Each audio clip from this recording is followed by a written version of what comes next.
A very good morning and welcome to a slightly chillier Edgbaston. I can say that because Kevin James has just shivered next to me for the opening session of day 2 of this Rotherham County Championship Division 1 game between Warwickshire and Hampshire, which is really brilliantly poised at the end of what was a cracking first day.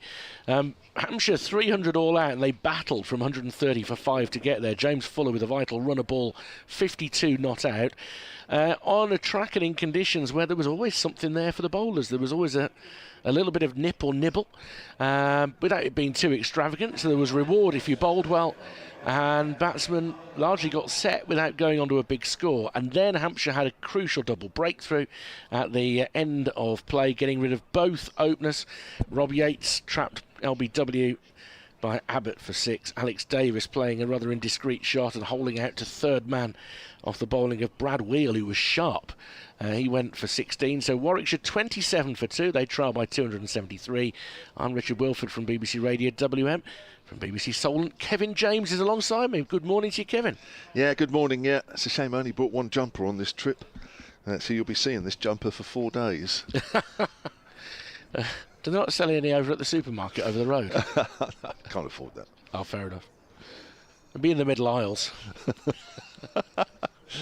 Yeah, it was a good day, enthralling day, and I did say that I wasn't quite sure whether 300 was a good total or not, and I spoke to James Fuller last night after his runner ball 52 not out, which helped Hampshire down the order, get up to that score of 300, and he said that in their after-day chat in the dressing room, he said generally they felt it was slightly below par. Kyle Abbott will start the attack on a cloudy morning, coming in from the Birmingham end and bowls to the New Zealand international Tom Latham, who defends it out in the offside. Latham beginning the day in the company of the night watchman, who got through the last 5 overs, plus Ollie Hannon-Dolby, undefeated on 0 off 16 balls, as is his wont. Well, quite what he made of his captain holding out at third man when he got a night watchman in with him, I'm not sure. He would have raised an eyebrow and said nothing as Alex trudged off. As Abbott comes in round the wicket, it's in a lot of right arm round in this wicket, and that's a beautiful angle, and he follows it to an extent there, Latham, and it goes through to Ben Brown, who's got 3 slips to his left. The gully is almost more, actually he's more of a slightly backward point, but there's also quite a square cover on the offside. Mid off, mid on, square legs just in front of square, and there must be a long leg somewhere down here, just behind a pillar. There he is. That makes sense. As Abbott comes in once more to Latham. That one's too far outside off stump and goes through to the keeper. Pleasant evening last night? Quiet. Good. Very quiet. Just went to the supermarket across the road, got a couple of little bits, and then just went back to the room. Because by the time I got back, I mean, half the evening's gone, really. But the hotel was busy in the bar there, but I just walked straight past everybody, head down, heading for the bedrooms. Supermarket, you got some funky foreign chocolate and some coleslaw, probably. That would have been the evening meal. As he's just back of a length and straighter from Abbott, and just nipping it out in the offside is Latham. He's got his jumper on, so too has Hannon-Dolby, probably quite wise. Hampshire have got the modern style of jumpers, so they're lovely in white and have the names and numbers on their back. Fortunately for me. Even more fortunately for me, because I don't get to see them all the time. Yeah, I will have a report to you, but because it's excitingly on a Saturday morning, it'll be 4 minutes past the report today, just so you know. A bit later. I know, a minute later. Abbott round the wicket, again just back of a length, wanting to guide it down towards third man is Latham, but he gets attached too much on that. And he just turns it towards Fletcher Middleton, who took that very good catch to remove Davis at third man. Had to dive forward in the end, which is never easy. And got 2 hands nicely underneath it. Modest crowd at the moment. The weather is expected to improve, but it's very much an overcoat day today. Left alone outside off stump. The final ball of a maiden over from Kyle Abbott. 9 gone in the Warwickshire innings. They're 27 for 2. Well, I must admit, I didn't see if a heavy roller went on this morning. I wasn't looking. I was here, but I didn't really look. I'm not sure whether it did or not. Which usually makes a difference. hopefully, if not, the pitch will still do a bit this morning. I'm going to leave you to it for the next minute or so. OK. Well, interestingly, looks like John Turner's going to get first go here from the pavilion end, as well as Wheel bowled last night. He's on his way down to long leg. Thought he bowled with some real nip. Now, I wonder whether Turner is not as quick, is he? Whether they feel he might get a bit more help from the cloud cover this morning. That might be the choice that they've made here. Turner, very promising young bowler, and it's good to see that. I mean, Hampshire going through a spell of renewal, having young players like him and Sonny Baker. It's good news for the future. He comes in to bowl his first delivery of the match to the night watchman, Ollie Hannon-Dolby, who plays and misses. It wasn't much of a play, really. It was a prod outside off stump with a not entirely straight bat. Again, as he was last night, he's concentrating largely on protecting off stump. Anything that goes outside, he'll leave alone. Perhaps update listeners locally. This is Richard Wilford at Edgbaston, where Warwickshire have resumed their first innings on 27 for 2. We've had 7 deliveries without too many alarms so far. This in reply to Hampshire's score of 300. The visitors may have a little bit of an advantage this morning in that after the sunny day yesterday, quite a lot of cloud cover, could potentially be a little bit more movement, and this new ball is only in its 10th over, so plenty of opportunity for them potentially this morning. Warwickshire 27 for 2, they trail by 273 runs. There we go. Shall I finish the over and then we'll get on to the alternating? And then Phil Britt should be joining us a little bit later on from the Warwickshire County Cricket Club Museum. As this is onto the pads of Hannon-Dolby, and he can't resist getting off the mark there. They clipped to mid-wicket. It was uppish, but it was in a safe area. It was probably, I don't know, 8 or 9 yards to the right of Liam Dawson, who's keeping his hands warm in his pockets at the moment. 28 for 2. Yes, now this is John Turner's first appearance for Hampshire this season. He was out on loan to Lancashire, played 3 games for them, ironically all at Old Trafford. How lucky was that for him? Didn't have to travel too far. But yeah, they said he sort of looked a little rusty in the first game. It's a sharp sprint that he comes up with, and then a little bit of pace comes off it actually by the time that he bowls, and he's just tucked into the leg side, and Latham gets his first run of the morning. He's to 5, 29 for 2. Yeah, 4 wickets in 3 innings he bowled. He obviously didn't bowl in both innings. I'd have to look at the details, but it may be that Lancashire didn't have Northants, Leicestershire or Gloucestershire batting for a second time, but 2 for 44 was his best figures against Leicestershire. 1 for 77 against Northants, 1 for 96 against Gloucestershire in his his last outing. Hannon-Dolby awaits and he's forward in defence, full face of the bat on that. Turner fields in his follow-through. It might be unfair to suggest that he doesn't quite carry the pace of his run-up into the actual delivery. Well, this is, I think, a little bit of a talking point, because I saw him in the winter when he played for his games for England out in the West Indies, and he was running in nicely, or he seemed to be. And then something sort of happened, really, after Christmas. As he comes in to complete his opening over, and Hannon-Dolby pushes him out in the offside, and he wants a single here, Hannon-Dolby, and he kind of tugs Latham through for that single. He goes to 2, 30 for 2. Yeah, I think, and he said it, not directly to me, but I think he's sort of a little concerned that he seems to be a little down on pace. We're talking a little bit, but a little bit can make all the difference. And he's been working hard. Pre-season I watched him bowl a little bit, and he did look a little bit down then in terms of pace. They were telling me up at Lancashire that, as I say, that the first game or so he looked a little rusty. So he's working to try and get a bit better rhythm and a bit better pace into his action, something which we saw, of course, the last 2 or 3 years when he's made such an impression. So yeah, something he's working on. Here's Abbott around the wicket. He doesn't need to work too much. Edged and caught it first slip. Tom Prest holds on to that nice and easy, about stomach height. Playing forward, Hannon-Dolby. Ball that just straightened on him. He goes for 2. First wicket of the morning, 30 for 3. Fair to say that was too good for your number 11. And Hannon-Dolby doesn't trouble Hampshire for too long this morning. That is a beauty. It just kind of holds its line, doesn't it? It's angling in towards off stump and then just holds his line and does enough. And Hampton Dolby, as we say, he's been just trying to protect off stump, and that little bit of movement inevitably takes the edge, and very, very neatly held in midriff there by Tom Prest. 30 for 3, and that's the early wicket that Hampshire wanted. Get rid of that night watchman, don't let him bother you too long. Yeah, well, there'll be plenty of people breathing a sigh of relief that catch was held in the slips, because Hampshire weren't exactly on it last week. They dropped a few in that area, and dare I say it, that Tom Prest was as guilty as any of them. But that was nice.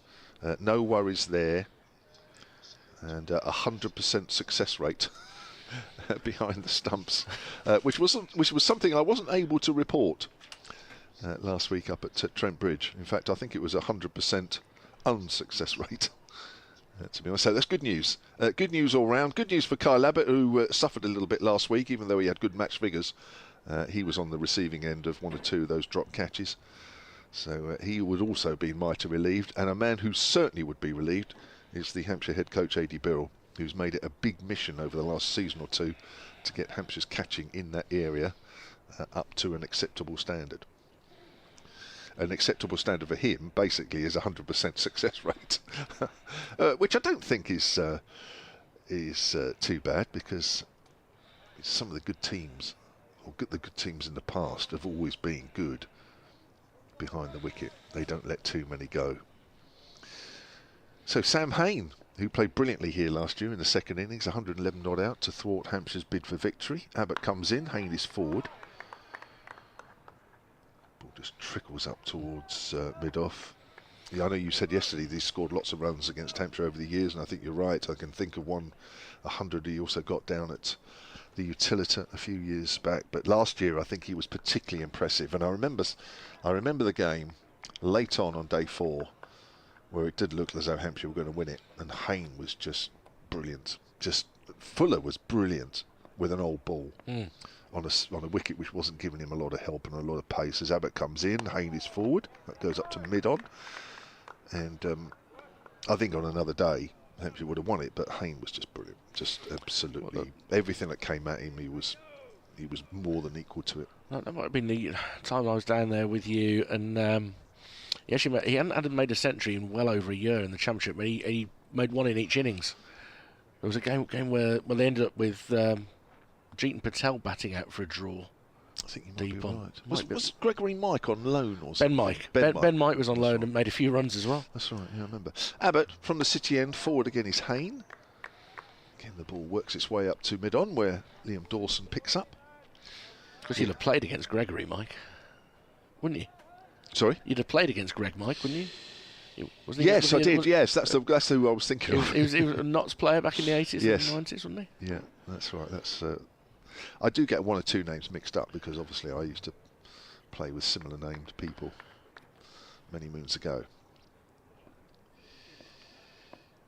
Here's Abbott again, 3 slips wait. Shorter, down the leg side. Hain just steps outside of the line to allow it to go through to Ben Brown. Dave Allen already on the emails this morning. Hampshire's former honorary archivist, who yesterday revealed that I think he's in the middle of a book. Another one to add to his very impressive collection. solidcricket@gmail.com. He says, yesterday morning, very interesting discussions, in brackets. Dermot Reeve revealed that he now lives in Southsea. That's right, very wise, but he struggled to name 2 good things about it. Ooh, did he? I can't remember. That's a bit of bounce outside the off stump, and it's left alone by Hain. 30 for 3 at the end of the over. You did rather throw him under the bus with the question. Did I? At the time. And he named one which was a popular supermarket. That's right, yes. We nearly got me in trouble. Yeah. Now, Dave must have his contact details, because he says, I've sent him a list of 200 just off the top of my head. But hearing your weather reports this morning, I can confirm I'm writing from a very sunny and increasingly warm Southsea, says Dave. Have fun. 200 things. 200 things. Wow. That's a lot. I don't think Dermot will get through them all today. No. I wonder if Dave might send me that list, because I'd love to see that. What, to all 200? Yes. Turner in to bowl round the wicket to lay them, and he's edging, and he's taken at third slip. And Latham, who made a big 100 last week, is reaching outside off stump and nicks off, and Warwickshire in real bother at 30 for 4, and Turner picks up his first wicket. I'm going to stick my neck out. I think that's James Fuller. Low to his right. Well, this is a completely different slip cordon. Maybe not in name, but in performance. Is that Fuller diving to his right or moving to his right? Anyway, it is a very, very good catch, low down. And what a difference. What a difference when those catches are taken. Big player, Tom Latham. And the way the ball is nipping around here, it's very similar to yesterday. But the catching, I mean, I'm excited after watching last week. And to be honest, over the last couple of seasons where, you know, a few go down, this is already, in the first 13 minutes, impressive catching from behind by the slip cordon. It's almost, for a guy who, I said last week, when he made his 100, he's so still at the crease. He was almost walking into that shot there, Tom Latham. And it's just done enough to take the edge. And it probably is doing a tiny bit more because of the weather conditions this morning. But what Hampshire are doing is putting it right in the proper places where they're going to get that little bit of movement. So 2 left-handers gone this morning, 2 right-handers in there with Hayne and Webster. And Hampshire firmly in the box seat. Yeah, I mean, terrific overheads, that's for sure. Hampshire would have woken up this morning, and when I did, and I looked out and I thought, oh, there's a bit of cloud here. And that is very much the scene as we look out towards Birmingham city centre. But yeah, it's these conditions and this bowling at the moment for a left-hander is a bit of a nightmare, because it's not so much swinging, but it's nipping away. Yeah. And you've got to play it. If the ball is fairly straight, you've got to play it. And of course, it's nipping away. I'm not surprised there's 2 edges. So 3 slips in place for Beau Webster, who leaves the ball alone outside off stump, as Turner now has to readjust his line. But Fuller has caught that at 3rd slip, right in front of 2nd slip, who it was going straight at. But sometimes with the camber, I must say camber, with the angle that the slips are at, it's quite a steep one, and you don't know whether it's going to carry far enough to go to 2nd slip. So actually, he's just taken responsibility there, hasn't he? Yeah. They've got 2 good hands on it to pull off that catch. Excellent hands from Fuller as Webster is off the mark by lashing this off the back foot through a straight cover for 4. That was dismissive from Webster, who made a very attractive 85 in the first innings of the win at Yorkshire. He's a very positive player, and it may just need that. Funny enough, the most positive players yesterday were the ones who really got going a bit. You know, I think you look at the second half of the Hampshire innings, there was something to be said for being a clean striker of the ball. Certainly, you know, those players who did get in were able to time their boundaries as well. So I think there's something for everybody on this surface. Yeah, I think it's been a good one. Proper competitive game of cricket. As Webster awaits Turner again, and he'll guide this down towards 3rd man for 4. Right along the deck, that one, and he's angled the bat and got over it as well. And Webster is very quickly to 8. It's 38 for 4. That's terrifically well played, but I don't think John Turner should worry about that too much, because that's in the right area. Yeah, that's going to cause problems. Might not have done on that ball, but if he keeps it there, he will cause the batters out there some problems. He's quite an imposing size at the crease, isn't he, Beau Webster? Yeah, tall, isn't he? Just making me reminisce back 40 years and Tom Moody. Sort of height that he brings to the batting crease as he's driving this through the covers for 4 more. Boundary, boundary, boundary. And again, Turner wants to get it up there to give it a chance to show some nip, but he's over-pitched, and Webster has dispatched it with some real quality. 42 for 4. He's playing a different game at the moment, but you're right, he has to pitch it up here to give the ball a chance that it commits the batter to a shot. It's probably just a couple of inches a little too full. We saw yesterday that batters were able to put the half volley away, but just drag it back. It's only a couple of inches we're talking about here. Let's see if he adjusts for the final ball of the over, and it is back of a length, and Webster has to defend with a full face of the bat, but he's marked Hampshire's card that he's in the mood this morning, And we've had an entertaining first 4 overs, that's for sure. 42 for 4, Warwickshire. They trail by 258. But still some batting to come in the hutch. I mean, Ed Barnard is going to be coming in at 7, Zen Malik at 8. And then you get to the tail, although Bamber has done a useful job for the Bears at 9 so far this year. So there is batting to come, but you do feel that this pair is the one. These pair and Barnard in particular are the ones that Hampshire wanted to get out. But this game has turned a long way since 4 o'clock yesterday. We were saying it at close of play last night. But from that moment when Hampshire, just after tea, near 4:30, just after tea, lost 3 quick wickets. Yeah. And since then, they've turned the game around. Abbott from the City end to Sam Hain, yet to get off the mark.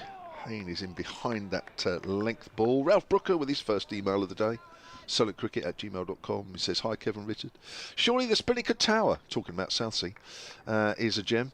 I wonder if Dave Allen is for it or against it. It was controversial.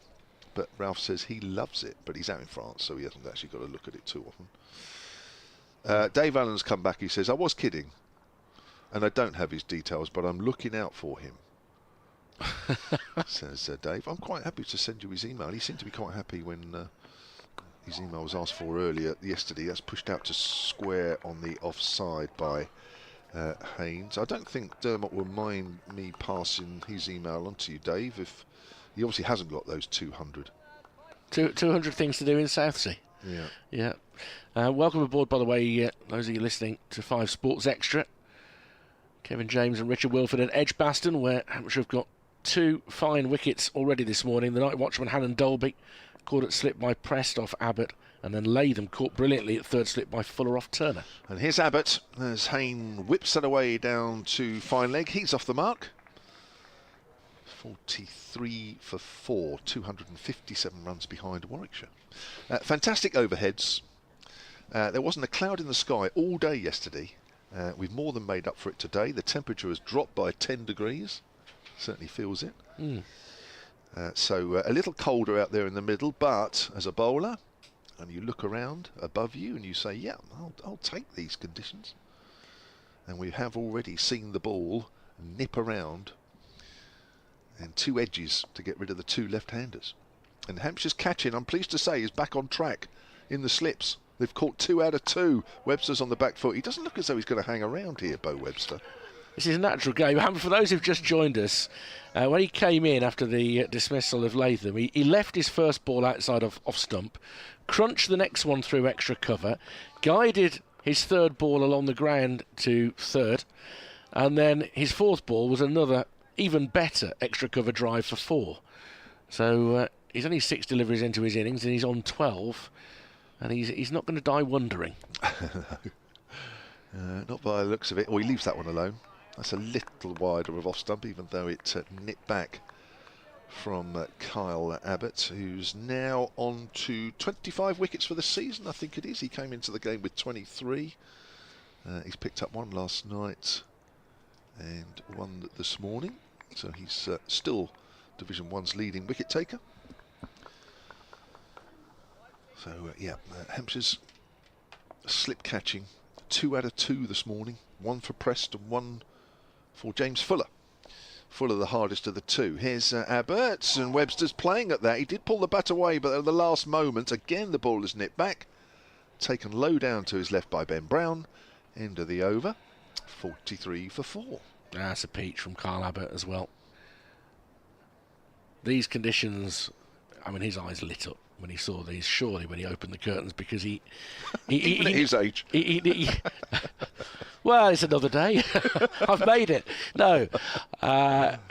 He knows exactly where to put the ball on this surface. And with that little bit of nibble today, and movement off the seam. And as a result, it's relatively late movement with the length that he's bowling. He's causing a lot of problems. Turner will get another over. That last one, the counter-attack from Bo Webster was a little bit exacting for him, but 1 for 15. He got that excellent wicket of Latham. Another ball that just nipped off the seam. A bit quieter in the ground without the school children who were here yesterday. This is a red ball showcase game for Warwickshire County Cricket Club. Under 16s in free for any day of this. As Turner bowls full and propping forward is Hain. Guided up to Abbott at mid-on. If you're aged 16 to 25, it's a fiver in for any day. 15 quid if you're over 25. So hopefully there'll be some take-up over the weekend. Could do with a bit of nicer weather than this. It's meant to be glorious by about 4:30. So you might be able to take your jumper off for the final session, Kev. Yeah, might. I've known it colder in here, that's for sure. Turner, back of a length, up high on his toes is Hayne to steer it short towards mid-wicket. And again, no run, 43 for 4. Yeah, it'll be colder around the ground today, isn't it? Everybody usually congregates down the city end, don't they, of the ground and enjoy the sun. There's not too many with their shirts off this morning. No, and if there were, they'd look pretty uncomfortable. There were a few for a spell yesterday. There were a few. There was a bit of flesh at the far end. As Hayne awaits Turner outside off stump, and he mistimes that cut. It goes rather apologetically onto the bare end of the wicket next to him, and it rolls harmlessly through to Middleton, who's in about his third different fielding position of the morning, currently at point with his hands in his pockets. They've probably got those little heating pouches in there today. Yeah. Just about everybody's got their hands in their pockets. Quite weird. Like I say, it's good luck for the team if you do that in between balls. And this is another chance. He's gone straight through the hands of Fuller at third slip. It went very, very quickly. He's launched a big drive at that, Sam Hayne. And it's probably through Fuller before he really realises it. He's flashed his hands up there, but he's got nothing on it. 47 for 4. Is that the first blemish? Let's have a look. Watching the replay. Well, it's catchable. But you've got to have fast reactions for that, haven't you? For me, it's no more than a half chance. Because although his hands would only have been 6 inches above his head had he caught it, that's gone so quickly through. So quickly through.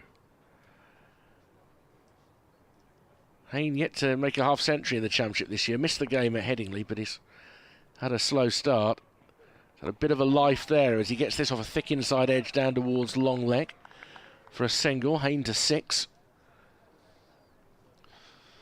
48 for 4. I think we've got to put it down as a half chance because the standard of catching this morning, I think you've got to put that down as a half chance. Last week at Nottinghamshire, I would have said, no, that wasn't a chance. Yeah. The way we were catching and weren't catching. I would have said, no, that's not a chance. What you say, it's a half chance because it was catchable, but it would have been a heck of a catch. Yeah, it would. And he probably wouldn't have any fingers left. He might be sore. Webster awaits the final ball of the over and guides it up towards mid-on. Abbott does the fielding. We have had 21 runs and 2 wickets in the first 6 overs of play today, or 7 overs of play today. Whichever it is. The number of overs on the board is showing as 14. Did Abbott take second over? Yes, no, he took first over. We can't have had 14 overs, can we? He took first over. Yeah, so we must be at 13. I'd have thought. Anyway. Who am I to say? Well, no, because that would be an even number this end. Oh, no, it's Abbott now. I tell you what they've thrown me.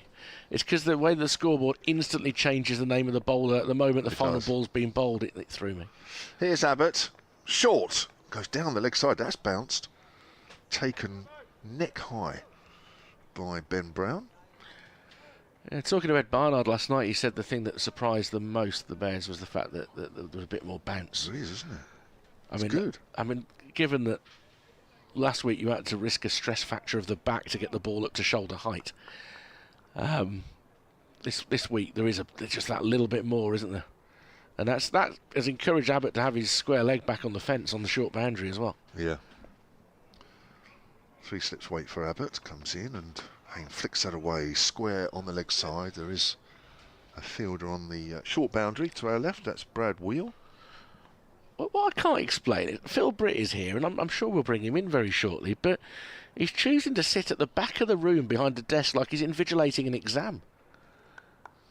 You can't see the cricket from there. Oh, dear. I don't know. Some things you can't explain in life. No, I did think that yesterday, actually, why he was right at the back. Yeah. But It's very school teacherly, isn't it? I feel like I'm being judged. They're being marked. Yeah. Abbott in, and Webster's on the back foot. Doesn't time that one as it goes back to Abbott. Now, Alan Groves has emailed silentcricket@gmail.com under the heading of double names. He says, "Morning guys, here's one for you. I wonder how many teams have a player with the same forenames and surnames in the same team. For example, Lancashire today have James Anderson and Anderson Phillips." Oh right, okay, I got that. Oh, okay. Yeah. Says Alan. I don't know. It's the easy answer. Here's Abbott, runs towards us and bowls. Webster drives straight to Gubbins in the covers. James Anderson and Anderson Phillips. Right, okay. We may Have we got any here? Well, certainly struggle with the Warwickshire team that's playing in this game because it's far too late to try and sign Bamber Gascoigne. I'm just trying to find any of those that would work as a first name. No, I think we'd be challenged. I'll have to wrap my brain because I could be missing something. So there has to be, it has to be in the same game, I guess. Here's Abbott, wide of off stump, and Webster leaves alone. It's like you haven't got any Alberts in your squad, have you? Toby Albert and Albert something. Albert, oh, I see. Yeah. Yeah. So you'd need Albert Adoma, but he's busy with Walsall in the playoffs. There must be some around. Look, it must have happened when you were playing. You must have played with somebody called James at some point. Yeah, you would think so, wouldn't you? It's a fairly common name. Well, interesting enough, the Hampshire team I played in, the top order is Abbott bowls. That's flicked away by Webster to square leg, where Brad Wheel has come up, not quite saving the single. 50 for 4, Warwickshire. So the 50 has been reached in the 15th over. A little bit of cost this morning for 2 wickets. Ollie Hannon-Dolby gone, Tom Latham gone. So our top order, we were a team known as first names. So there was Paul Terry. Oh, yeah. Mark Nicholas. Yeah. Kevin James. Very good. So we were all. I love the fact that you're including yourself in the top order. Well, I bagged you 3 for a couple of seasons. Okay. So that's when, so that's the one to wear. And lower down the order, Cardigan Connor. Yes. Yeah. There was quite. There's probably one other somewhere along the line I'm missing out. So yeah, it was a bit weird. So when you in the old days when you used to look in the paper and you'd see the scorecards. Remember those days? Yeah. And it just looked like they'd only printed our first names. It was a bit weird. It is Brad Wheel for the first time today, so Turner is relieved of his duties and Wheel's first ball is full outside off stump and left alone. We'll bring Phil in at the end of this over for me, and then I'll come back on in time to do my next update. I'm giving him advance warnings. He's got a long walk from the back of the room. Have you got his bus fare ready? He's got a pass now, hasn't he? He's got a pass. He's okay. Has he got a pass finally? I don't know. Have you a pass, bus pass. Have you got a bus pass, Phil? No. He could. He's entitled. Wheel into bowl to Webster, who drives and misses, and the ball goes through to Ben Brown. Wheel, who looked really sharp yesterday evening, and that's a lovely line. There's some very late movement after it passes the stumps. Plenty of encouragement here for Hampshire. Yeah. You've just got to pitch the ball up here. You've got to risk being driven a little bit. But if you continue to hit that spot, you will be rewarded. It's been eventful when Webster's on strike. That's for sure, as he leaves this ball alone outside off stump to prove me wrong. But he's got 13 off 16 deliveries. So he's with you, what, just for 3 months, Bo Webster? Yeah, I think that's the plan. Latham is with us for the longer haul. Hassan Ali is due in town as well again for a third spell. First season he did really, really well for the county. Last season was trickier. Sometimes availability has a habit of changing. As Will bowls very full, and that'll be driven square for 4 by Webster. You can't overpitch to him, but it's understandable that if you are going to err, that's the side you're likely to err. 17 to Webster, 54 for 4. Yeah, I mean, even before that ball landed, you could tell that was had a good chance of being hit away. Just a little too full, that one. In fact, actually, it was far too full, really. It was a long half volley, that one. That was, yeah. Just the moment it came out of the hand, you just knew that that wasn't going to be quite right. Very unfussy the way he dispatched it as well. Just pushes it out square. And now he waits again, a slightly shorter ball that he can tuck behind square on the leg side this time. Runs the first one very quickly, but Liam Dawson slides in to gather, so that Turner doesn't need to make his way all the way up from long leg. Webster to 18, 55 for 4. This would have been a good Mo Abbas wicket, I think. Yeah. Good Keith Barker wicket, that length. He's got a fair bit of previous here, Keith. It was good to see that he's around. He was downstairs earlier when the players were warming up. He's available again, what, in July, is it? Yeah. He's keeping himself fit. Wheel full, outside off stump, left alone. 55 for 4. Warwickshire with Webster on 18 and Hayne on 7. Phil Britt from Warwickshire County Cricket Club will join Kevin James. Yeah, he's been around the squad for the last couple of weeks. Keith Barker, who was up at Trent Bridge last week, doing a bit of bowling before the game each day, doing the same here, and this being his former home, knows one or two people around as well, having a nice chat with several of the Warwickshire team and one or two others that are associated with the club. 55 for 4. Hello, Phil. Morning, Kevin. Morning, everybody. It's a bit chilly out there this morning. It's very well. Yes, you've got your big Warwickshire hoodie on. Yes, I have. Yep, and need it as well. Here's Abbott. Webster's defending that one. Goes out on the leg side. Yes, it's a bit gloomy out there. I was just listening to you and Richard. If you go look at Kent at the moment, they've got 2 players, Benjamin and Stewart, playing. And there must be, I don't know whether they've got any Bens in their team, or Stewarts. And there's Mike at Leicester. Yes. There's quite a few around, actually. Oh. Walter at Essex, although I don't think there are many players called Walter. No, not in this era. Outside the off stump, that was more common a few decades back, wasn't it? Yeah. Yeah, Walter this. My dad's time. So well, yes. Names change down the decades, of course. Yeah. Some are more familiar at different eras. It can be anything these days, can't it? Really can it? Yeah. Well, Bo's unusual. Bo Webster. Bo is, well, yeah, it's more like sort of gone with the wind type thing, isn't it? I'm going to ask you for the connection. He's left that alone outside the off stump, so I'm not up on my films. What's what Bo? What's? Well, Bo's a name which they use in the Deep South. It was there were a lot of people in the Deep South in the States called Bo, and it was quite a common name. Okay. Allison. Oh yes. Charlie Allison. Was it Ben Allison? One of them plays for Worcester, and one of them was. With great respect, though, I don't think you're going to get many blokes called Allison. No. You know, you might find that one more difficult to find. That's true. Yeah. Just for the record, that was Richard Wilford that showed me that one. That wasn't my own concoction. That's pushed up towards mid off. Yeah, he's looking. I tell you what, he's into it, Richard. He is. Yeah. He's looking around, isn't it?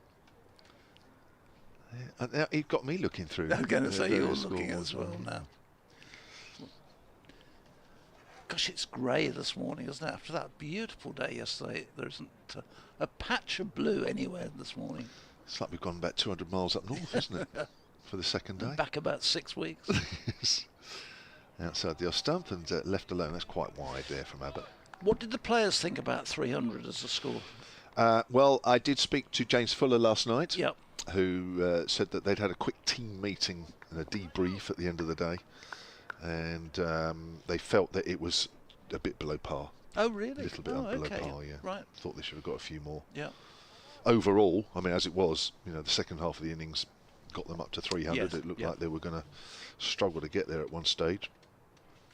Abbottson again, bowls, Webster drives and wants a single, but it's gone up towards mid-off where Stoneman fields. 55 for 4 with those 2 wickets in the first 13 minutes of play. Still the only wickets that have fallen. Ollie Hannon-Dolby for 2, Tom Latham for 5. Yeah, Hampshire at one stage 130 for 5 in the afternoon. Yeah, that 170 the back 5 put on. They batted really well. We were talking this morning in the museum.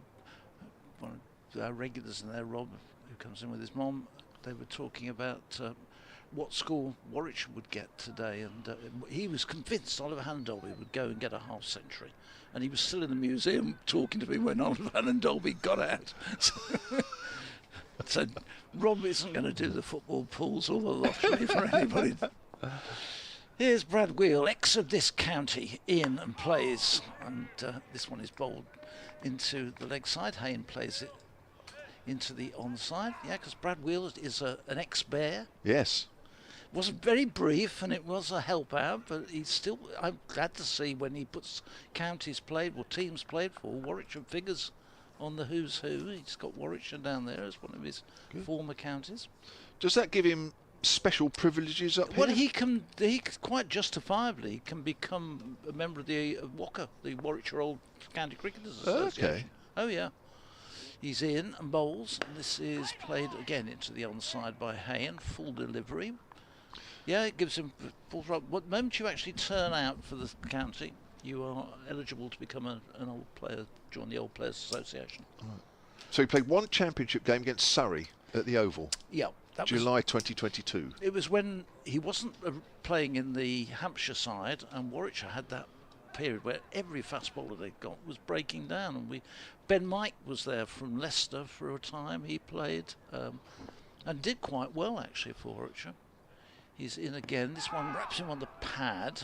There's an appeal from the slips, but I think that's rather in hope rather than expectation there. As the ball drops down into the onside, there's no run. Yeah, I'm just looking at that game. Surrey won it by 6 wickets. Warwickshire were 253 all out. Top scorer was Nathan McAndrew with 44 in the middle order. Who came over as a bowler for Warwickshire. Yes. There's Left us an all-rounder. Where's this familiar trend leading us? This Wheel in again and bowls, and this is going to be. No, it's not. It's fired straight to square leg, and there's no run. Surrey responded with 316 all out. Top scorer was Ollie Pope with 65, batting at 4. There was 3 wickets for Hannon-Dolby, also for McAndrew. Yep. Brad Wheel, 15 overs, 1 for 73, picked up the wicket of Ollie Pope. Oh well. For 65, as I mentioned. Warwickshire in their second innings, 310 all out. Sam Hayne, 96. Here comes Wheel again in. This is short and tucked away down to the fine leg for a single off his hip by Hayne. Kimo Roach picked up 5 wickets. And Surrey in their second innings, 252 for 4. 80 not out for Hashim Amla. Oh yes, because he was there at that time, wasn't he? Yeah. Brad Wheel, 13.4 overs, 1 for 64, picked up the wicket of Ollie Pope again, caught by Benjamin, 452. Oh well, he's so there you go. Was Folkes playing in that game? Yes. So you had Benjamin and Ben Folkes. Ah. There you go. Yeah. There's that. There's Wheel in, bowls, and this is cracked back into the floor. You're going to get this all day now. Every time somebody's name comes up, we're going to find this an association with it. That'll keep us going. Things get a bit quiet. Liam Norwell played in that game. Yeah, and to be fair, poor Liam didn't play that many games for Warwickshire in his career. He had terrible problems with injury. He did, didn't he? He'd sort of come back from injury, and within a couple of, usually 2 or 3 games, he'd gone again. Yeah. And in the end, he after that magnificent game, Warwickshire managed to avoid relegation. Yes. If you remember that game, Not really, but remind me, because I can't remember that game. He never played again for us. That was the last. Well, you finished him off. Absolutely, you guys finished wrecked him off. Here's Abbott. He kept wanting to come off. Let's nip back. Wraps Hayne on the pad, but a little high, perhaps doing a little too much as well. He kept wanting to. The story goes, and you guys probably know it better than me, but he kept wanting. He kept saying, "I want to come off. I'm tired. I'm sore." Well, Will Rhodes had got a problem as well because Henry Brooks at the other end was leaking runs like a broken sieve, and it was he daredn't turn him back to get into the attack because he was going all over the park. Yep. And he hadn't got that many runs to play with, so it was keep going. There's Abbott to Hayne. Hayne in push Lee. He caught. Oh, he's dropped. Dropped Mark Stoneman. Wide mid off. It wasn't easy. He did dive high to his left, but he had both hands there. He had it, and it popped out. Gosh, that was a dreadfully loose shot from Sam Hayne. Just watching the replay, he plays a drive straight up in the air, straight to the left-hand side of Stoneman, who goes down. It was very catchable. He got both hands, as you say, to it. It was going across to his right, but he should probably have hung on to that one. Here's Abbott. Bowls. Hayne gets an inside edge onto his pad, coming forward. Well, having started the day raising everybody's hopes because they held on to 2 slip catches in the first 13 minutes. Now Hayne gave a half chance off Turner. Yep. A drive that went very, very quickly. High-ish to James Fuller. But it needed some great reactions, and the ball did go through his hands, but it went so quickly. And Hayne there, an easier chance to Stoneman. So I shouldn't have got so high in those first 13 minutes. Hayne is forward, goes out on the leg side. I think it's fair to say Sam Hayne does not look in great touch at the moment. He's got to have to work his way through this. Yeah. He hasn't been. Richard was saying about him that normally his prolific score. He's got 159 runs going into this match, and still not got a 50. Missed the Yorkshire game, but into the 40s has been 45, 43 has been his top score. Flicks that away. Square on the leg side. 2 fielders away to our left. Yes, for the record, Liam Norwell in that game, 9 for 62. Warwickshire won it by 5 runs. September here, 2022. And you guys stayed up by the skin of your teeth. And all those Yorkshire fans were tuning in. Do you remember that last session here? We had a massive... incredible, wasn't it? Tune-in for that game, wasn't it? I remember Kevin was here. Kevin Howells was here from Radio 5. And they're saying... The numbers are fantastic. Yeah, on the BBC Sport website and app and on the live picture feed, the numbers went berserk. Yep. Here's Abbott. It's left alone outside of the off stump. 57 for 4. Bob Morell has got an interesting email here. We're talking about first names and with surnames that are also first names, and I named a few in the Hampshire side. Sonatcricket@gmail.com. He says he was interested about those names. This is some time ago, but the most I found for Hampshire was 7 players. I think we all played about the same time. Paul Terry I mentioned. Richard Scott, who went on to become head coach at Middlesex when they won the championship, 2016. Yep. Myself, obviously, Mark Nicholas I mentioned. Malcolm Marshall. How can I forget that? Cardigan Connor I mentioned. Stephen Andrew. Remember the right-arm piece bowler? Yep. So it was a team of literally all first names. And what did you call each other by your second name? Well, we called each other different names than Did you have nicknames printed in your team? Did you? Oh yeah. What is it about cricket with that? His Will starts a new over and Hayne digs this one out to mid-wicket. Without getting myself in trouble, for some reason we called Stephen Andrew Rip. And I can't remember why we called him Ripper. When it was so long ago, you just can't remember. And do you still, if you see him, do you still call him that? Yeah, well, I'm on an old players WhatsApp group. Oh, okay. Which, to be honest, 99% of the messages are delete, because it's like being in the dressing room of 30 years ago. Yeah. And you think, gosh, I'm being unkind to them, but... His Wheel in bowls and Hayne comes across and leaves this one. But when they message each other, or it's on the WhatsApp group, they still call them by their old nicknames. And I have to think, who's he talking about? Because I actually have a bad memory. Yeah. So yeah, did you have any nicknames, Phil? I was called Bish because I was a spin bowler, and it was, the similarity between me and Bish and Bailey, either in physical appearance or in my ability, was like sort of the equator to the North Pole.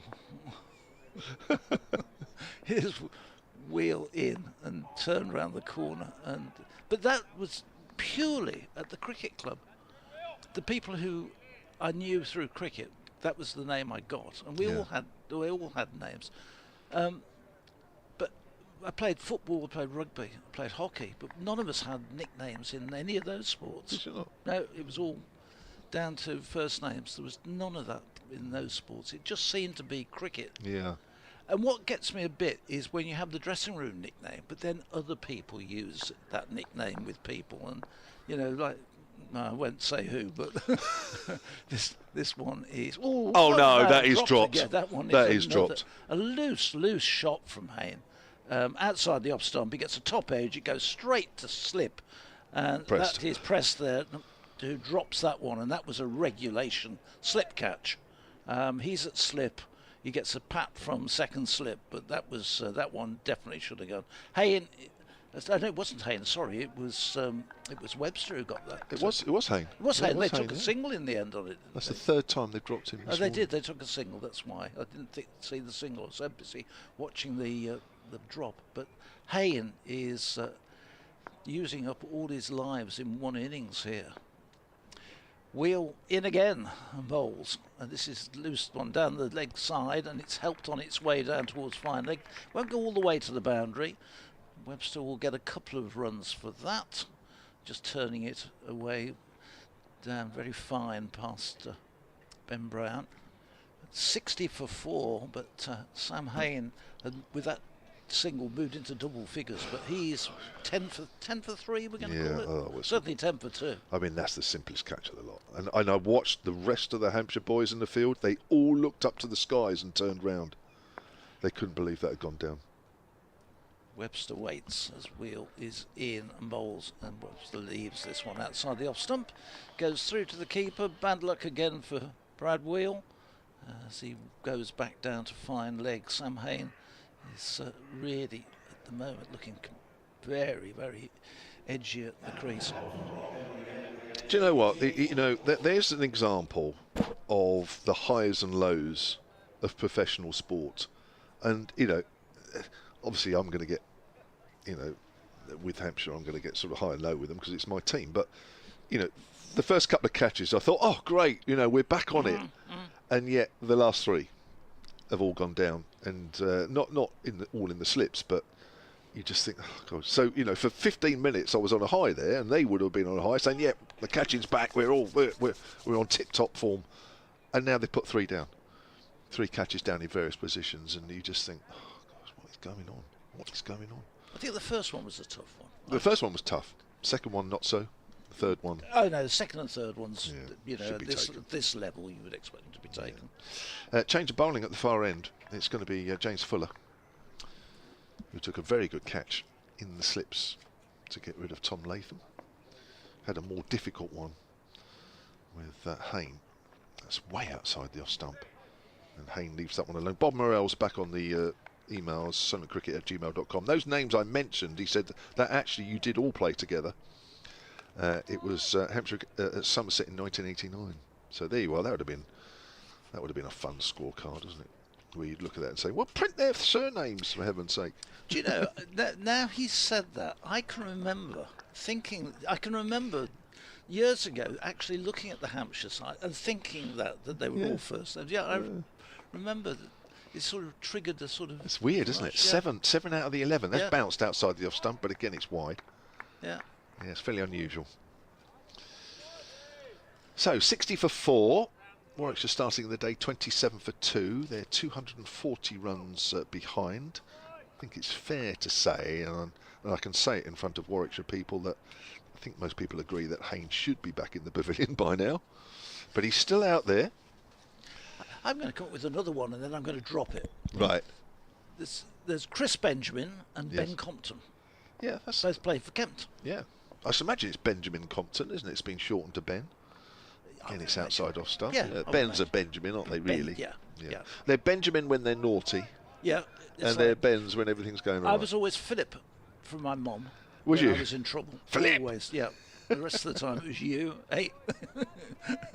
But yeah, it was that was mostly Philip with me. Yeah. Nick Barton on the emails, silentcricket@gmail.com. He says, I've just thought of a surname, first name. Hampshire cricketer from when I started watching. Bob Herman. Herman? Is that? Herman, yeah. Herman's Hermits? Yeah. That's a pop group, wasn't it? Yeah. Oh, again, that's wide outside of stump. Wasn't it Herman Goring? Oh, right. He was one of the. He was in the war in the one of the Nazi leaders or something. Yeah. That's the only Herman I could think Herman Melville. There's a. Who's he? I'm going to need you to find out. You must have heard of Herman Melville. Herman Melville. Is he named in your museum? Is that where it's come from? No, don't think so. This Fuller comes in again. All right, just looked it up. That's pushed back to the burler. Herman Melville. Who is Herman Melville best known for? Extensive experience as a seaman and a whaler. Is that who you were thinking? Don't tell me that's who you were thinking of. Yeah. What do you know about whaling? Moby Dick. Oh, right. Okay, obviously you do. Yeah. Yeah. I'm sure that most of our listeners would immediately have picked that one up. I'm sure, being well read and literate. Of course. Maybe there's another one that I was thinking of. And again, it's wide of off stump. Hasn't had to play too much at that one. Or in that over. 60 for 4. Herman Melville, unappreciated and almost forgotten. No, he's not forgotten, you see. They're wrong. There are still one or two of us who read him. Okay. Yeah, the author of Moby Dick. Yeah, correct. Yeah, Phil, I don't know why I doubted you. People always do. You just join a band of a fairly large band of people who don't believe anything I say. 60 for 4.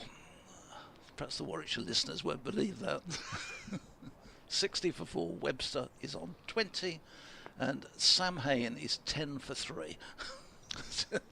Wheel starts a new over from this pavilion end, and Webster up on his toes, just plays it down into the onside, but there's no run. Well, I don't think Hampshire listeners and watchers would have believed me when I said that Hampshire caught 2 out of 2 in the slips this morning, but I think they will certainly believe me that when I say that they've dropped 3 catches since then, 2 of those in the slips. Harry Brooke, says Ralph Brooker, is another all first name. Brooke Shields, Brooke. Yeah, but she's female. Oh, He's true. not going to be playing in the same team as Harry, is he? No. Is she? True. This one is turned away through square by Webster. They're going to come back for 2 as it's returned into Brown. So Webster moves on to 22 and Warwickshire move to 62 for 4. Dave Allen's come up with another Herman. Munster. Oh, yeah. Yeah. The Munsters. Particularly gruesome answer, that one.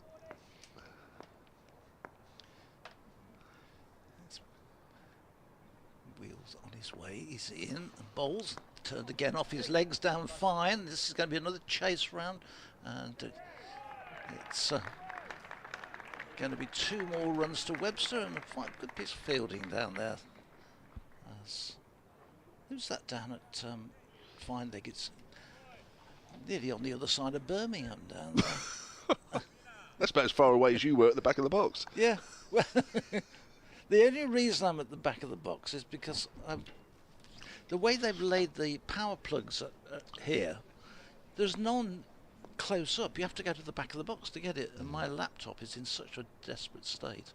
This one is turned up to mid-on, and there's no run. Abbott does the fielding there. Ben Law, silentcricket@gmail.com. He says we're missing Vince's slip catching as well as his batting. And he says on the names, can we get away with Barry Richards? It's a stretch, isn't it? That's a stretch. Yeah, Richard stretching it a Gilliatt. bit, yeah, no. Gilliatt, is that a first name? That's not really, is it? Or is it? Is there a Gilliatt around? There's much easier ones without having to go into these. Yeah. There's plenty of... I'm waiting for a cricketer at Leicester called Mike something. This one is played back by Webster. There's no run. It has not got any brighter, but the good thing is the floodlights aren't on, but it is fairly heavy cloud overhead. That's supposed to be breaking up as the day goes on. Mid-afternoon it's supposed to be quite pleasant, but it's got to pick up a few degrees in temperature because it really is cold this morning. It's wheeled in for the final ball of his 8th over, and it's played back by Webster. He's on 24. Warwickshire 64 for 4 in reply to Hampshire's 300. They trail by 236, and that could have been an awful lot worse had they been able to hold on to their chances. That's right, yeah. Nick Barton back on the email, silentcricket@gmail.com. He says he's thinking of the former Portsmouth footballer Herman Hreiðarsson. He was a very good player. He was Icelandic, I think, if I remember rightly. Very popular man down there in his time. Herman's Hermits, he wasn't actually Herman, was he? He was Peter Noon, wasn't it? The Herman of Herman's Hermits. Yeah, so where did the Herman Hermits come I think from? it was just a name, like that they gave. That's a start of a new over from Fuller. He's a little straighter this time as it goes out on the leg side. Sam Hain is batting. Shouldn't be, but he is. He's not a player. I know you're saying he's out of form. In fact, I think I remember you guys last year saying, "Oh yeah, he's really out of form, Sam Hain." He went and got 111 not out and saved the game. You've got to come back into form at some stage. And we're the team just for that. Look, there's no Barker here. He's running through the Warwickshire team.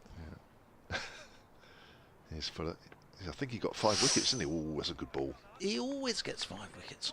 It's almost like they give him 5 before he even has a bowl. Yeah, 6 for 74 in that drawn game last year. Hasn't got a wicket all season. Turns up at Edgbaston. 5 for 6 for. Terrific cricketer. Yeah. He's back available when, did you say? July. July. Yeah, I don't exactly know when, Yeah. but yeah, in July. I don't think there's too many championship matches in July, so there's not too many to pick from. Fuller in again, bowls. Hain clips that away. Full delivery on middle and leg. Goes out towards square leg. And that will be a single. And Hain moves on to 11. 65 for 4. I'm just going to move seats because Richard Wilford's coming in. Okay.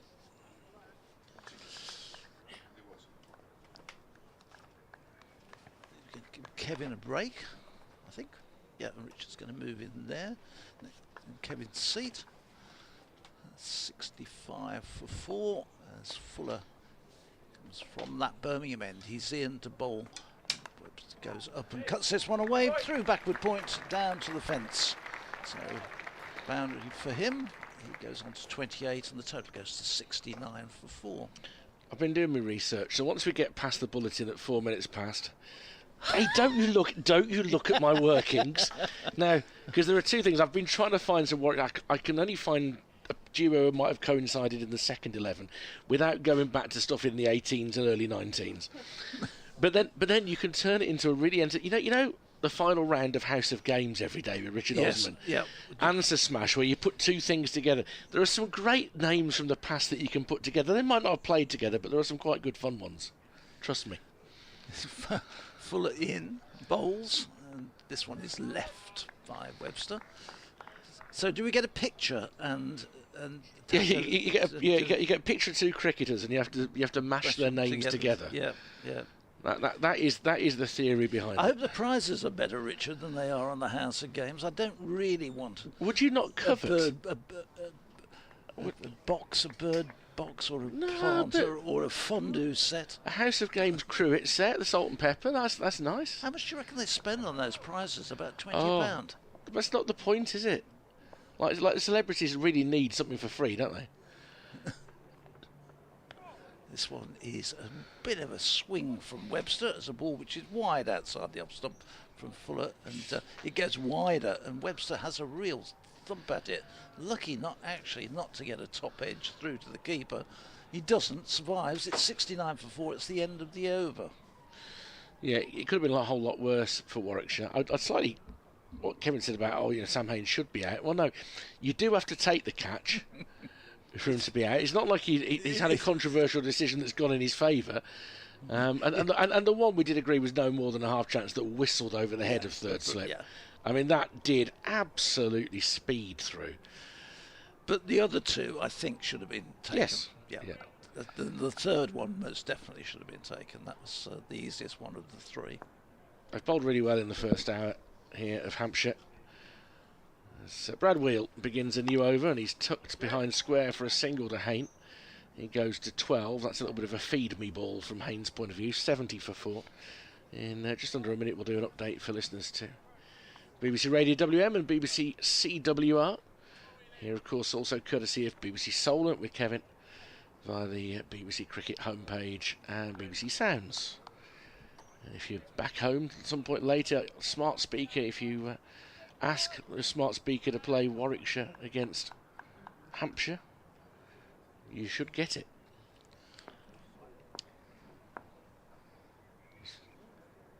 Wheel in once more to bowl to Webster. And he's up on his toes to defend back down the track, picked up by Wheel in his follow-through. Phil and Kevin quite rightly saying made one appearance for the Bears on loan 3 years ago. It was a slightly controversial defeat at the Oval. This is Richard Wilford at Edgbaston, where Warwickshire are recovering a bit. They're 70 for 4 in their first innings, still trailing Hampshire by 232 wickets lost early up in friendly conditions for the bowlers, and they bowled really well, Hampshire, with a little bit of seam movement. Abbott had the night watchman, Ollie Hannon-Dolby, caught by Prest at slip for 2, and then Tom Latham, the New Zealand international, out for 6, caught brilliantly at third slip by Fuller off John Turner for 6. Bo Webster, the Aussie, has come in very belligerent mode, 3 successive boundaries on his way to 29. Sam Hayne has been put down twice. He's on 12, but Warwickshire trying to rebuild their innings at 71 for 4. So, duty's done. As that last ball was turned around the corner by Webster, down to long leg for a single during the report. So he's to 29. Wheel comes in again, very full, but Hayne trying to guide it through mid-wicket has got the outer half of the bat on it and rather stabbed it up to Abbott at mid-on. With his hands behind his back like he's posing for a photograph at the moment. The way that sports people do. You're used to taking photographs of sports people, Phil. They're told to stand. Often when they're being interviewed, they stand with their hands behind their back like that. Yes. Generally in the match they don't. In the football I do, you don't get too many stood like that. But I do agree with the cricket, they tend to, don't they? And certainly for interviews. Very good posture, that, actually. This one just back of a length around the off-stump line from Wheel, defended into the offside by Hayne. I mean, you're absolutely right, Hayne. Today is one of those days, if he can hang around till lunch, he has got the chance to play himself back into some sort of form. He just hasn't had a lot of time at the crease so far this year. There's no doubting his ability. We've all seen that. And he'll be very acutely aware of it as well, Phil. Yeah. Yes, he's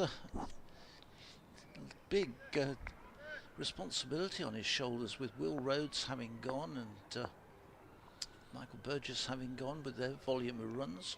Bouncer from Brad Wheel, ducked under by Hayne. 71 for 4 at the end of the over. This partnership has added 41 now for the 5th wicket. Hasn't been plain sailing, but they're getting the job done. Taking a bit of time out of the game and trying to get the ball that little bit softer as well.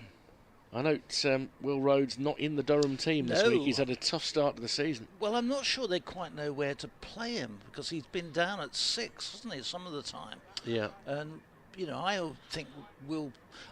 always thought Will Rhodes' best days was when he was actually opening with Dom Sibley. Yeah. And certainly no lower than 3. But they don't seem to have got that right. Here's Fuller. James Fuller starts a new over with a wider delivery outside the off stump, which Bo Webster leaves alone. 71 for 4 it remains. So you've got this list then, have you? It's not much of a list, but what It looks a good one. No. Some of that is the working out on that page. Okay. Oh, okay. You know, I made a note of some players because they might come in useful later when I was going down the list, because they have names for surnames. But actually finding anybody who played together, has proven really quite difficult. Right. This one is flicked away down to fine leg by Webster. Gets a single. 72 for 4. Webster moves on to 30. Well, I don't know whether you heard, we did come up with a few who are playing currently. Yeah. I was looking just at Warwickshire initially. Oh, you were just looking at Warwickshire. So, and it really is quite hard for Warwickshire. No, the ones that are playing currently were excellent. Look. Thank you very much. But for instance, I don't normally get that. Like 15, well, because some of them were sent in by people who are smarter. But we didn't read those. So 15 years ago in the seconds, I think Nick James and James Ord coincided just about. Yes. But that's as near as I can come to people who probably played together. This next one, Hayne drives up to mid-on, but straight to mid-on, and there's no run. However, there are some very satisfying answer smashes to do of players from slightly different eras. For instance, I give you Phil Oliver, Hannon Dolby. You see what I did there? Yes, you linked the two together very nicely. Phil Oliver, tremendous cricketer in the 70s. Yep. With a bit of a star of the old John Player League. Yep. And a great fielder. You even have a look of Richard Osman about you, I have to say, as you ask that question. I need to grow a beard. Well, I'm a big fan. About 7 about inches. a foot and a half. So this next one is played out to the offside. They're going to take a quick run as it's played out to extra cover, and in the end, very safely, because it was misfielded by Mark Stoneman, who was trying to run around, pick up one-handed, but Hayne got through. And then you have a choice. If you use Ricardo Gordon, right? Yep. You can have Ricardo Gordon Lord or Ricardo Gordon Parsons. Yes. But again, wouldn't have played together. So it's a bit disappointing, isn't it? Yeah. So I am really struggling to find any ones that played together. Well, we had a player called Jim Stewart, and I just think if there was a Stewart played with him, I'll have a think while we're on. As this next one sees Webster running it away out to cover point, and they quick shout of yes. Another single goes, so they're accumulating, these two. The boundaries have dried up a little bit, but the board turning over, 74 for 4 in the 25th over. And then I let myself have free rein of players from any county over the eras that just made a really satisfying answer smash. So, for instance, Tom Hartley-Elaine. Yeah. Tom Hartley-Elaine, because Hartley-Elaine, who played for a couple of counties, including Worcestershire back in the day. Yeah. It amused me. Yeah. It amused me. Yeah. This next one is Hayne. I think you widened the scope a bit. No, I did. No, I did. I'm admitting I did this. Time factor and county factor. I did this purely to amuse myself. And okay. the one that amused me, again, wrong generation, but two cricketers I enjoyed watching. Although one of them did play for Warwickshire, not very well. But Wayne Daniel Vittori, I think that's a very satisfying answer smash. I did very much enjoy watching Wayne Daniel. I was very grateful I wasn't a batter at the time. But you've been very lucky to have watched Daniel Vittori. Blinking you missed him here. Blinking you missed him. Well, he never actually played here, did he? I think it just one away game, wasn't it? He went to Lords and played against Middlesex. Got injured. He came injured, played in the one game while he was injured, and went back again. Bo Webster to face Brad Wheel. It's full and straight, and he's forward, and he defends it back out on the offside. I don't think he should have ever actually played, really, because he really wasn't fit. No. But there are loads. There are loads. If you cheat like I did, I'm admitting that I cheated, and you just go for any cricketers. but it's the satisfaction level. Yeah. Well, we've dropped it down a little bit from when Kevin and I were on. At least we were keeping to the rules. Yeah, no, but I'm not. Kevin's that sort of chap anyway. I'm not pretending that I've stuck. Well, he's not. I'm not pretending I've stuck by the rules. As Wheel is into Webster once more, and this one's slightly shorter, but just as straight, and is defended out into the offside. So, because actually the Chris Benjamin Mike one was perfect early, so that was an example of two players who played in the same match for Warwickshire, wasn't it? Yes. So that was pure. That was pure. No complaints there. Well, no, the Benjamin one was Chris Benjamin and Ben Compton. I know, but I Both thought playing for I didn't know whether they. Oh, I no, thought Chris I see Benjamin what had played in you're that talking about game. Warwickshire, Oh, yeah, okay. Yeah. But that would probably apply as well. Wheel outside off stump. Webster looking to push it square. Hits it too close to cover. And it's picked up by Gubbins. Mike's a name which has dropped out of fashion, hasn't it, a bit? Yeah. So again from two different generations of Bears, therefore you can have Ben Mike Powell. Yeah. But none of these are as satisfactory as we would like them to be, really. You're going to have a rake around the museum during the lunch interval and see if you can come up with a sensational answer that we hadn't expected. I'll see what I can find. Yeah. I'll have a look and see through the annals. Wheel angled in this time to Webster, a slightly rushed defensive stroke. Gets it out into the offside. Wheel looks in really decent rhythm here. Yes, he's been a good spell. He's really tested, and perhaps if you're going to be critical, a little bit of him, perhaps just a touch too much onto the leg stump. But even so, he's not had a lot of runs scored off him. Webster looking to pull here, gets nothing on it. It's one of those where you don't want to get snared down the leg side, and he looks rather ruefully at missing out, and there was a little look at the heavens from Ben Brown as he took it. Good footwork by Brown to make that look as comfortable as he did, actually.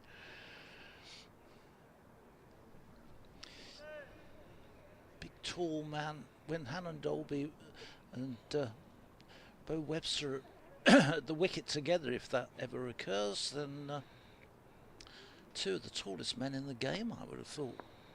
Certainly up there.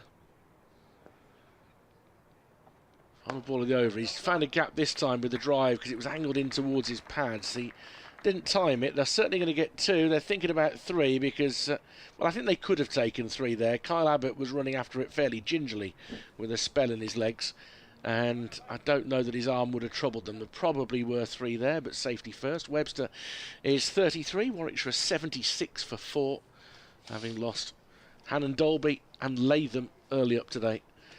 A wicket apiece for Abbott and Turner. When do Australia play?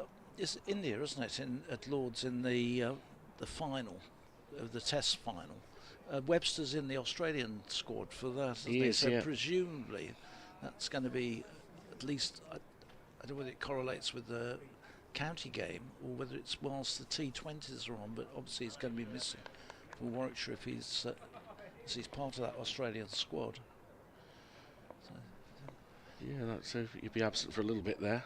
Hayne waits as Fuller is in, and Hayne again looking to play it into the onside, gets a bit squared up, and that ball again ends up going up to mid-on. He's looking to play it away through mid-wicket and just getting the bat coming through and playing it straighter than he's hoping to go. He's aiming or sort of putting himself in position to work it away through mid-wicket, but it's not quite getting the timing right at the moment. He's battling away there. He's placed 47 deliveries so far for his 13 and had some let-offs, as we've talked about. This next one he plays solidly this time to mid-wicket. There's no run. That test is from the 11th to the 16th of June. So of course they allow 6 days, don't they, for the test final? Yeah. And there are 3 T20 Blast games that the Bears play during that window: at Northampton, at Headingley, and at home to Notts. And if he's required for several days before the build-up, he could potentially not be available for the first couple as well, at home to Yorkshire, home to Derbyshire. That's quite a big chunk, isn't it? Fuller in. Plays. This one is edged down to third slip, all along the ground, and there's no run. The Bears would have 2 overseas available though for those games, because Hassan Ali is due in to join Tom Latham, is available for all formats. So they do have options. It'd be interesting to see whether they get a little bit of Chris Wokes at that spell as well, because he's getting closer and closer to fitness after what has been a very frustrating period for him, I'm sure, because he just loves playing cricket. Fuller in. This one he's played away to backward point. And, really well fielded, diving down by Baker on the field as Kevin. Is he must be on for who's substitute? We'd have to do a head count to see who he's come on for at the moment. Yeah, I didn't notice him come on actually. Who's missing? Abbott's back at mid on. Is that Wheel will be on the fence somewhere? Is Turner out there? Keep an eye out. James Fuller in from that Birmingham end in, and Hayne defends it back. There's no run. Yeah, Sonny Baker's out there at cover point, so I wonder what Stoneman's on, so when he dropped his chance he didn't hurt his hand. I just wonder whether... Oh, he certainly had no pace going at it, did it? No. I didn't see Baker come on, but I'm assuming it's Brad Wheel down at long leg. If he is, then I would suspect it might be Turner who's not on at the moment. Who's at mid wicket? Need him to turn his back. Fuller bowls. Hayne runs this one away in front of Baker, who goes tumbling across on the middle of the square to collect, but can't prevent the single. Here we go. It was Liam Dawson. He's on his way back out there. If he'd have done that seconds before, he'd have saved us all that searching. So. I don't think Baker was out there very long, to be fair. Well, we've mentioned him anyway, so he's now leaving the field. 77 for 4. We have had 27 overs and 14 to Sam Hayne, which has been a difficult 14 for him. That's come from 52 deliveries, and Bo Webster 33 from 48 deliveries. The great virtue for Sam Hayne is that he's still there. Yeah. These two have added 47. It's not been comfortable, particularly for Hayne. John Turner is being restored to the attack, bowled 3 overs first up, got a very good wicket, that of Tom Latham, but also got dispatched for 3 successive boundaries by Bo Webster. So he'll now probably come on for a longer spell. 40 minutes to go till the lunch interval, so you're looking at probably another 9-10 overs. So a chance for him maybe to get 5 in here. And it's Hayne who is on strike to the first ball, and he's forcing this towards extra cover, and they come a long way down, and a direct hit and Webster would have been run out, but it goes just wide of the stumps.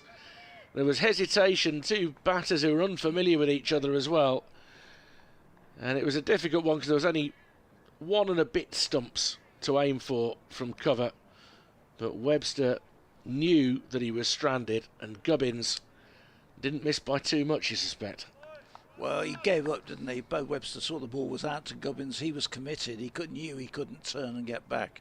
And it was just a question of hoping that that ball didn't hit, and he was on the lucky side. Hayne now with a leading edge that bounces halfway on its journey towards Gubbins in the covers. Looking to angle it down into the onside, and just that leading edge bounces away into the offside, and Hayne continues to look uncomfortable out there. It's the hard yard sometimes, isn't it? You know, as any batter will know, that when things aren't going your way, you just have to try and stick at it. Yeah. As he leaves the ball outside of stump, that keeps a bit low. It was very full, mind you. It goes through to the wicket keeper. Let's have a quick look at events in Division 1 today. Durham 73 without loss, replying to Notts 407. Minto 46 not out. In the batting. Sussex 26 without loss in reply to Somerset's 338.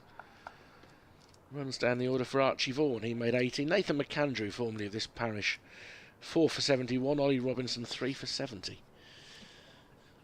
Hayne stands tall, looks to drive this through mid-wicket and finds a gap, and that's 4, and that was nice. That'll please him. Finds a bit of timing, steered it wide of the right hand of Fuller, and that brings up the 50 partnership between Sam Hayne and Bo Webster. They've added 51 in 16 and a half overs. That will make Hayne feel... Oh, you'll feel much better with that shot, won't he? Mm. That's probably the first real Sam Hayne type shot we've seen. At the Oval, sorry, 94 for 2 in reply to Yorkshire's 255. Burns 31 and Sibley 29 are out. Curtis Patterson, who the overseas who didn't play last week, is 19 not out, batting at 3 for Surrey. Didn't make the team last week. Turner short, underneath it goes Hayne through the wicket keeper. Couple of early wickets for Worcestershire. Interesting game that at New Road. Worcestershire's 358 all out was a little backloaded. Waite 73, Taylor 43, and Allison 38. And then the amusement this morning of Ben Allison getting his brother Charlie Allison out. That was the Allison reference earlier. Ah, right. Okay. Yeah. Allison bowled Allison naught. I tell you what, I'll listen a bit more closely next time. No, it was only me in the background, wasn't it? As this is full and steered towards mid-wicket by Hayne. End of the over, 81 for 4. Essex are 29 for 2. Wickets for Allison and for Taylor.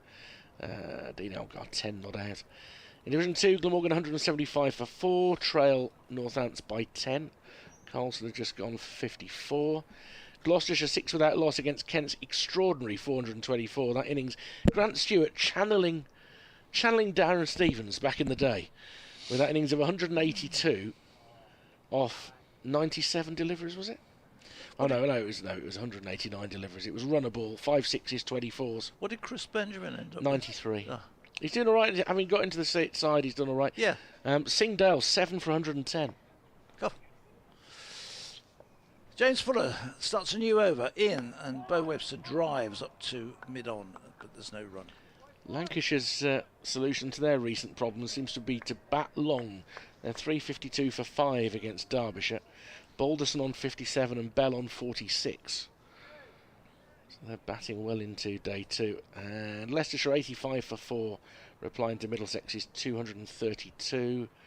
Roland Jones still rolling back the years with 2 of the wickets to fall. Yes. Fuller in. Webster drives handsomely, but straight down to deep backward point, where he will get a single. That's all it will be. No, but just 82 for 4. Webster moves on to 34 with that shot. And Leicester day 3 of 4 in this Zimbabwean warm-up match before the test against England at Trent Bridge on Thursday. The PCC 11 are 63 for 1 in their second innings, trailing by 10. Josh DeCarish is 34 not out. Dan Mosley is 9 not out. He got a couple of wickets yesterday, didn't he? In the Zimbabwe innings. There's Fuller in and bowls, and Hayne is leaving outside the off stump. Still 3 slips in place, so still attacking, looking to try and pick up this 5th wicket. Remember, there's still 218 the lead. So it's still a very healthy position. If Hampshire could get another wicket or 2 before lunch, they'll have had a terrific morning and be firmly in charge of this game. But, these 2 dug in and hung around, and Hayne has offered some chances as he turns this one into the onside, but again straight to mid-wicket. There's no run. I know 6 of the 8 matches in the last 16 of the T20 Women's County Cup are being played today. Some interesting venues amongst them. Glamorgan against Lancashire at Brecon. Oh, it's nice there. Yeah. Lovely out there in the beacons. Steelbacks and Leicestershire, that is at the County Ground at Northampton. Surrey and Hampshire at Beckenham today. Ground at the Kent's Ground at Beckenham. Surrey women playing their games there. I think they've used... And live commentary via the BBC Sport website, Kevin reminds us. Oh, right. That's from 2:30. This next one is dug out by Hayne. That was a well-disguised Fuller Yorker length delivery from Fuller, which Hayne was quite late onto, got down in the end and just got it out into the onside. Yeah, Yorkshire Essex My at son Headingley. used to have a house in Beckenham overlooking the what was originally when he first moved there was owned by one of the big banks.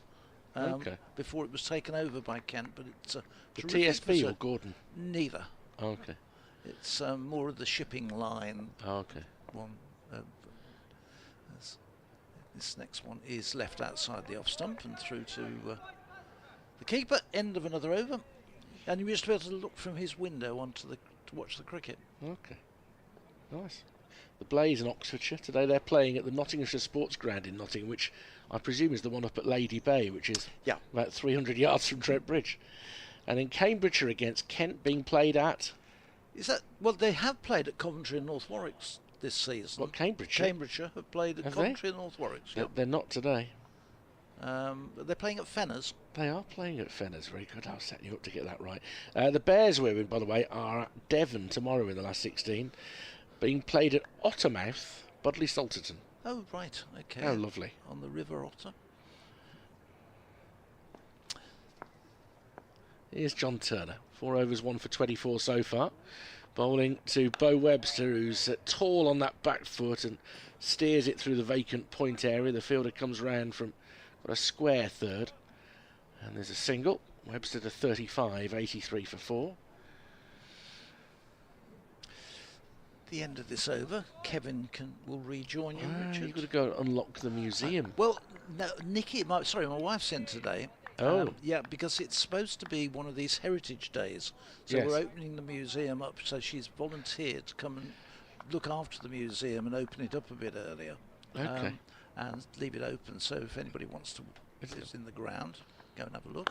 Turner full to Hayne, pushes forward and drives it really in defence up to Abbott at mid-on. Abbott is doing a bit of stretching at the moment as if he fancies another spell pre-lunch. It is Red Bull Showcase weekend. I mentioned the ticket prices are cheap, lowered or free for under 16s. I joined as a member when I was 12 at Edgbaston, so I'd be here every Saturday. whenever I could. Scoring, were you? Oh yeah, brought the scorebook with me. Yeah. Quite right, you know me too well.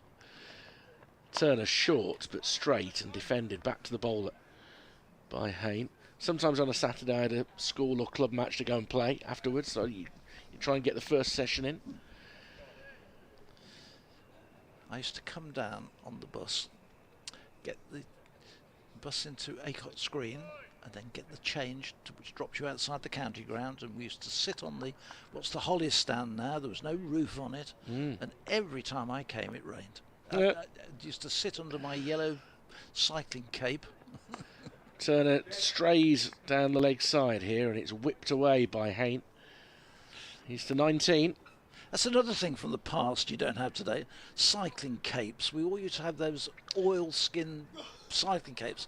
Wow. Which you used and put over you to protect you, and it used to have this awful smell to it. But it kept you dry. But did you wear your cycling cape on your way to watch Moby Dick in the cinema? And what people had was on their back wheel they had a mud guard, so they didn't end up with mud all up their back like they do today. It's onto the pads of Webster as well. That might be a leg bye that they come through for. Nigel Long is waving his hand, and now he stretches his leg. I know he doesn't bend it. He puts up a straight leg and taps the top of his knee. The scorers understand. 85 for 4. Well, I think Warwickshire should give me a bonus here because I've done an hour and they haven't lost a wicket. They've tried their hardest, but they haven't. It's really good. That's really good. Achieved. Sorry, Hampshire. We can discuss cause and effect later. Phil will be back with us this afternoon. I'm going to put this on my objectives for next year. It's ball just outside off stump, full face of the bat from Hayne, who looks to have settled a little bit. 85 for 4. Kyle Abbott is jogging up the far end, but it's not in order to bowl. It's just to stay at mid-on for now because James Fuller is going to continue into a 6th over. 85 for 4. So answer smash makes it Kevin James Fuller. Kevin is back. I know I'm trying too hard, but you know it was a bit of fun. It was set up beautifully by your correspondent on email, and it just gives your brain a bit of a workout, doesn't it? Yeah, I've got a few more for you. Oh, good. Proper ones though, probably. So Fuller continues with almost a Yorker length delivery there that's dug out by Webster, and puff of dust as he hits it into the surface. And Abbott is whirling his arms, so Fuller bowling his 6th over. This may be the last of this spell, and Hampshire will try and do what Warwickshire did, which was take some wickets before lunch. Those 2 wickets just before lunch yesterday. Well, they'll need to do it by either bowling the batter or getting them LBW, because I'm afraid woe is Hampshire's catching for the second week running. As Webster awaits once more, and this is very full, but he drives it square out of half of the bat, really. Gubbins with a sliding stop across the wicket that was used for last week's game.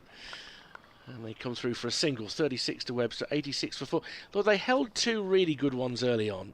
We've got to give Fuller a little bit of a free pass for the one that whistled over his head, because it went very well. However, the other two, I mean, Stoneman will be very frustrated with one where actually if he'd moved his feet a bit quicker, he would have made it a bit easier for himself. The first chance that Hayne was given. And the second spill by Prest was, I mean, is it fair to say regulation? Definitely. But he survived to the point that he's on 19, and he gets in behind this and defends it up towards mid-on.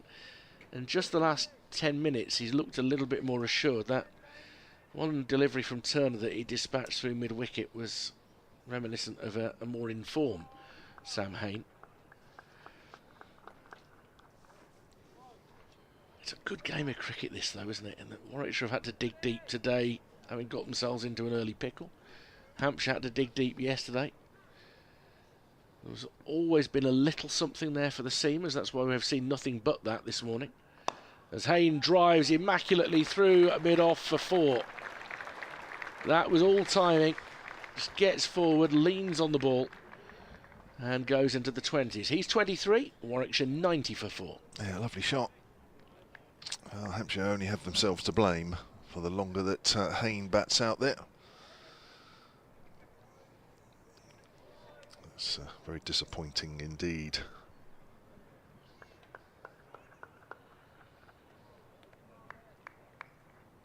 Bowler's already coming in before Hayne gets down into his batting stance.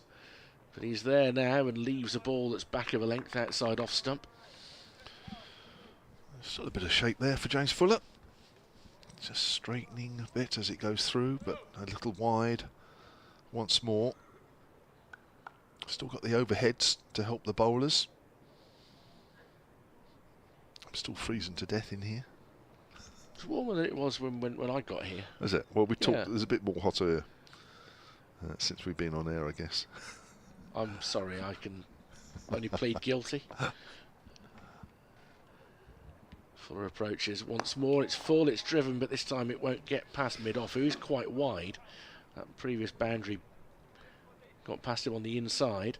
60 these two have added now. Hayne 23, Webster 36. We've got just over 25 minutes before we get to the interval. 90 for 4, 210 Hampshire lead by. Yes, Chris Hutchins has got some answers for you on your cricket answer smash. solentcricket@gmail.com. Apologies if you've already said some of these. You may not have. No, I didn't do too many. Right. Mark Nicholas Pocock. Yeah, okay. Played together for Hampshire and were successive county captains. That's right. Because these are better. These are elite because they played together. Right. These are elite answers. Here's Turner, runs away from us, bowling to the Australian, Bo Webster, who's defending. The ball goes out towards Nick Gubbins in the covers. But he also says if Ali Orr had been in the Hampshire starting 11, well, he was in the squad, then you could have had Tazim Ali Orr. You could. Yep. Not in this match, but this season, says Chris. In the same Hampshire 11, Liam Dawson. Hang on.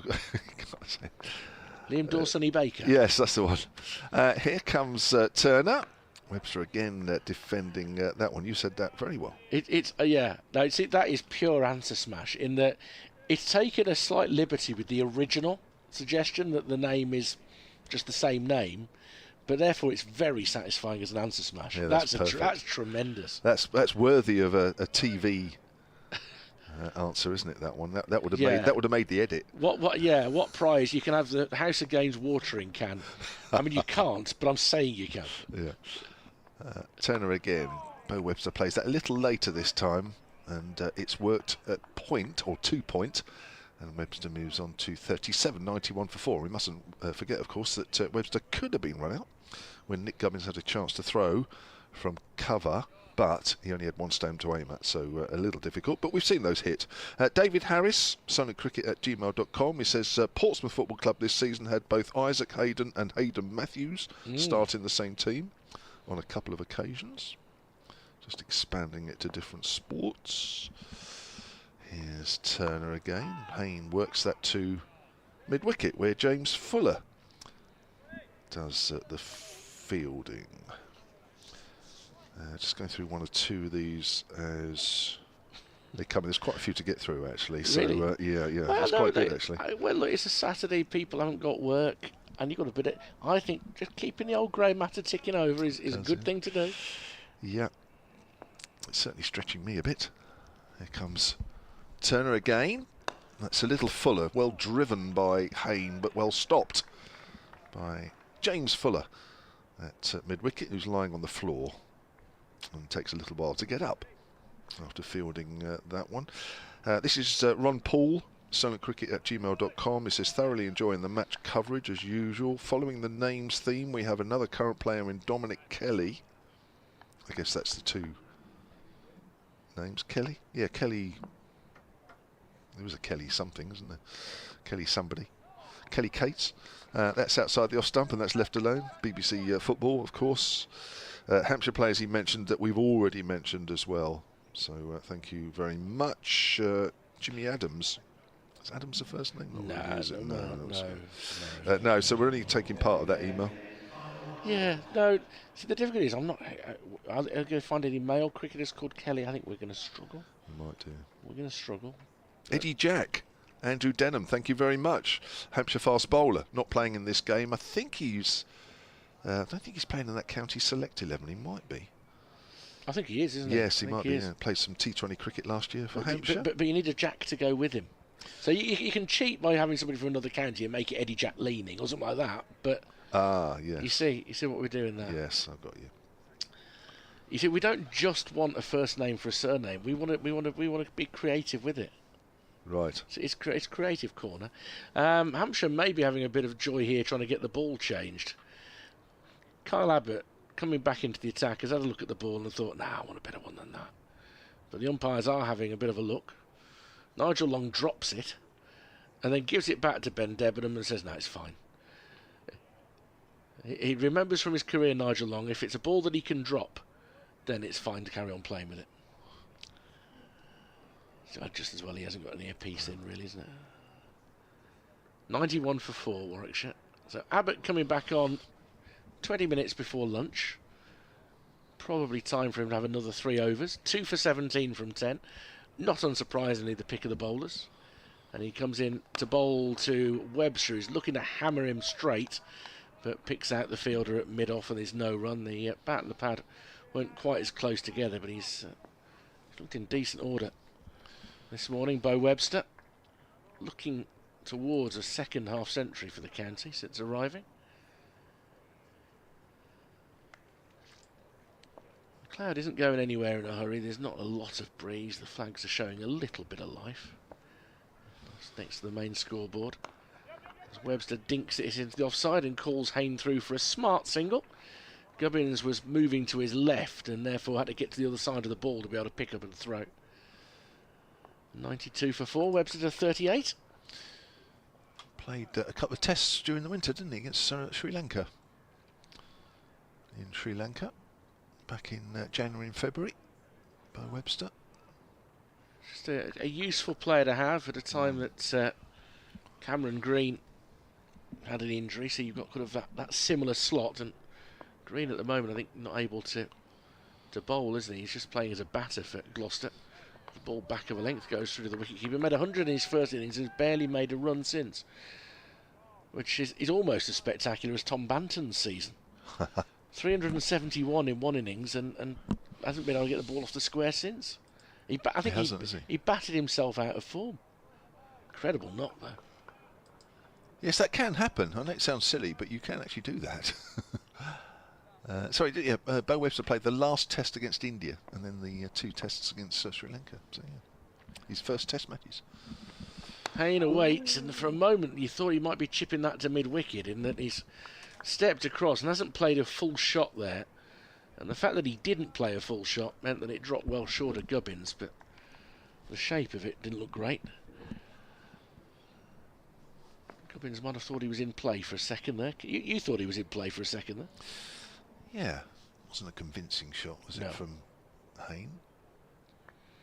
It's as he's been in, the longer he's been in, the more hallmarks it's got of a man trying to play himself back into some sort of rhythm with the bat. This is well outside off stump, so he just steps across and raises his bat high and lets it go through. Yeah, well, Hampshire's certainly helping him with that. It must be horrible at times to be, I mean, you know, as much as he's been out there for 90 minutes, it must be really tricky at times when you know that you're not batting quite the way that you want to, or not the way that you're capable of, and you're dogging it out. But it must be quite an uncomfortable experience. Yeah, but, I mean, this is better than any nets. Yeah. This is where you're going to get it back. Especially against the quality of bowler he is now, as Abbott is going to take the edge there. And that is where the lack of form comes to bear, because you've got the quality of Abbott, who's got a ball that has maybe just offered to move away off the seam there. We'll have another look at it, and it's the thin edge, and Hayne is gone for 23, Warwickshire 92 for 5. Yeah, it's just that line where you're never quite sure with Kyle Abbott. Is it going to nip back? Do I need to play it? Even though it's pitched just outside off stump. Well, of course, if it then just goes on with the arm, which that one has, then you find yourself playing slightly inside the line. That's why Kyle Abbott is such a prolific wicket taker. He just nags away on that line and on that length. And as a batter, you're never quite sure what line to play and what line to leave alone. And Hayne just looked there as though he was never quite sure, never convinced, wasn't even convincing playing with that forward defensive shot. Good bowling. I do dread at the moment the ball going in the air. Because you're never quite sure if it's going to be put down or whether it's going to be held. Fortunately, Ben Brown, behind the stumps, has been pretty blameless over the last week or so, with catches going through to him. It's just his teammates in general are letting him and the team down with their catching. But Sam Hayne goes 4 innings he had for his knock. For 23. That's 3, because again, that first one was whistling, wasn't it? Absolutely whistling through the slips, the first one. Yeah. So Ed Barnard comes out now, and Hampshire would love another one before lunch. The Bears in a pickle. Those 2 wickets last night were crucial in the story of this game, for sure, with both openers dismissed in that 8-over spell. And it gave Hampshire momentum that's been aided by the fact that the conditions are a bit more bowler-friendly this morning, and that's not trying to take anything away from Hampshire, far from it, because they then bowled very, very well to the conditions.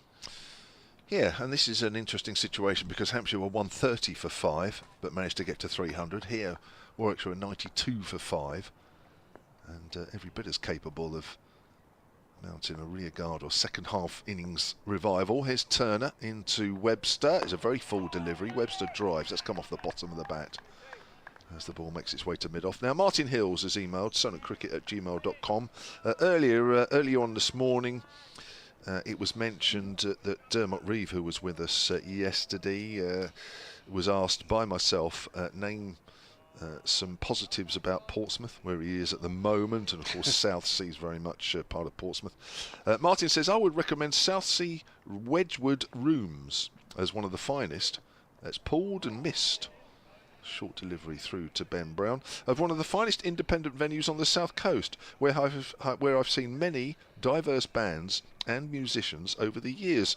I'm also pretty certain that the towering Norman Graham of Kent played in the same side as Graham Johnson in the early stages of the later's career. So Norman Graham, Graham Johnson as an answer smash. Yeah. Kent option.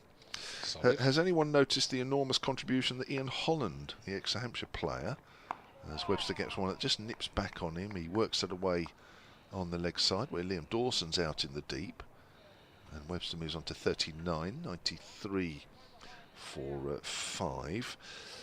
He certainly is, and I think we are all noticing that. He says he's making a huge contribution to Leicestershire's revival this year. I think they were top of the table, Division 2, probably still are. Mainly with wickets and economy of bowling, but also with useful runs. He says, may I also finally, come back to that in a moment as Turner runs away from us and bowls, and nice looking backward shot or back drive by Barnard out into the covers. May I finally praise the quality of the Warwickshire streaming, says Martin, particularly good at wicket and drop catch replays. Well, they've had plenty of practice at the drop catch replays this morning.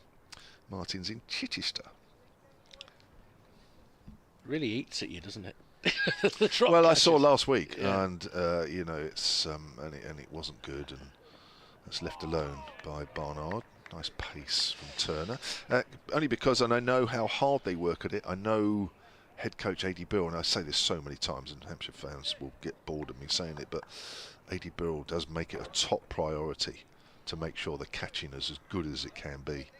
And yeah, they're suffering a little bit. Liam Dawson doesn't really want to field in there at the moment. Quite understandably, it is a difficult position to field there. He is very good there, but it does demand an awful lot of concentration, especially at the moment the bowler gets to about here as he bowls. And I think he's playing inside the line. Barnard just nips away on him a fractionally. End of the over, 93 for 5, and with no James Vince, of course, who is decent in there, more than decent in there. It has just been a little hard work for Hampshire over the last week or so. 93 for 5, Warwickshire trail by 207. Dirty sound system, the final jam. That's tonight. Tomorrow, Lucy Kruger and the Lost Boys. It's at the Wedgwood Rooms in Portsmouth. Oh, right, yeah, okay. Yeah. They mean nothing to me, but it sounds like they do to you. No, absolutely nothing to me. But there's live music every night from now until Friday. It's great. As Abbott comes in and he's slashed off a thick outside edge down towards third by Webster. It bounces a couple of times before reaching Liam Dawson. Webster to 40, 94 for 5. I haven't heard of any of the acts, but I'm sure that they're great up-and-coming acts. There is a point in life where you're not supposed to know who the new people coming through are, really. You leave that to children and grandchildren. So there is a point. But no, he said it was a good independent venue, so I thought I'd look it up. Sounds ideal. Tenner in tonight. Tenner in. Monday's sold out. It's a big show Monday. I think it's Monday sold out. Little independent live music venues need to be preserved in Aspic. They really do, because there are fewer and fewer of them. Barnard looking to cover up a delivery that's cut back there from Abbott that sounded like 2 impacts to me. In that, for me, that may well have been a little bit of a nick onto the pad. Height would also have been interesting, Kevin. Yeah, I was just watching that again. Here it comes on the replay. Nips back. Yeah, hits him high above the pad, actually. But on the back leg. Yeah. I mean, it's a shout. There's no doubt about it. You've got to shout for those. Yeah. But I think the umpire, there's probably just enough doubt to say no. Just enough doubt. The noise of double impact might have just clipped the front pad on the way through to the back leg, but I don't think there was any bat about it in the end. Barnard, the fuller delivery, and he can just help himself there, because he can roll his wrists on the ball through square leg. The square leg fielder, Middleton, is in front of square, and with that short boundary, Barnard gets off the mark with a boundary. 98 for 5. Yeah, it's fairly straight, but it's a little fuller, so you're able to just use the angle to just guide it away on the leg side. Didn't try and hit it too hard. That was the secret of that shot. Paul Williams, solidcricket@gmail.com. Come to that after this delivery. But 3 for 23 now. That's short and outside off stump. No interest from Barnard. He says, sadly, Hampshire seem to struggle regularly with an older ball, both in bowling and catching. We also seem to take blinders and drop the dollies. A.D. Birrell must get very frustrated. Yes, he does. Well, all teams struggle with the older ball. I mean, not necessarily in terms of catching. And the catches weren't with an older ball, were they, really? They were still in the sort of 20s in terms of overs. But it was interesting yesterday, and we'll see whether today is a parallel, that the ball still carried on doing something right through. It is, isn't it? Yeah, it is. Yeah. Barnard was getting it to move when it was 70-odd overs old. Abbott again short of a length and left alone. You could leave that alone on length, and there are oohs and ahs, but that's gone another half stump height past Barnard. It's just that odd one, isn't it? The odd one that does bounce. This is a good one. on your answer smash theme. James Hart, sonatcricket@gmail.com. Now, this is a Hampshire women's answer smash. Yeah. Lauren Bell, but Ella McGacken. How it in? Forward comes Barnard, defends out into the offside. Gubbins comes in to do the fielding. There's no run. That's very satisfying as a cricketing answer. That would smash. make the edit. No, I'm very happy with that. Yeah, Lauren Bell, the England fast bowler. Yeah. And Ella McGacken, who scored 100 earlier this season, her first 100. This doesn't count, but I like to mix women's cricket with 1970s sitcoms, merely so I can say Emily Windsor Davis. Oh. Just to give her a mention. Now up at Durham, isn't she? Yes, she was down on the south coast a couple of weeks ago because she's just had surgery. So she was back home, and she was able to get treatment from the Durham physio, both men and women, because Hampshire played Durham men and women in close proximity. Here's Turner, and that's a lovely shot off the back foot by Webster, but there is a man out deep into the cover area. That's 99 for 5 then, Warwickshire. Yeah, she was in good form. She came and did some commentary with us. And she's on the mend. She was on crutches though, but... really frustrating the first season of the women's county cricket being the way that it is, that she's out at the start of the year. Oh, God. What a shame for her. Moved up there. It's a big move, of course. And bought a house up there and everything. Yeah. Turner in. Bowls. Barnard plays that late. It's off a thickish outside edge. Goes to ground. Well stopped by Fuller at third slip. Yes, not easy when you make the big move up north during the south and get the house and everything like that. All ready to go. She went on the pre-season tour to Zimbabwe that Durham men and women both went on, but was in a lot of pain apparently. Oh dear. Well, heal quickly, Emily. Get yourself back playing. Yeah. She's following the cricket, that's for sure, as Turner comes in. Forward is Barnard. Good length from Turner, who's into his 8th over here. 1 for 29. Picked up the wicket of Tom Latham. Well caught in the slips. Hampshire's catching in the first 15 minutes. Was sound in the slips. Unfortunately, after that, it wasn't quite so good. Brian Budd, solentcricket@gmail.com. He says, ask Dave Allen about the Wedgwood Rooms. He must have played there hundreds of times. I'm sure he has. He says he's resisting the inner rage to over the drop catches. Here's Turner, left alone outside the off stump. And actually, Dave Allen has sent a picture here. sonatcricket@gmail.com. He says, sorry, I can't resist. Here's a photo of me, second on the left, and my mates in Reet, Petite and Gone at the Wedgwood Rooms in the 1990s. Magnificent. There we go. Now, this is not very good, unfortunately, for people on online and on the picture feed, but it's great for me and Richard Wilford here. There's some bold shirtage going on there. There is. Turner, short, it's pulled, top edge, over the slips. I think that might have been top edge onto the shoulder. In fact, it's all shoulder. It's signalled leg buys. As the ball goes over the rope at the far end, and there's the 100 up for Warwickshire in the 36th over, and it's come at a cost of 5 wickets. Lovely picture of Dave Allen. What a top that is. I tell you what, I think it might have been helmet, because I think he's been forced to be checked for concussion. The umpire is holding up play, and out comes the physio. So that might have been off the lid. Yeah, I think it was. Fred Barnard. And it was, we haven't seen a lot of short balls. We've seen a handful of sprinkling, but that was a good one. It was. From Turner. Well, we wait for Ed Barnard to go through the usual protocol.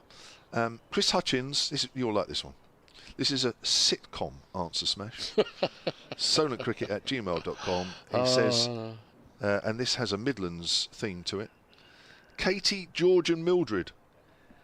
Okay, so it says, so we've gone women's cricketer with sitcom. See, is it amazing how this morphs into something else? George and Mildred.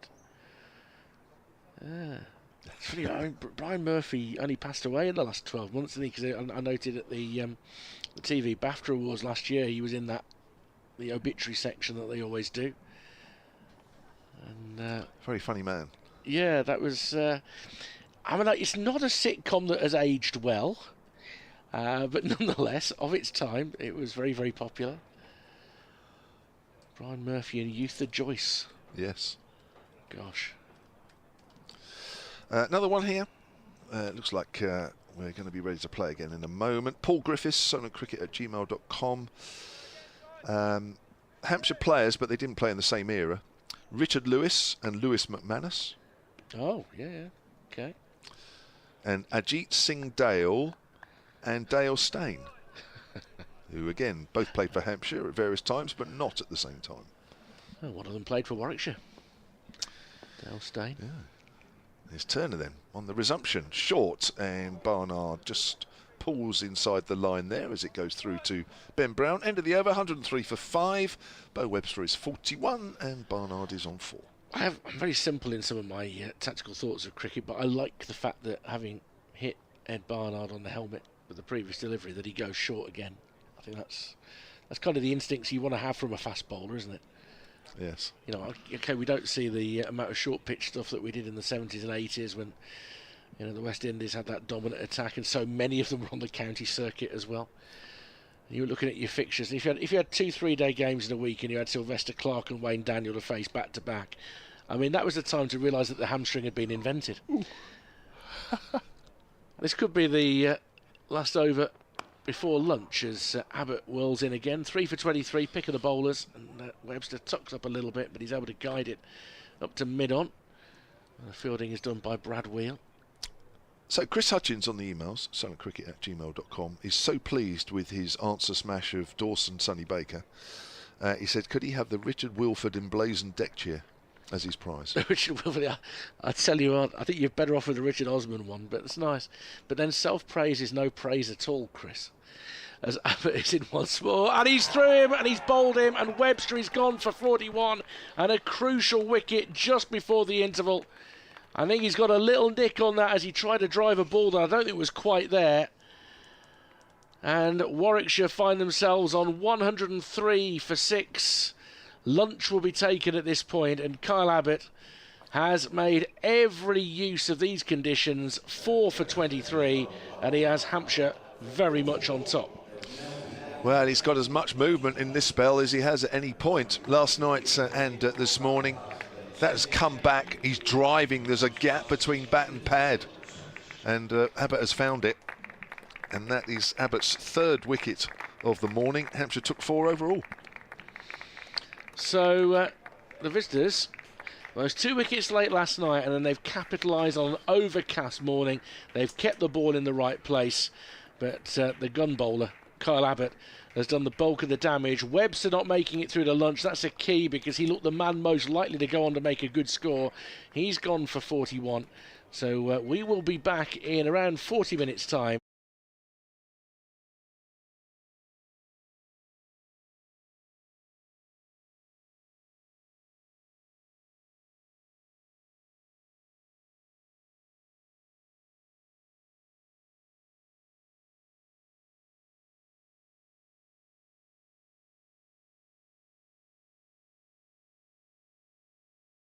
No, it's been a really good couple of weeks for the boys.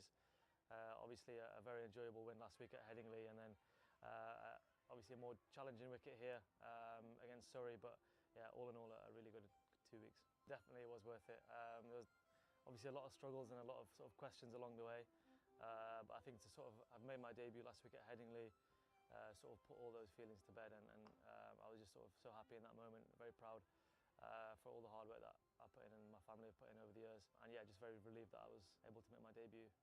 I was unsure if I was going to play, so you know, whatever runs I could get, whether scratchy or pretty, just making sure that I was there to knock off the winning runs at the end was the most important thing for me. Saving the ones. Everyone's in, and he comes down the pitch and hits it over the top, and Zen Malik has scored his maiden first-class century, bringing it up with a 4. He removes his helmet, gets a hug from Ed Barnard.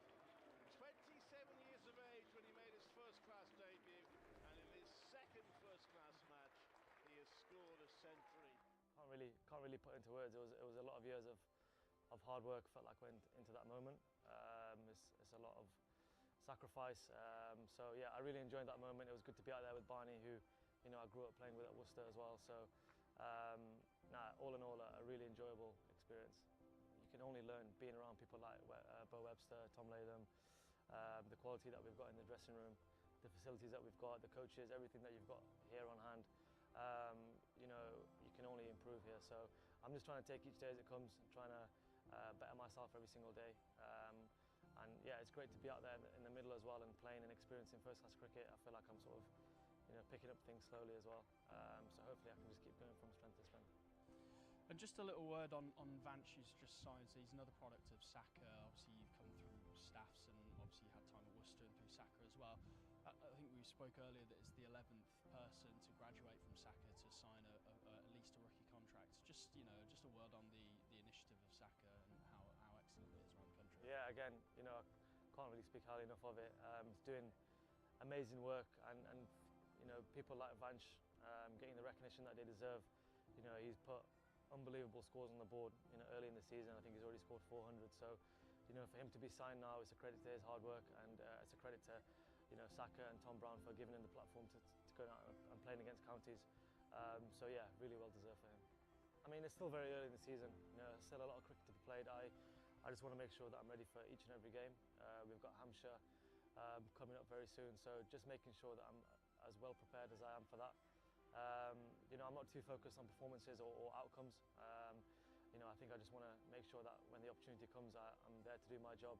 I can help the team in any way that I can. And I think hopefully from that, you know, the performances and the results will just take care of themselves. So I don't want to put any sort of targets or goals in the season right now. Just trying to enjoy my cricket and do as best as I can for the team.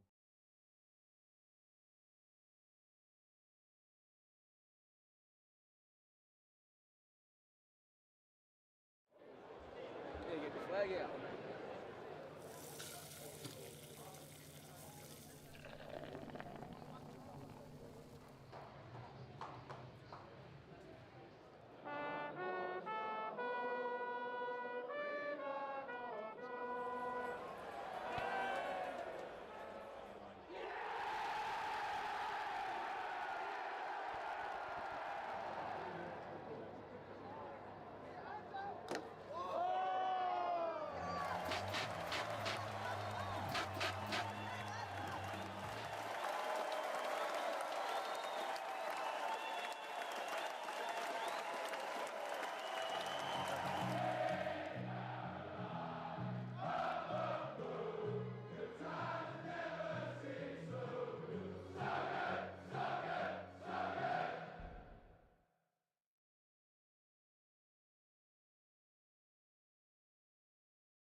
April 1882. Queen's Hotel in Coventry, Warwickshire County Cricket Club was formed. Over 140 years of wearing the bare and ragged staff, the triumph, people swarm onto the field here at Edgbaston. the ecstasy,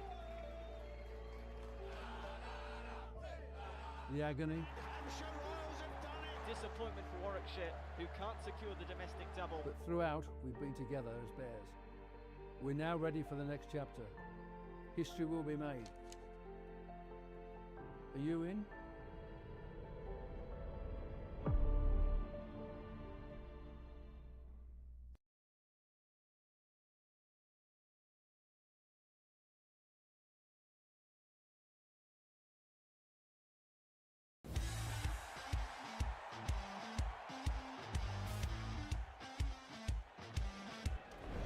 That is as good as it gets from Hassan Ali. There is simply nothing that the Bears cannot do.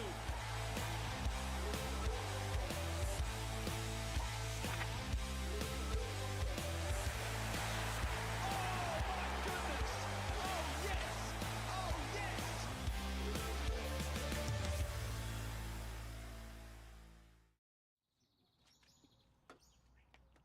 Oh, what's that?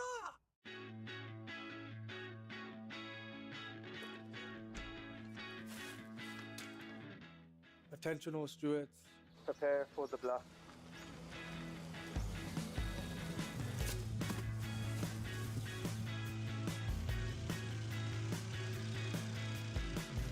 Security, are you seeing this?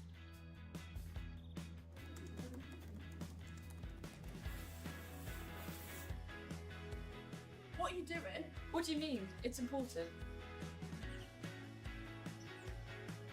I think we're going to need more bubble wrap.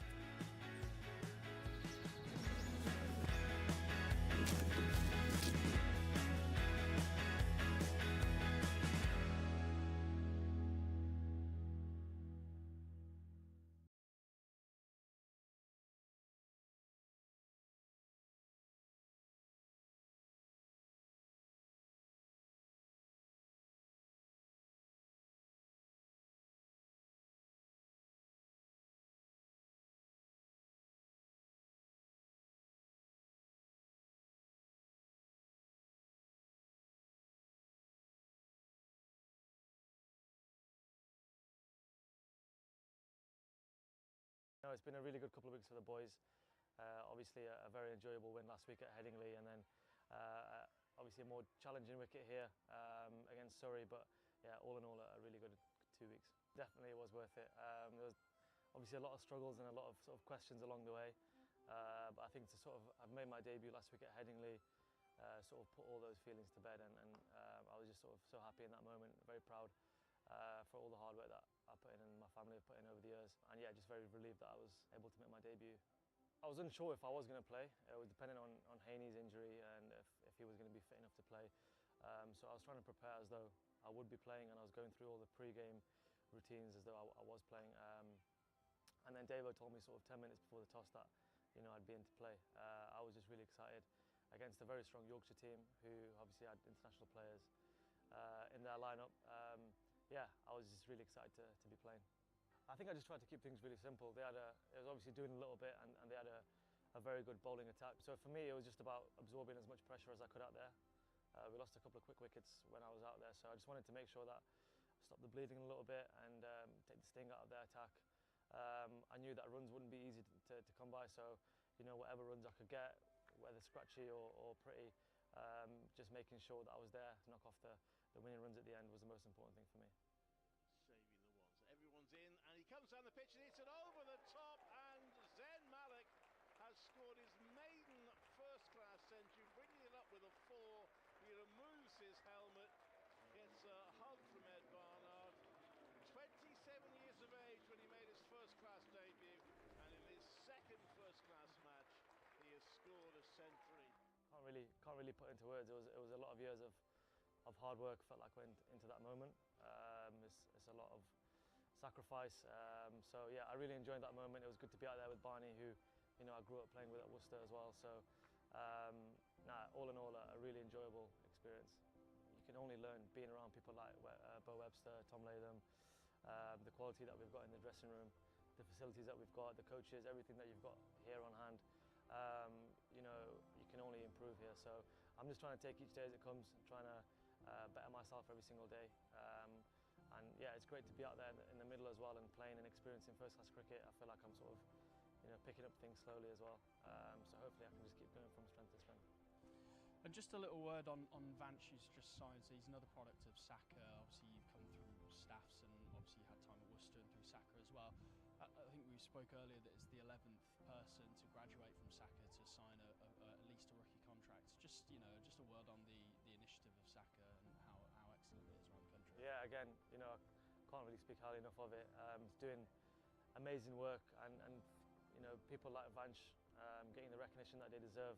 You know, he's put unbelievable scores on the board, you know, early in the season. I think he's already scored 400. So, you know, for him to be signed now, it's a credit to his hard work, and it's a credit to, you know, Saka and Tom Brown for giving him the platform to go out and playing against counties.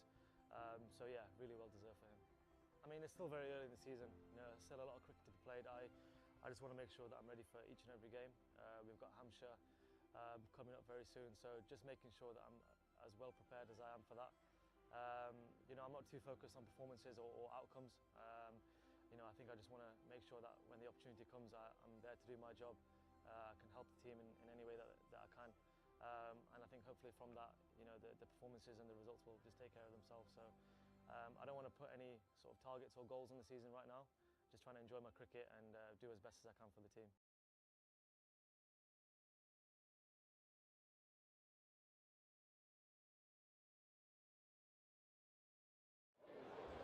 Yeah, get the flag out.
April 1882.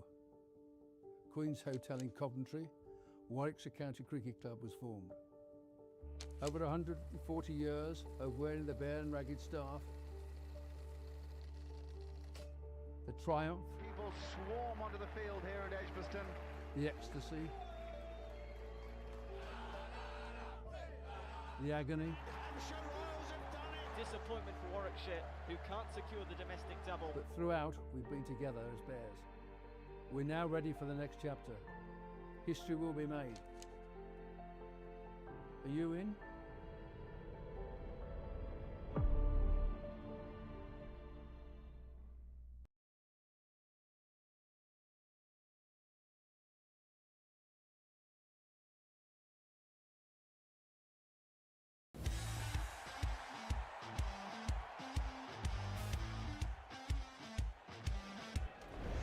That is as good as it gets from Hassan Ali. There is simply nothing that the Bears cannot do.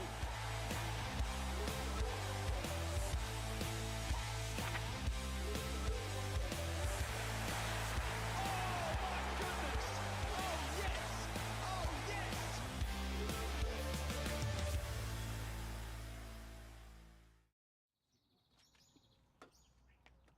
Oh, what's that?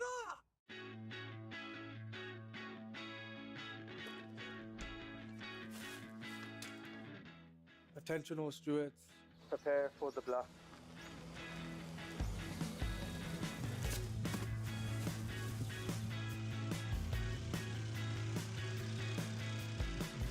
Security, are you seeing this?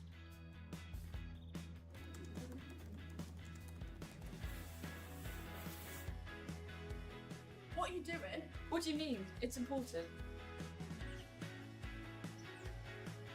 I think we're going to need more bubble wrap.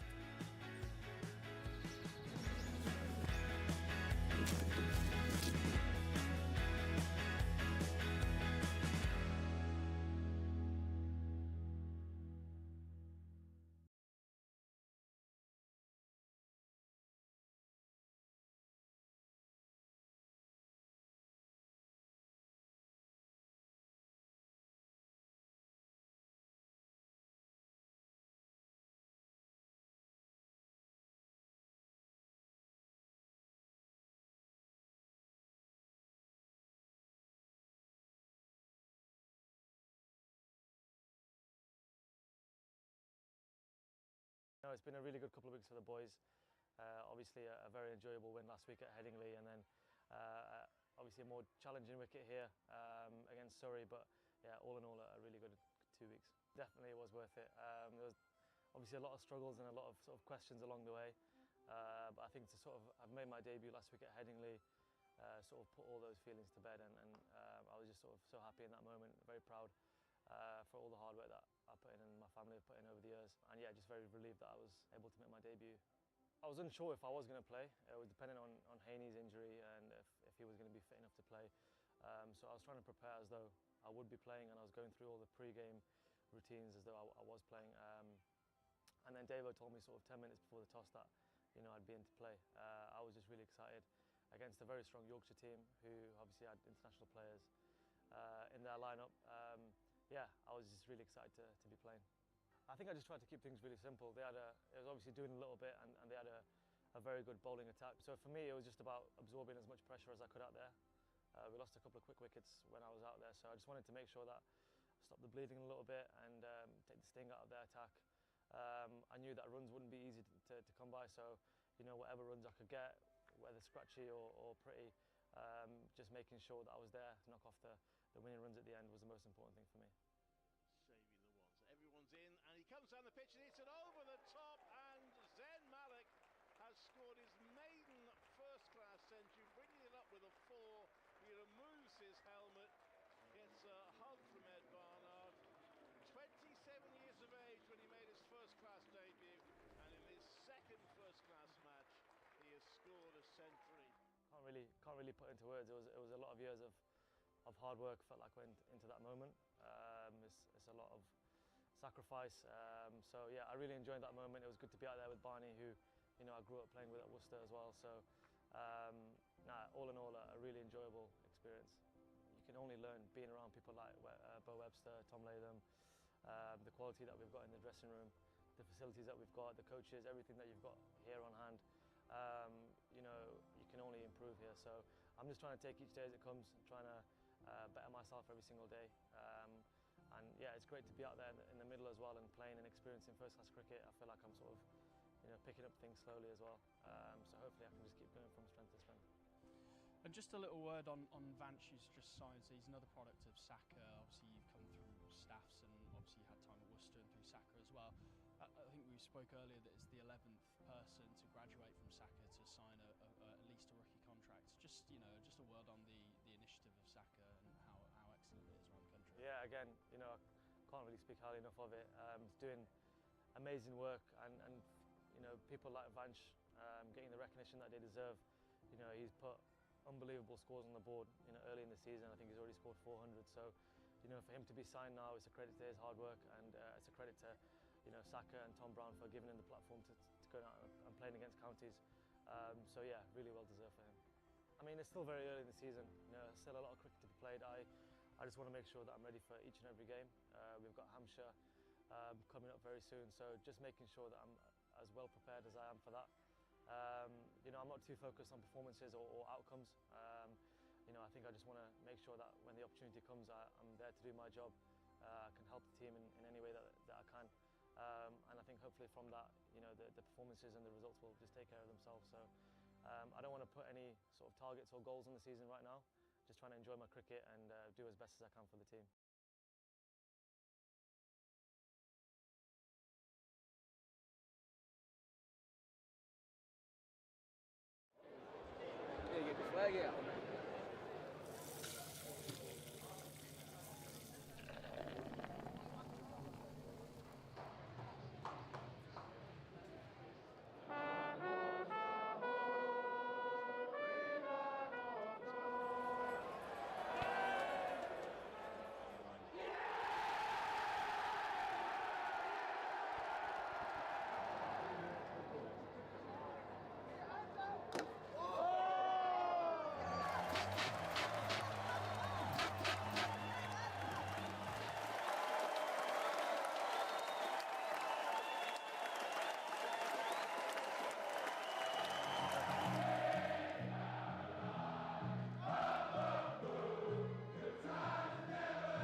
April 1882. Queen's Hotel in Coventry, Warwickshire County Cricket Club was formed. Over 140 years of wearing the bare and ragged staff, the triumph, People swarm onto the field here at Edgbaston. the ecstasy, the agony, Disappointment for Warwickshire, who can't secure the domestic double. but throughout we've been together as bears. We're now ready for the next chapter. History will be made. Are you in?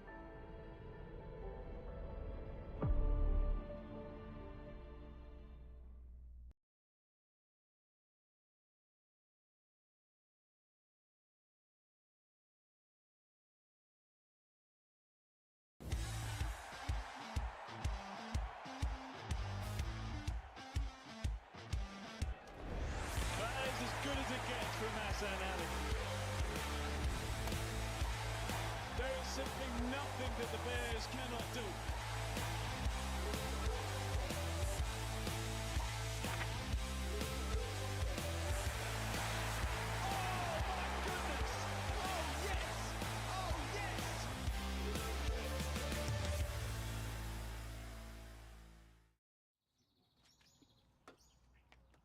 Oh, what's that?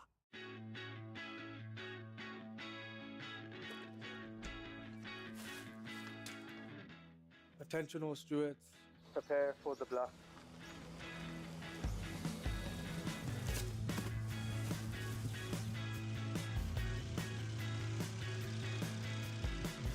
Security, are you seeing this?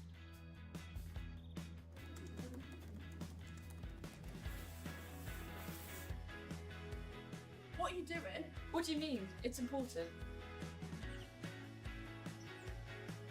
I think we're going to need more bubble wrap.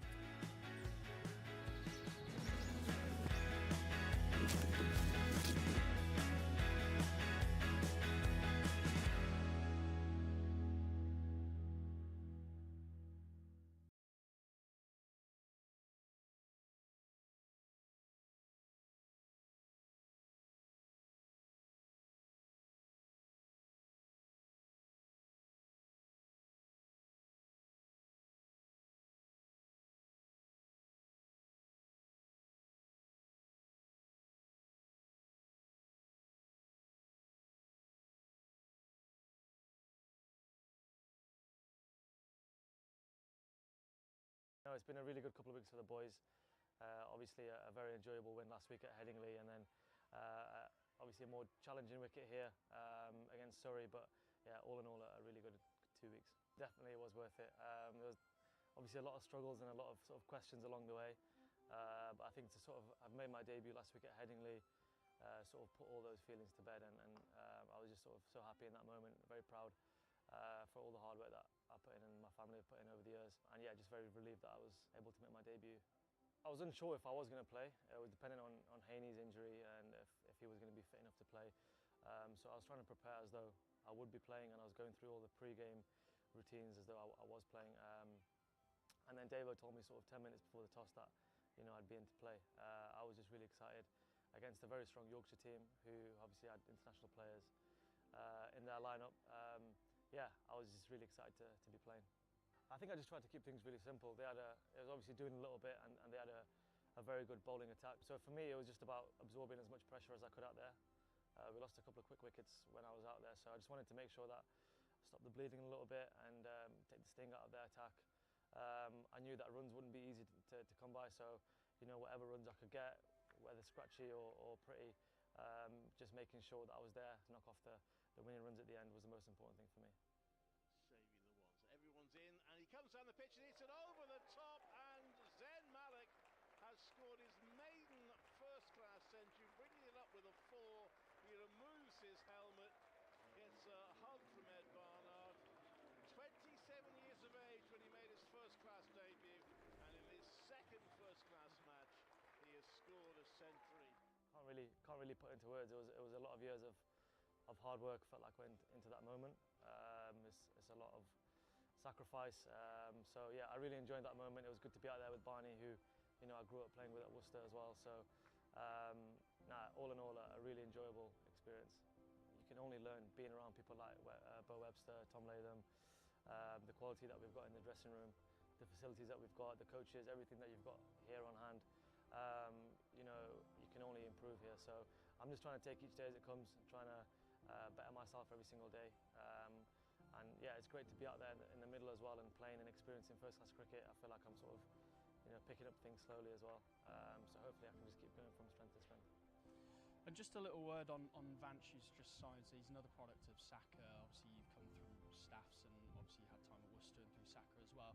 I think we spoke earlier that it's the 11th person to graduate from Saka to sign at least a rookie contract. Just just a word on the initiative of Saka and how excellent it is around the country. Yeah, again, I can't really speak highly enough of it. It's doing amazing work, and people like Vanch getting the recognition that they deserve. He's put unbelievable scores on the board early in the season. I think he's already scored 400, so for him to be signed now, it's a credit to his hard work, and it's a credit to Saka and Tom Brown for giving him the platform to go out and playing against counties. So yeah, really well deserved for him. I mean, it's still very early in the season. Still a lot of cricket to be played. I just want to make sure that I'm ready for each and every game. We've got Hampshire coming up very soon, so just making sure that I'm as well prepared as I am for that. I'm not too focused on performances or outcomes. I think I just want to make sure that when the opportunity comes, I'm there to do my job. I can help the team in any way that I can. And I think hopefully from that, the performances and the results will just take care of themselves. So I don't want to put any sort of targets or goals on the season right now. Just trying to enjoy my cricket and do as best as I can for the team.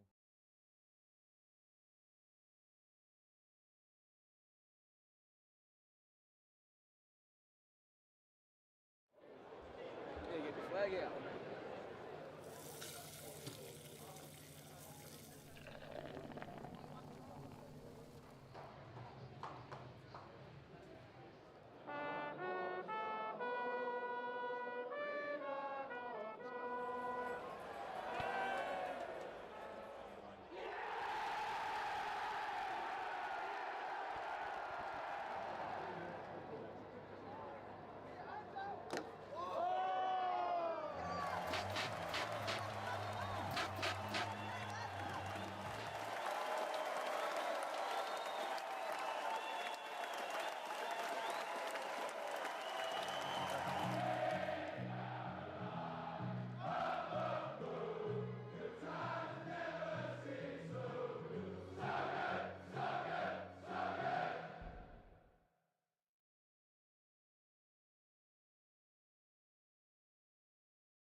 April 1882.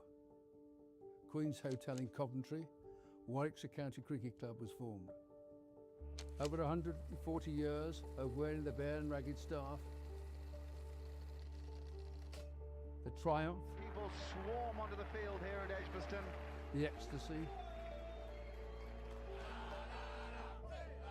the agony, Disappointment for Warwickshire, who can't secure the domestic double. but throughout we've been together as bears.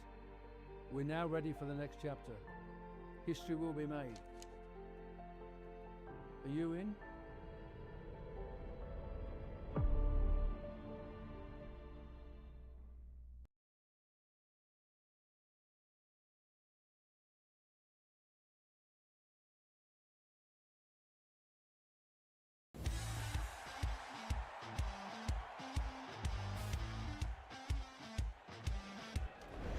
That is as good as it gets from Hassan Ali. There is simply nothing that the Bears cannot do.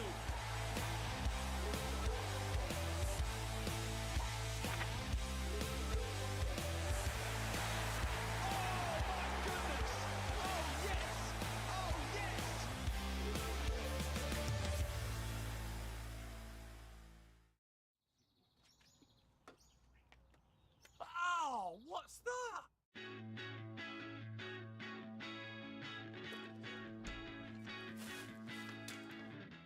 Attention all stewards. Prepare for the blast.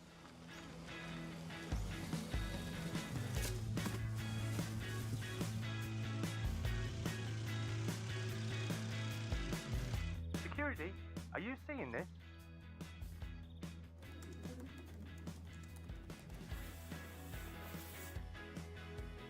What are you doing? What do you mean? It's important.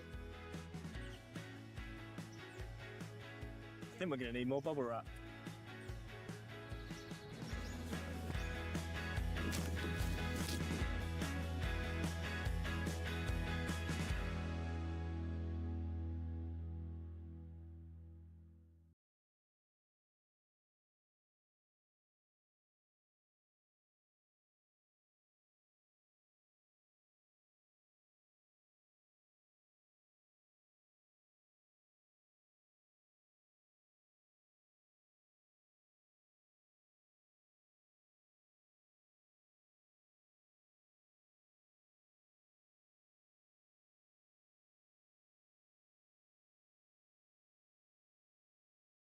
No, it's been a really good couple of weeks for the boys. Obviously a very enjoyable win last week at Headingley, and then obviously a more challenging wicket here against Surrey, but yeah, all in all a really good 2 weeks. Definitely it was worth it. There was obviously a lot of struggles and a lot of sort of questions along the way, but I think to sort of have made my debut last week at Headingley sort of put all those feelings to bed, and I was just sort of so happy in that moment, very proud for all the hard work that I put in and my family have put in over the years, and yeah, just very relieved that I was able to make my debut. I was unsure if I was going to play. It was dependent on Haney's injury and if he was going to be fit enough to play. So I was trying to prepare as though I would be playing, and I was going through all the pre-game routines as though I was playing. And then Davo told me sort of 10 minutes before the toss that I'd be in to play. I was just really excited against a very strong Yorkshire team who obviously had international players in their lineup. Yeah, I was just really excited to be playing. I think I just tried to keep things really simple. It was obviously doing a little bit, and they had a very good bowling attack. So for me, it was just about absorbing as much pressure as I could out there. We lost a couple of quick wickets when I was out there, so I just wanted to make sure that I stopped the bleeding a little bit and take the sting out of their attack. I knew that runs wouldn't be easy to come by, so whatever runs I could get, whether scratchy or pretty, just making sure that I was there to knock off the winning runs at the end was the most important thing for me. Saving the ones. Everyone's in, and he comes down the pitch and hits it over the top, and Zen Malik has scored his maiden first-class century, bringing it up with a 4. He removes his helmet, gets a hug from Ed Barnard. 27 years of age when he made his first-class debut, and in his second first-class match, he has scored a century. Can't really put into words. It was a lot of years of hard work into that moment.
So, welcome back to Edgbaston for the afternoon session of this second day of the County Championship match between Warwickshire and Hampshire, one which the visitors are in a very, very good shape in, having taken those 2 wickets just before the lunch interval to reduce Hampshire to 103, so just Warwickshire rather, to 103 for 6. Kyle Abbott has been in outstanding form. He's midway through his 13th over. He's now taken 4 for 23, including those wickets of Hayne and Webster just before the interval.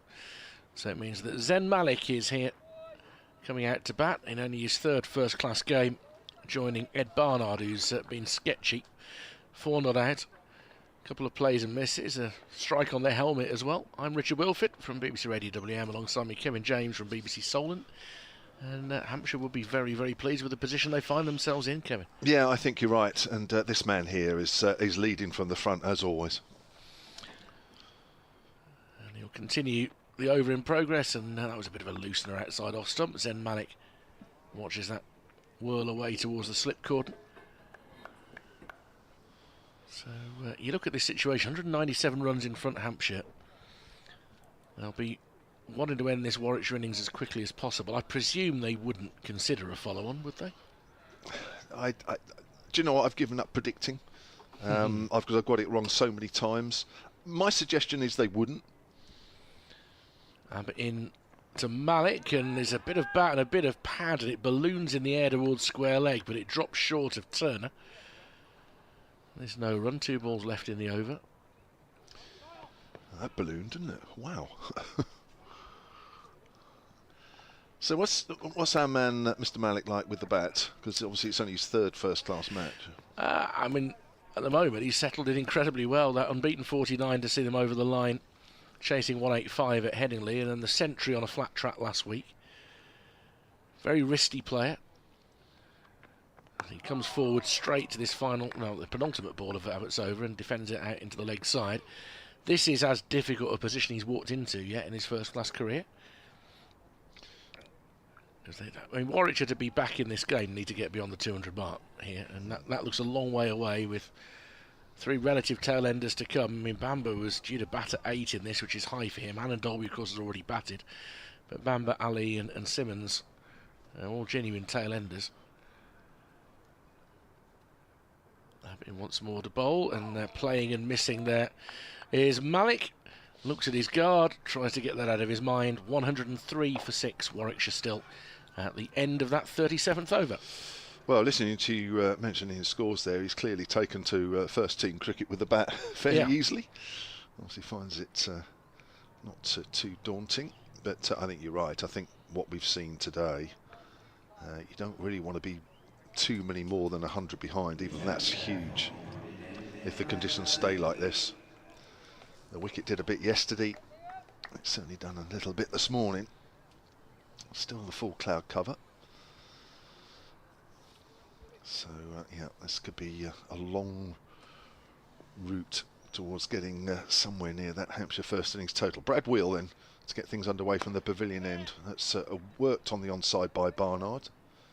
Just to Abbott's right. Picks up a single, moves on to 504 for 6 now are Warwickshire, 196 runs behind. Well, the weather forecast would suggest that this morning and the early part of the afternoon is the best bowling condition you're going to get in terms of the overheads. It's expected to clear up a bit later today. Sunny spells for Sunday and Monday, good temperatures. Ooh, lovely. Around 20 degrees. Here's Wheel. Forward is Malik, works that out on the onside from fairly straight. Yes, well, everybody down on the south coast is obviously enjoying some good weather because I've just FaceTimed the family, and complete blue skies where they were. Ooh. And it was glorious, just like it was here yesterday. Complete blue skies. It was like they were transferred from here down there for today. So clearly enjoying some good weather down here there. It's a little different here at the moment, has to be said. Here's Wheel. They've just reinforced that onside as he comes in. Malik leaves that one alone. Ball dies a little bit as it reaches Ben Brown. Brad Wheel's into his 11th over, 1 for 31. Hasn't taken a wicket today. Got the last wicket last night of Alex Davis, just before 6:30, just before the close. We'll this morning bowled 6 overs and conceded 17 runs. I think he bowled those in 2 spells, I think, off the top of my head. This will be his 3rd spell. Correct me if I'm wrong. As Malik works that down to fine leg. So he's off the mark. 7th ball he's faced. 105 for 6. I'm not sure it is. I think because John Turner bowled 3 overs at the start, didn't he, this morning? So then Wheel came on. So it's his 2nd spell today, but 3rd in the match. Is that what you were saying? 'Cause he bowled 4 last night. Yeah. 6 this morning, and then. Oh, did he bowl 1 spell of 6? Yeah. Yeah, I think he did. Yeah, because it was Turner had a split spell. Yep. He proved a little bit expensive when Webster came in, attacked him. So we welcome listeners to 5 Sports Extra to Edgbaston. It's Brad Wheel in from the pavilion end and bowls. Length ball to Barnard, who plays it late, goes to backward a point, no run. For those of you just joining us, the tale of the day has been that Hampshire have bowled really well in slightly friendlier conditions for their bowlers, a bit more, well, considerably more overhead cover compared to yesterday, and Kyle Abbott has reminded us that he may be in the tail end of his 30s, but what a high-class bowler he is. And those 2 wickets he took just before lunch, Sam Hain caught behind, and Bo Webster bowled through the gate after a stand of 62 for the 5th wicket, have the visitors very much on top in this game going into the 5th session. That's despite the slip catching. That's in the air, but safe between 4th slip and backward a point. It was in the air, it bounced. But Barnard didn't need to worry because there's no fielder in close proximity. 4 runs down to 3rd. Barnard moves on to 9, 109 for 6. Warwickshire trail by 191. Yeah, he has played that deliberately, Ed Barnard, as well. It was a rising ball outside off stump. It's a shot that you see quite often from him. And he had a good idea of where the gap was. He's to 9. 191 the deficit. Bamber, Ali and Simmons still to come for Warwickshire. Ethan Bamber has made some decent runs, but I mean, he was slated at 8 for this game. That is high for him. He'll come in slightly lower because of Hannon Dolby having served as a night watchman. But now Zen Malik, a rookie at the age of 27, having come through the Saka programme. South Asian cricketers who didn't make it first time round have been earning opportunities, as Kashi Fowley has at Worcestershire so effectively, to have another go at first class cricket. And Malik has been excellent so far, but this is going to be a level of bowling that he won't see an awful lot of. Kyle Abbott has another go to get the ball changed. There may be just a little issue with the stitching of the seam. I think the little penknife's been out for Ben Debenham. I was going to say, I'm not sure he'd want to change that ball because he's been getting that ball to nip around, bounce. Do you reckon he's got a little Swiss Army knife? Abbott? No, Debenham there. He's just popped something back in his pocket, having scraped something off that ball. Malik awaits on 1. He's driving nicely through the covers here, and although the boundary is very long on the Hollies side, that will skip along the square and carry well beyond the boundary rope. And his first boundary, he's to 5, 113 for 6. That was a nice looking shot. Certainly was, wasn't it? He was on the move there as well. So the body weight was going into the shot as well as that little punch off the front foot. That was brilliantly timed. So if I went out there now with a bottle of red, would you have a corkscrew on it as well? I mean, it'd be interesting, wouldn't it? To know the nail clippers. I never understand. It's usually a nail file, isn't there? On I'd like to rather see nail you do clippers. it. I'm not sure you'd be able to make it out as far as the middle, if I'm honest. Wouldn't be good for the career. This is a fuller, straighter delivery, which Abbott fumbles on his follow-through, but he doesn't have to worry too much because covering in behind him was Mark Stoneman. But it was a remarkable morning's play, in keeping with what we saw yesterday. The game's been moving forward. I'm glad this game wasn't played last week, because I'm guessing that you've seen more cricket in 4 sessions than you saw in 4 days. Certainly more competitive cricket, yes. Yeah, but the bat was somewhat dominant last week, as this is driven again through the offside, slightly more uppish this time and with less timing, so they may have to run them up because Middleton is chasing vigorously after it, pulls out the slide, and they will get 3 more. Malik to 8, 116 for 6, but I don't think Kyle Abbott will mind him pushing at the ball like that. No, it wasn't in quite so much control. He's obviously a player that likes to get on the front foot. A couple of big strides in this over to Abbott. But yeah, the Hampshire catching was catching it behind the wicket was brilliant for the first 15 minutes to get rid of Hannah Dolby and Latham. And then we had a bizarre innings from Hayne where he was dropped in the slips, difficult one off Turner, which went very quickly. Abbott to Barnard, back of a length, and Barnard draws his bat inside towards his body to let that go through. He was on 1 then. He was then dropped to 8 at wide mid-off, and it was it's probably one of those that should have been taken rather than dropped, but it was put down. And then on 9, he was dropped, the simplest of the 3, at first slip. That was off Brad Wheel. Hayne eventually made 23 before he was caught behind. And then Bo Webster could have been run out on 33. Nick Gubbins had 1 stump to aim at. Couldn't quite locate this wood. There's another similar delivery from Abbott, back of a length. Is allowed to go. It's not just outside off stump, but it's above stump height. So Barnard happy to let it go. But Webster played beautifully, didn't he, for his 41 of 66. Loose shot, wasn't it? Right on the stroke of lunch. Abbott getting the ball to come back in between bat and pad, and he's trying to drive a ball that isn't quite there. He's had a good all-round game so far. Webster looked impressive with the ball. Yeah, a couple of wickets for him yesterday. Barnard leaves a wider ball, and it's going to go through the wicket-keeper Ben Brown for 4 byes. It took an awkward second bounce in front of him, and Brown didn't get his body in behind it, and all he could do was flick it further behind him. So bonus runs for Warwickshire, who end up taking 11 off that over. It's 120 for 6. And I believe this is done a fairly regulation thing. I think umpire Debenham has just done a quick check of Zen Malik's bat there. Well, they do. They check for width, don't they, these days? Yeah. Just randomly as well, don't they? Yeah, so I think he's done a random check on Zen Malik's bat there. By the look of it, 120 for 6. So he's got a Swiss Army knife. He's got a bat gauge in there. Yep. Yep. So he's obviously carrying a few things. Light meter, one would think. Yeah. He's got somebody's jumper on his side. I presume that's Abbott's. Here's Carl.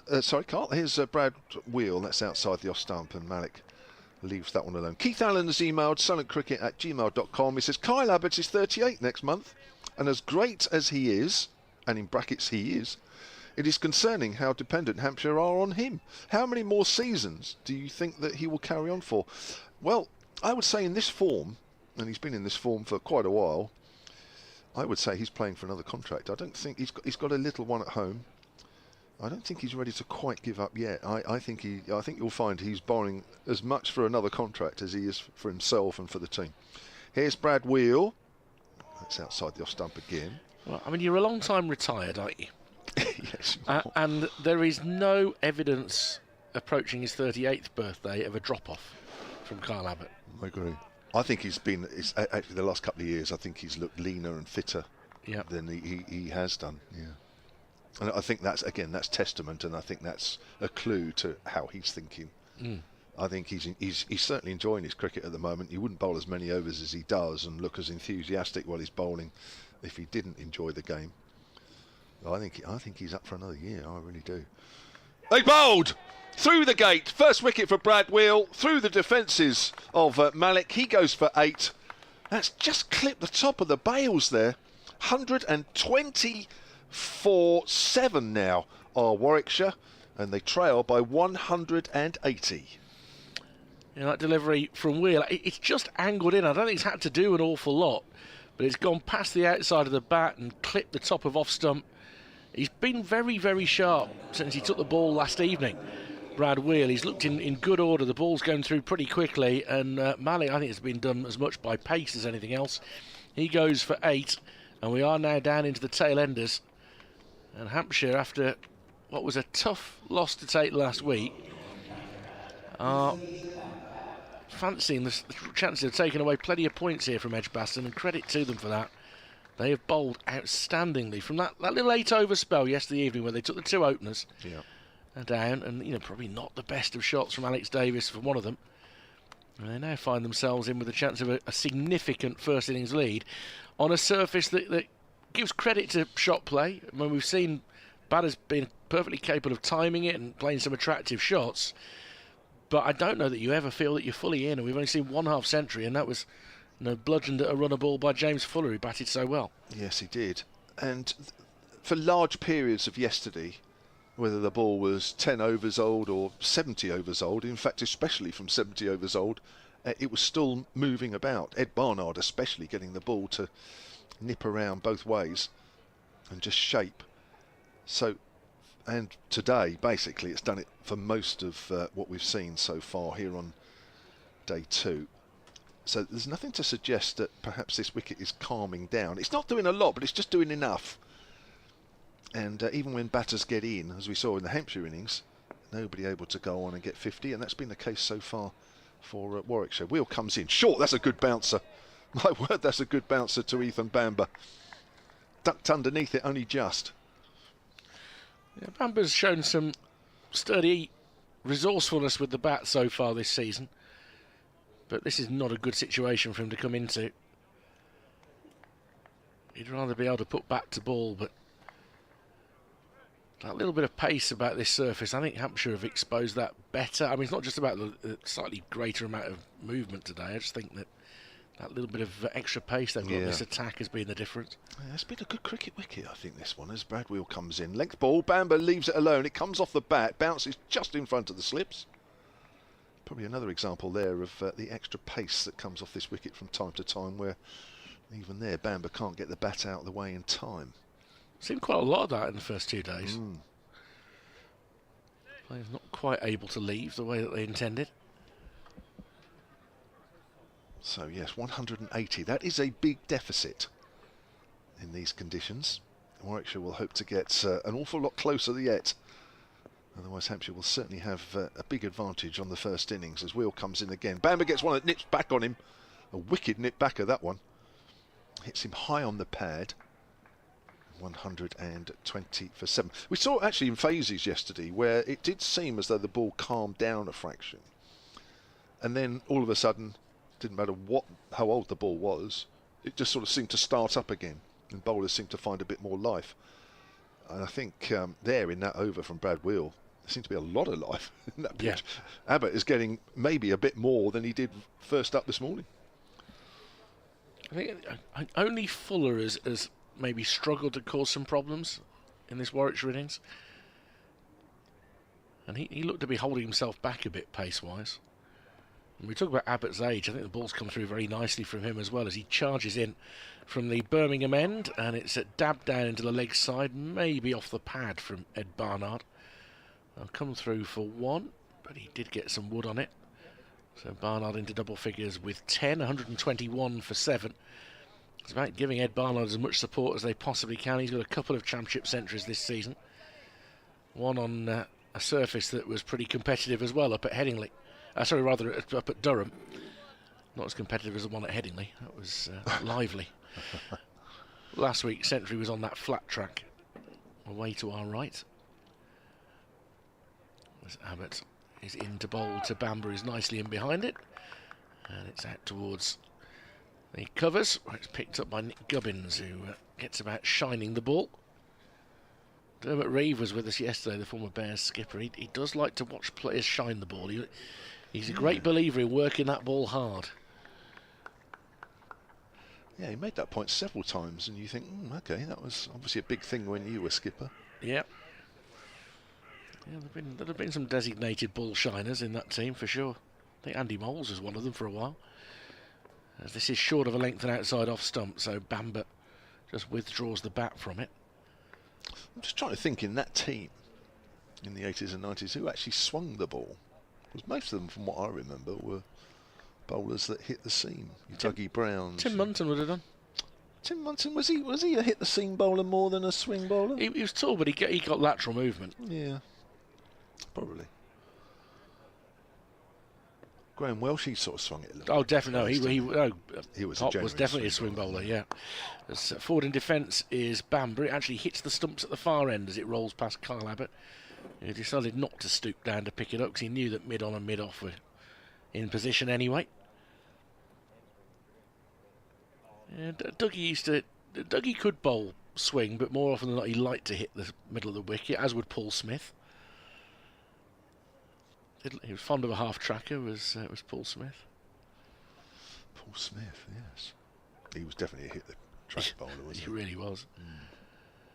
You wouldn't want him bowling to a right-hander from the Birmingham end today with short boundary. That's exactly what Abbott does, and he gets a glove from Bamber, and a giant leap from Ben Brown comes just short of managing to get his hands on it. He's gone a good 10 or 12 yards down the leg side by the time he lands there, Brown, and he isn't far away. Bamber gets off the mark, off his gloves, down to the long leg boundary. But he's made a lot of ground there, Ben Brown. He couldn't have done any better than to get as close to that as he did. 125 for 7. But for all that Abbott is this great line and length top of off-stump bowler, that was a really good bouncer. Yeah, well, it's a surprise delivery, isn't it? I mean, you're so intent and worrying about your off-stump and what to play just outside off-stump that you forget there could be a short one any moment. But this is at the top of off. It's a Yorker, in fact, an attempted Yorker, probably just shy of it. And Bamber sees it coming and is able to defend it out into the offside. He's got 4, Barnard 10, 125 for 7 now, Warwickshire. So full overcast conditions still here at Edgbaston, aiding the bowlers, aiding this pitch, which has produced some really enthralling cricket here so far. Wickets, batters have got in. It's just that the ones that have got in have struggled to get past 20 or 30 or even 40. No half centuries yet. But the ball has come onto the bat. We've seen plenty of half volleys being put away fairly easily. As Wheel comes in, length ball to Barnard, who squeezes that down to fine leg. Total moves on to 126 for 7, and Warwickshire trail on the first innings now by 174. Trying to see who it was who's just nipped off for a break. I've got a feeling it might be Gubbins, because certainly the 12th man has taken a position in the covers, which is where Gubbins has been. And now he's going down towards point. Number 27 on his shirt. Hair sticking out the back of his cap. Sort of length that Rob Yates is wearing in the Bears team at the moment. 3 slips for Brad Wheel as he runs away from our spells to Ethan Bamber. Wide of off stump. That gives Bamber a bit of a sighter. Still, James Fuller is wearing his trademark sun hat, which is inappropriate for a day like today, but he likes it. Maybe he doesn't like a cap. Maybe that doesn't suit his look. I don't know. He has worn a cap. Whatever makes you feel comfortable standing at slip, because he took a peach of a catch this morning. Didn't he? To get rid of Latham. Yeah. Went low to his right. That's pulled away by Bamber. That's going down to fine leg. That's racing away for 4. Little away with that one from Brad Wheel. 130 for 7. Enthusiastically applauded by this crowd here at Edgbaston, such as it is. That was a theme of yesterday, was fielder being beaten on the inside at long leg. And it's happening again. Yeah. It's like the fine leg fielder is too square. Because anything that's gone down there has tended to go to their right. Yeah. And very quickly. I would say the percentage, as Wheel comes in and bowls to Bamber, who gets a thick outside edge playing forward, quite safe as it rolls away down to third. Now the third is obviously in the right position. They're a little, third man, he's a little finer. But yesterday we saw a fair percentage of balls go to fine legs right and go for 4, which does give the impression that fine leg is a little too square. But I'm looking now, fine leg is probably sort of on a 45-degree angle behind square, maybe just inching round now towards finer than that. As Wheel comes in and bowls, and that's played off the back foot by Barnard out to deep backward of point. 132 for 7. And normally when you get so many balls go that fine, it's an indication that the pitch actually is, the ball's coming on quite nicely. You usually have your fine legs and your third man's much squarer on slow pitches, because the batters have time to get more bat on it, so the ball tends to go squarer. When there's more pace on the ball, it tends to go finer. Wheel, last ball of his 13th over, 2 for 43. 1 wicket last night, 1 this afternoon as he comes in and angled into Bamber, who plays that easily enough from the crease, and that's the end of the over. 132 for 7. Barnard has 12, Bamber has 9. Yes, piece of admin to do. In a moment there'll be you get a burst of something in your ear, and I'll have to talk when it ends. I want a number of reports to get through on a Saturday afternoon for our radio stations. Commentary courtesy of BBC Radio WM, BBC CWR and BBC Solent. This is Richard Wilford at Edgbaston, where Warwickshire are in a bit of a pickle in the county championship. 132 for 7, trailing Hampshire by 168 runs. Ed Barnard and Ethan Bamber trying to get them back into a better position. They've lost 1 wicket since the lunch interval. It was that of Zen Malik, who was bowled by Brad Wheel for 8. Barnard with a straight drive is going to add 4 more runs to the total now. They need to try and get this gap down to double figures if they can. He's to 16 on 136 for 7. The Bears trail by 164. Lovely shot, Ed Barnard. A shot of a man in form, averaging over 80 this season. Made almost exactly 100 at Durham in the run chase. He was absolutely fuming with himself that he didn't see it over the line, but mercifully his teammates squeezed home by 1 wicket. He'd done a lot of the heavy lifting that day, and he's going to have to today as he flicks this behind square on the leg side. There are 2 fielders closing in on each other, and although they make the stop, I think the fact they were so close together, Wheel and Turner, led to it being a bit of a fumble, when if they'd kept 5 yards about, there might have been a more comfortable relay. So I think they turned 1 into 2 there between them. Barnard 18, 138 for 7. Yeah, such a short boundary side there as well, isn't it? You haven't got a lot of time to think. No. If Turner just held back, I think Brad Wheel would have been able to flick it up into his hands and it would have looked very smooth. Abbott 4 for 41. Looking for another fifer. And he's just tucked into the leg side with soft hands by Barnard for a single, because there's nobody in short at mid-wicket. 139 for 7. I mentioned that, so Kyle Abbott has 27 wickets this season now. He's the Division 1's leading wicket taker, but incredibly it's only the 2nd time that he's taken 4 wickets or more. Took 5 for in the first innings in the last game against Notts, and 4 today. That's a sign of consistency though, isn't it? He's always taking 2 or 3. Yeah. This one's too far outside off stump, left alone by Ethan Bamber. He's just very reliable. He is. Yes, he's well, he's now taken over 400 and he's on 449 wickets for Hampshire in his 108th match, and they've come at 19 apiece. So that's an average of more than 2 in innings, particularly as there have been some occasions where there was only 1 innings to bowl, so probably nearer 2.5 in innings. So forward comes Bamber, and he's able to guide the ball up towards mid-on. And there'll be no run as Liam Dawson does the fielding. Point decides to go a little bit deeper, and this is a little bit of that. Look, they'll allow Ethan Bamber a single to point. If they want a single, if he wants strike, the Hampshire are willing to let him have it. We saw a very similar situation during their first innings yesterday.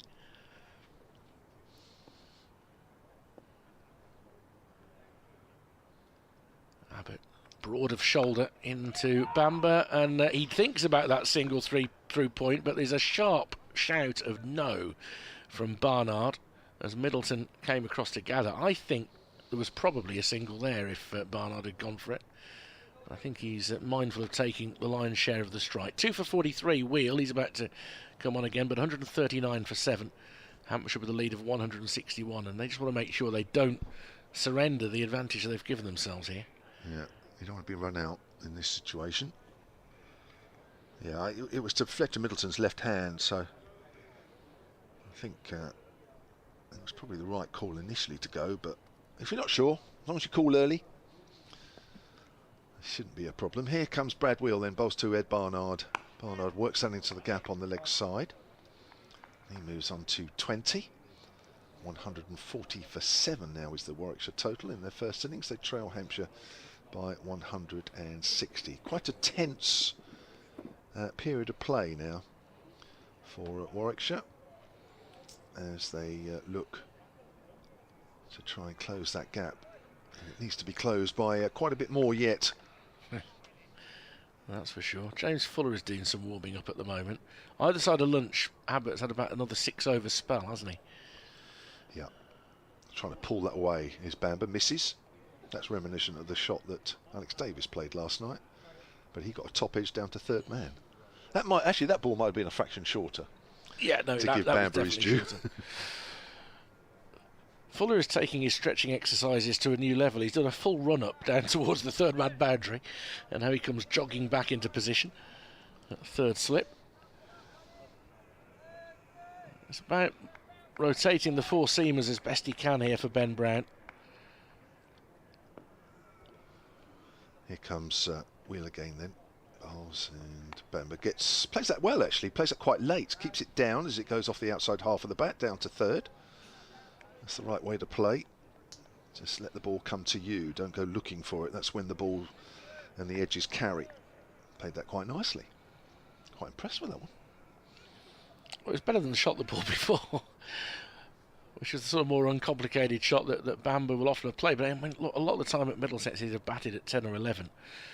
On the scorecard for this game, he would have been in at 8 had there not been a night watchman. And you have to perhaps show that little bit more responsibility when you're batting there. Yeah. Short, pulled away, hit into the ground by Barnard. Not quite timed, he'll get 2. Kyle Abbott has already done a lot of work, is running after that one from mid-on. Don't like seeing him run too far in the outfield when he's in the middle of a spell. Needs to save all his energy up to take wickets. It's interesting the extent in the last 2 overs that he's bowled, the way that Brad Wheel is really mixing things up a little bit, in that good length and trying to get the ball to wobble, bit of movement off the seam that we've had throughout the course of the day. He's gone away from that, a lot more short stuff, and the fields have been set differently to try and encourage the pull. Yeah. So whether Hampshire sense that there's not quite so much in the atmosphere this afternoon. Here comes Wheel. Yeah, it's just gone quiet a fraction, and we saw that for period yesterday as that goes down to Dawson at backward of square leg. They've run 2. That's good running. That's positive attacking running there between the 2 out there in the middle. That will help with things and get the blood pumping and trying to put a bit of pressure back on the fielding side. 145 for 7. 25 these 2 have put on so far for the 8th wicket. Wheel last ball of his 14th over, 2 for 49. Comes in and bowls to Barnard. It's gone down to 2 slips now. Wheel, that's on the line of leg stump, hits Barnard on the thigh pad. They'll run through for a leg bye. He'll keep the strike. 146 for 7.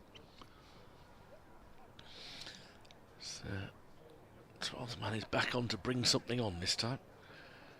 It's not a helmet yet, it's a drink for Kyle Abbott, because we are going to see that change in bowling that had been rather signalled by James Fuller's full workout. But Abbott, 16 overs, 4 for 42. That's 12 of those overs have been today. He has been outstanding, as he has been for about 7 years, really. Not too many off games. And that trio of Abbott, Abbas and Barker in its prime, with Fuller as the shock and awe to come on if needed, and Dawson bowling spin. That was some attack when it was fielded consistently.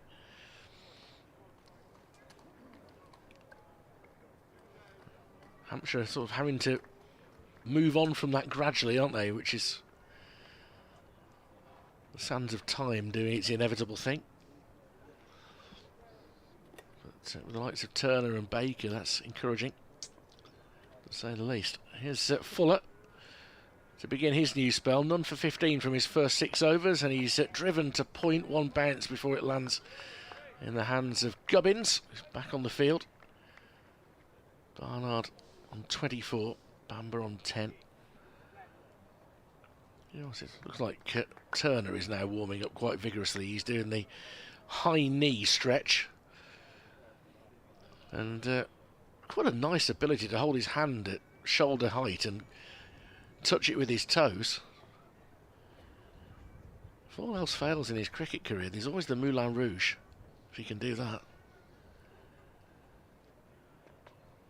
Very full delivery from Fuller. You could hear the sound of bat on ball there. You could tell that it was a Yorker length. It was probably a bit uncomfortable through the hands, that, for Ed Barnard.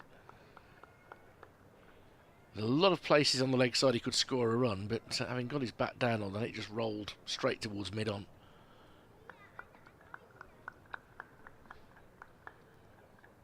Slightly more people in the visible part of the ground this afternoon. I think it's a few degrees warmer. I think most stayed in the warmer parts of the pavilion this morning. It's a short ball and lifted over the top of cover by Barnard. It's a risky shot. He'll get 4. It was over the head of Liam Dawson. It was very short and very wide, and he's trusted himself there, Barnard. He brings up the Warwickshire 150. It's come at some expense, hasn't it? 7 wickets down. They are halfway to Hampshire's first innings. Rare loosener there from Kyle Abbott, but Ed Barnard. It's Fuller. Fuller. Sorry, Fuller. Yeah, sorry. I've just got to disappear for a couple of minutes.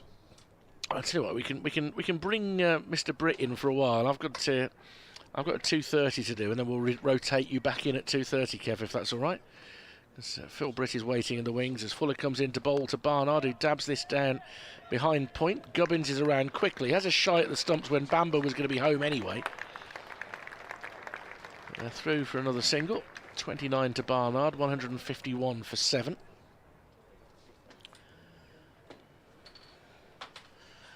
Phil has returned from the museum. Yes, good afternoon. A follow-on avoided. Oh, that's why people applauded. Yeah, they were never going to enforce the follow-on. I don't think so, anyway. You bat again. You try to bat the team out of the game, don't you? Assume you got a lead of... If they'd had a lead of 150, 160. Fuller into Bamber. Full guided down towards third, and there is a man there. It's Middleton who hurtles in to make sure there's only a single. Bamber 11. They've added 32, this pair. Valuable runs. And they've been together in about 8 overs.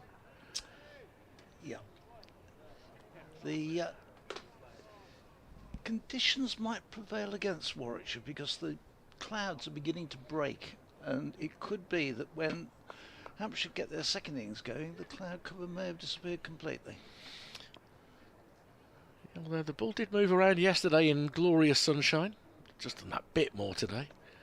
It's full of balls outside off stump. Certainly, Kevin, I think probably before you got back up, but I also think the extra pace in this Hampshire attack, and sort of what I perceive as extra pace. I haven't got a speed gun that would show it, but I think that's been a factor as John Turner is going to replace Brad Wheels. So a double change made by Ben Brown. I think what we should do, Richard, is send you out there to face each one and just see how fast you think they're at you. Well, and you can do a proper judgment. I can guarantee that Liam Dawson is too quick for me. I reckon that these days, I think the people making the tea are too quick for me to bowl. 152 per 7. Well, you see, if we do it on a sliding scale of the three of us working on the commentary today, I would be at the hopeless level, having not played since I was 19. You'd be good at the impossible level. You'd be in the middle because you play to a really good standard, Richard, and then Kev would be absolutely the shining example of how to bat. I think Kev would be actually can cope with do the job for all three of us. I think he'd have to. Turner starts a new over. He's in from the pavilion end, and this is Turner. Oh, this is going to be sharp. Pick up and shy at the non-strikers end. That was dropped into the ground by Bamber, and they raced down for a second. It looked like Barnard might be struggling, but actual fact, in the end, it was picked up and shied at the stumps, and it was at the non-strikers end that we had the throw going in. So they picked the Fuller there picked it up, and the right fielder there, I think, in James Fuller, wasn't it? In Fuller, I think it was a well-judged run. 153 for 7. Barnard on strike now. He's on 29. This one is driven straight. A lovely shot by Barnard. As down the pitch goes Ed Barnard, driving that for 4. That was lovely. Just a bit too full and cracked away.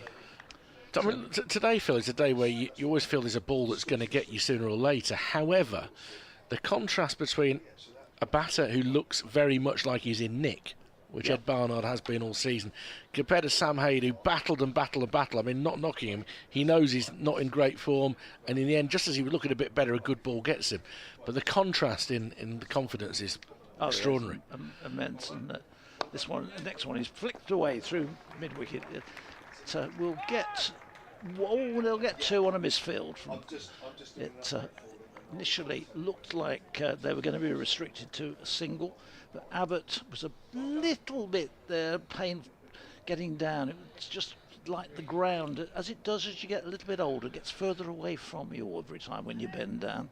Yeah. And that one, it was a tired-looking bend down to pick up. At 38, pulling out the slide there was not ideal from Abbott because he didn't manage to take the ball with him. In fact, he kicked it further away. This next one is short and whipped away through mid-wicket, and Barnard gets on that one and says thanks very much indeed, and Turner really there, that was too short, and sat up nicely and got inside it and whipped it away just in front of square for 4. So 2 boundaries, and Barnard moves quickly on to 39, and the total goes up to 163 for 7. Yeah, going at more than a run a ball here is Ed Barnard, 39 off 37. He was very quickly onto that, pulling it in front of square. And the fielder out there probably hadn't got much more than 15 yards to make, but he wasn't getting there. No, that's quite a long boundary. Yeah. Turner sees him again. He's in. He waits and just opens the face of the bat and runs it down to 3rd man for a single. He goes into the 40s with that shot, 164 for 7. Barnard now has got 535 runs this season to go with his 17 wickets. So you'd have to say he's a significant contribution to the Bears. He's really turning into the player that Warwickshire hoped they were going to get when they signed him from Worcester. This one is turned away nicely by Bamber down to fine leg. It will come back for a 2nd run. So an expensive over there from Turner. Takes Warwickshire on to 166 for 7. He kicks the ground at the end of that over. He knows that wasn't the greatest over he's bowled. Yeah, one more like that and the possibility of Liam Dawson getting a bowl is going to increase. And actually, Dawson is just coming off the pitch briefly, I think, and Ali Orr has come on as 12th man for the 2nd time. I wonder whether Dawson has a change of boots or something like that, if he's going to bowl. I wonder whether he's been told that he might, especially the sun's coming out now. Yeah, sun out for the first time today. I don't know how it's managed it, because there's not much break. I can see a little bit of blue just in front of us, but nice patch there. Little bit enough to make a sailor's trousers, as they used to say. I absolutely knew that you were going to go to there. Go exactly there. Fuller in to start a new over, bowling to Barnard. Another straight drive, and Abbott is on the chase. He's not timed it this time, and they'll jog through for a 2nd. Barnard waits for Bamber to collect himself and turn. Barnard now the leading scorer in this innings with 42, and he's had the absolute weight on his shoulders of this innings. Yep. With the fall of Webster just before lunch, Warwickshire were 103 for 6. And Barnard, not quite the last recognised batsman, but this is a real pressure situation for Zen Malik, who then went for 8. As Barnard is pulling, and that'll be 4 to the straight mid-wicket boundary, or short mid-wicket boundary, I beg your pardon. Fuller can't drop it short there, and that is the 50 partnership between these two. They've added 52 off just 41 deliveries, and it was the counter-attack that Warwickshire absolutely needed here. Yeah, these two have just got to keep this, from a Warwickshire point of view, got to keep this going, and from Hampshire's point, they need this breakthrough. They don't want this to carry on for another 40 minutes or something like that, because it will really take this gap down. Fuller into Barnard again. He chips it towards mid-wicket. Abbott is coming round to do the fielding. They'll think about two. There's some hesitation, and in the end, it is probably better that they decided to stay. Barnard to 47.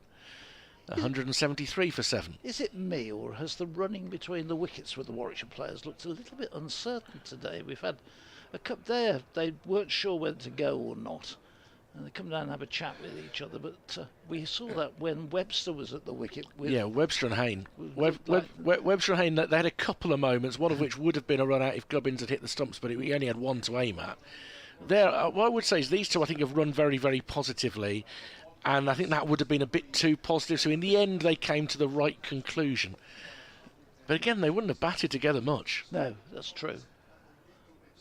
Fuller approaches from the Birmingham end, short of a length, tucked into the leg side by Bamber, but close enough to the bowler that they don't think about running through for a single. It's just one or two occasions where they look like it's the first time they've met, is when they're shouting at each other, yes, no, at the other. As one turns to run, the other one doesn't. But, fortunately, from their point of view, nothing yet materialised in terms of run-outs. There are plenty of opportunities to get out today without getting yourself run out. Yeah, we'll find other ways, can't they? Fuller to Bamber, who just about tucks his bat inside a straight lifting delivery. And Fuller's shoulders sag because he feels he pulled out a perfect delivery there. And it's just gone past the shoulder of the bat. A lot of people complaining about the cold in the morning session. Several people going home at lunchtime because they were so cold as well. But definitely this afternoon. Well, there are two sides to that story. In fact, there are three sides to that story, Phil, aren't there? Right? As Fuller comes in and ball's left alone outside the off. Hey, who are they complaining to? Because trust me, that Warwickshire don't influence the weather at Edgbaston. No, they were saying. Secondly, when you get up in the morning, before you come out, gauge the temperature and bring enough clothes with you. And thirdly, look at the forecast and see that it's going to be lovely later. This is from somebody who's not yet reached the age where the cold really gets in. These were older people. They were people who were smart enough to bring enough layers. The wrong side of 70, let's put it this way, and that's being kind. And they felt the cold. It had got into them, sat out in the fresh air and the murky conditions, and they were going home to get tucked up to watch the cup final, which is being played at some time to suit some country somewhere in the world. I can't believe that it's for the American audience. They play it at 4:30. Anyway, we are going to see spin for the first time today. John Turner's solitary over in his most recent spell was enough to make the mind up of Ben Brown, and Liam Dawson did indeed go off to get whatever he needs to come on to bowl. And he has been one of the most effective slow bowlers in this country over the period of the last 5 years. Yeah, well, we have great memories of Liam Dawson here in the one day. Was it the One Day Cup, wasn't it, where he got bowled Warwickshire out a couple of years ago in the semi-final here? Kev was talking about it this morning. He's just a cricketer that's got better and better with age. Good to see him back in the international fold again. Yeah, and you can understand how he's got a little bit fed up in that. Yes. He so often during his career, in terms of his bowling, he seems to be next cab off the rank, and then somebody overtakes him when the selectors meet. And we've seen the desire for the tall spin of Shoaib Bashir, who's done very well for England. But it is curious, isn't it? Yeah. Yeah.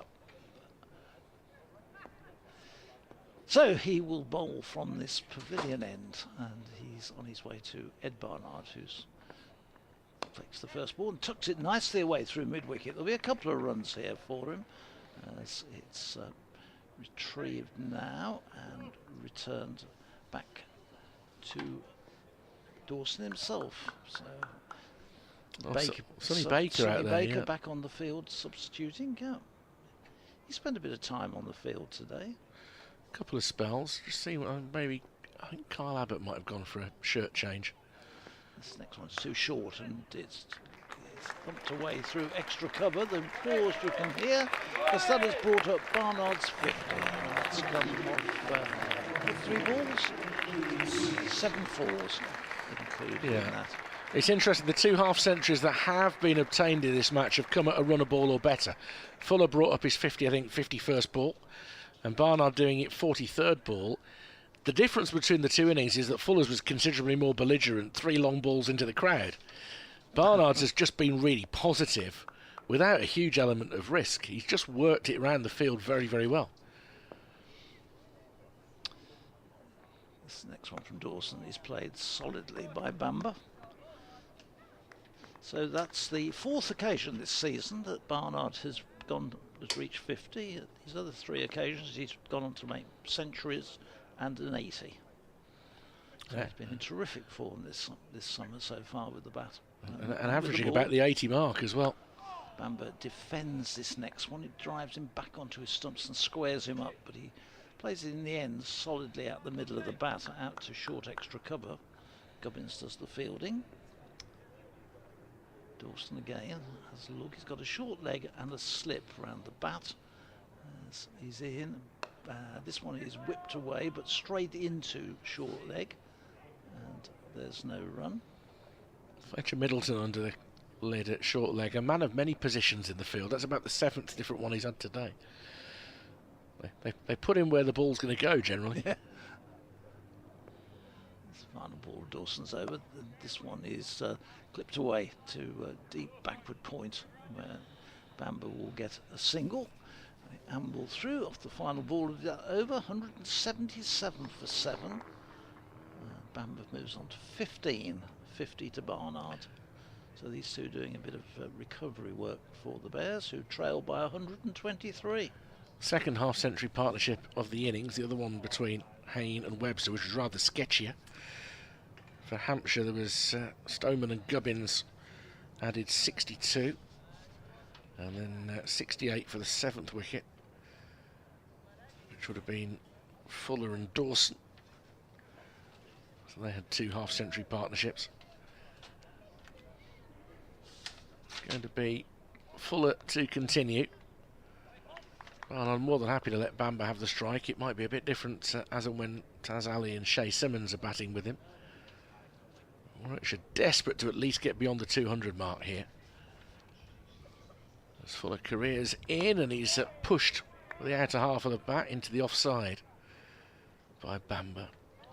It's bizarre because you mentioned the FA Cup final a few minutes ago. I keep on forgetting it's FA Cup final day. It just doesn't feel like there's the same sense of occasion. Well, the FA Cup, when I was a youngster, the FA Cup final day was a massive day. You know, it started off in the morning, you had meet the teams, you had the road to Wembley, you had FA Cup knockout, it's a knockout. It was a whole morning and day event, and it kicked off at 3 o'clock, the season had finished. Bamber clipping this towards mid-wicket. It's a low chance. Has it been taken? I think it has. Yeah, in fact, now Fuller is going across to celebrate. He's just chipped it into the leg side, and Sonny Baker, the 12th man, has dived forward to take the catch. It was low to the ground, but Bamber will be frustrated to give his wicket away in that way. And the 8th is down, 177 for 8. Yeah, it was a difficult chance. He got down to it. It was right by the side of the umpire, square leg umpire, who had an excellent view of that. He hung around Bamber just for a second, but Sonny Baker held up to say, yeah, taken the catch, and off he went. So James Fuller gets his first wicket. Little partnership there comes to an end. Warwickshire 177 for 8. So they get going, but not able to go on and turn these into significant partnerships. Although in fairness to Bamber, he is a tail-ender by trade. So the expectation isn't as high as it could be. It's going to be Chase Simmons who comes out to join Ed Barnard, who now really has got to get as much of the strike as he possibly can. Done a good, useful job there, though, Ethan Bangor. Well, I mean, look, he's enabled Ed Barnard to add 57 for that wicket. You know, you can't really ask for an awful lot more than that. Exactly. And Bamber has played a hand with the bat this season when he can. including in the win at Durham. Now, what can Shea do? Very inexperienced first-class cricketer. He didn't have to bat in his other game this season. Yeah, last week, yeah. Sorry. Hampshire will send, they're nearly through here, and he plays and misses outside off stump. And Barnard is going to have to become even more positive when he's on strike, if he gets that opportunity, because still 3 balls left in this over.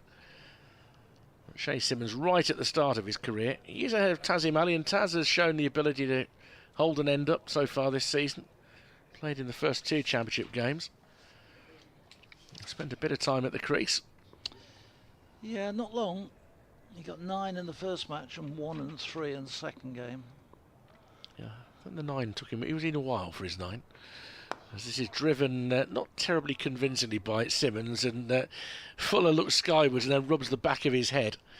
I wouldn't say that particular shot was high on technique, but he's got in line. There was a bit of a gap between bat and pad, but he got enough bat on it. The expectation level is too high from the numbers 10 and 11. No, so the pressure even more on Ed Barnard. He has just become a man that Warwickshire have become incredibly reliant on at the moment. That's a shorter ball, and Simmons is able to provide a very extravagant leave there. It was raises a very his bat good high leave, above his wasn't head. it? Very, yeah.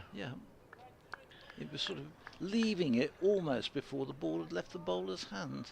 He was moving out the way. But, he wanders. He's one of these men who wanders at the crease. It's like he's waiting for a bus and he doesn't quite know where the bus is going to take him.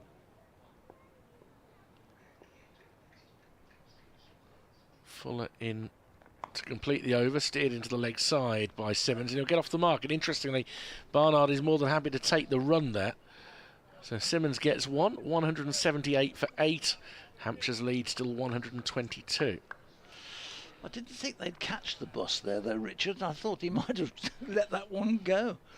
That's a strange decision. Take a single off the final ball of the over.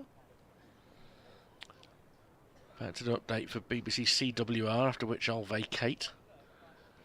But they're about to come across for a report.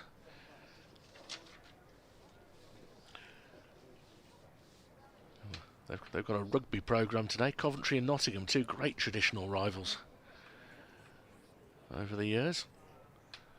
Liam Dawson's not happy with the condition of the cricket ball here, so you're not missing anything. Ben Brown's going to throw it to the umpire, I think. Well, Warwickshire having a tough day here, in fairness. They're 178 for 8. They trail by 122. And all day with slightly more overcast conditions, the Hampshire seamers have bowled immaculately, not least Kyle Abbott, who's taken 3 of the wickets to fall today, 4 in all in this innings. One partnership of note this morning between Bo Webster and Sam Hain. They added 62. Hain was never quite himself. He made 23 and Webster 41.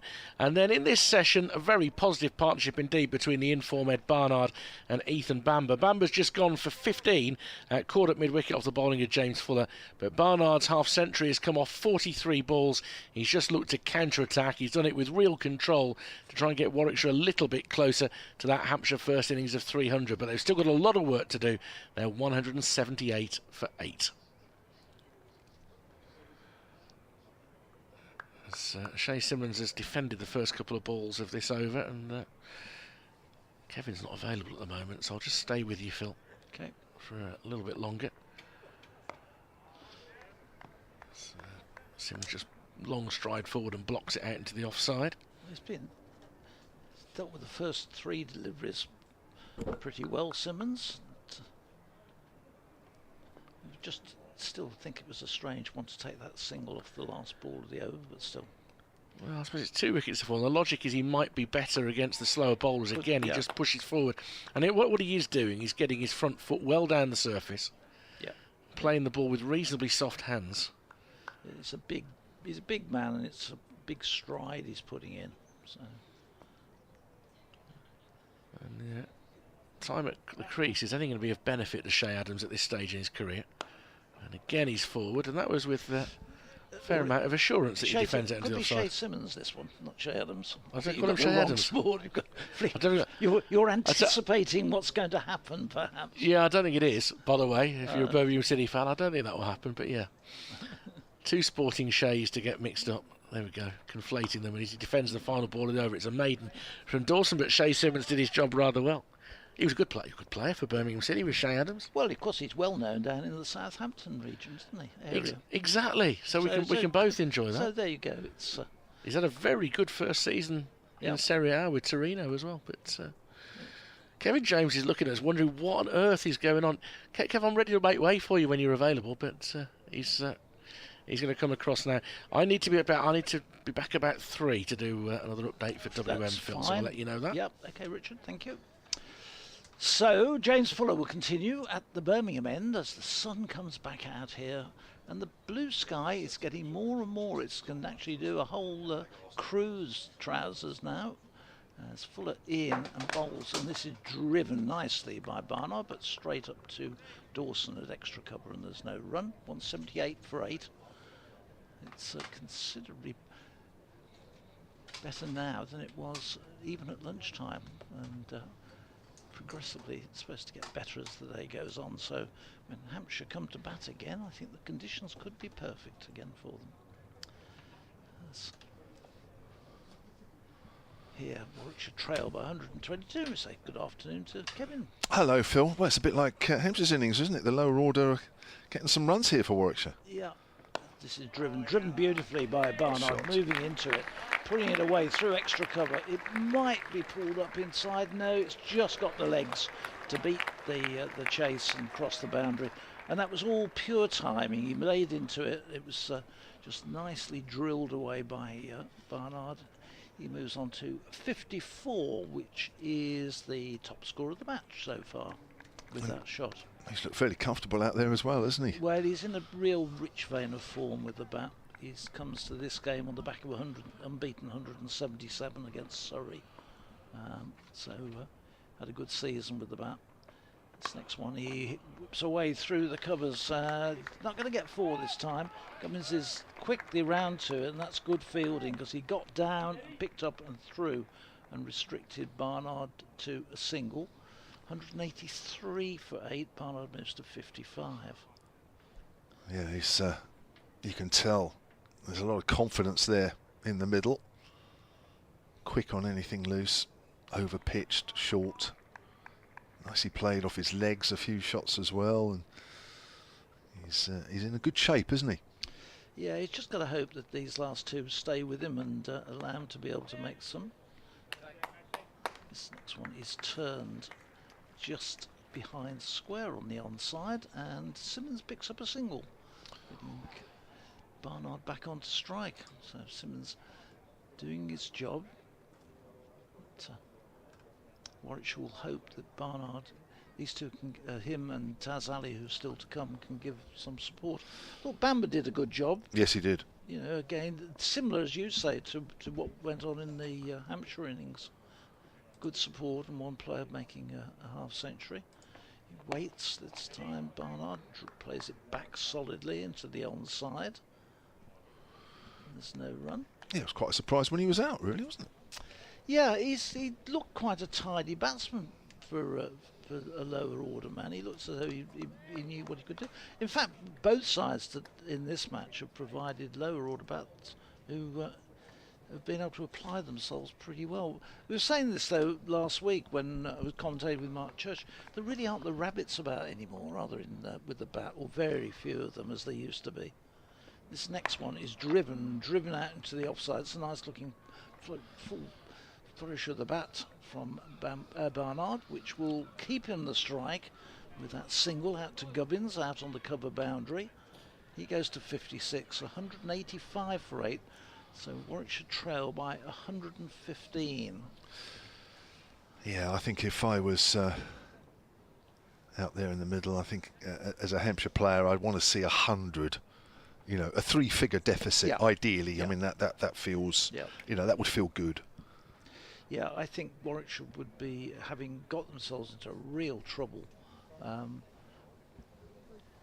I think they'd be quite happy. Well, not happy, but they'd be sort of more comfortable with something around about 70 or 80. If they could get it down to that, they would feel that's controllable. I think anything 3 figures on this pitch might be too many. Yeah.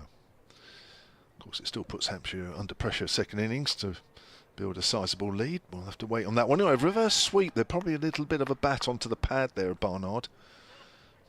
Just it's fairly close, actually. When you look at it on the picture feed, he must have got a little nick on that. It was not an altogether welcome shot.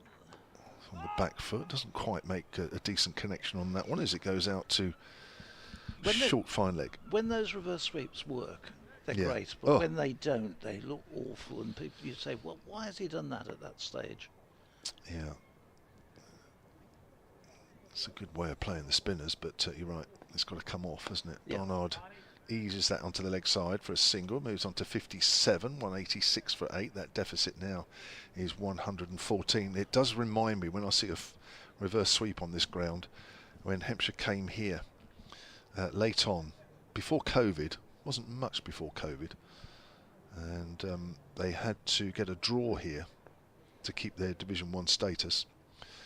And they had to bat for most of the last... Well, they had to bat all of the last day, and they were helped with a bit of rain in the morning. I don't know if you remember that, Phil. I don't think we started till... We started before lunch, but there was a delayed start of about an hour. Pleasant drive by Simmons up towards mid-off, so that helped Hampshire's cause.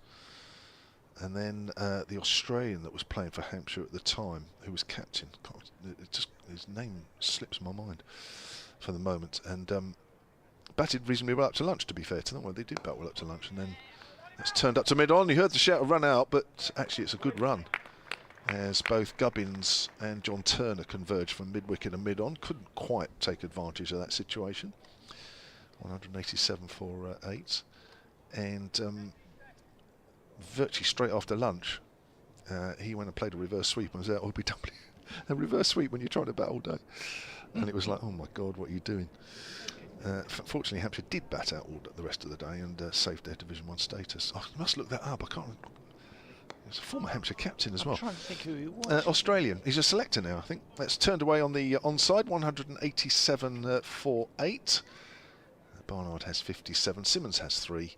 Fuller to bowl the next over. The deficit is 113. Hampshire have been good at batting out the last day. I remember when we came down to Southampton, to the Rose Bowl, needing to win, have a chance of winning the title, and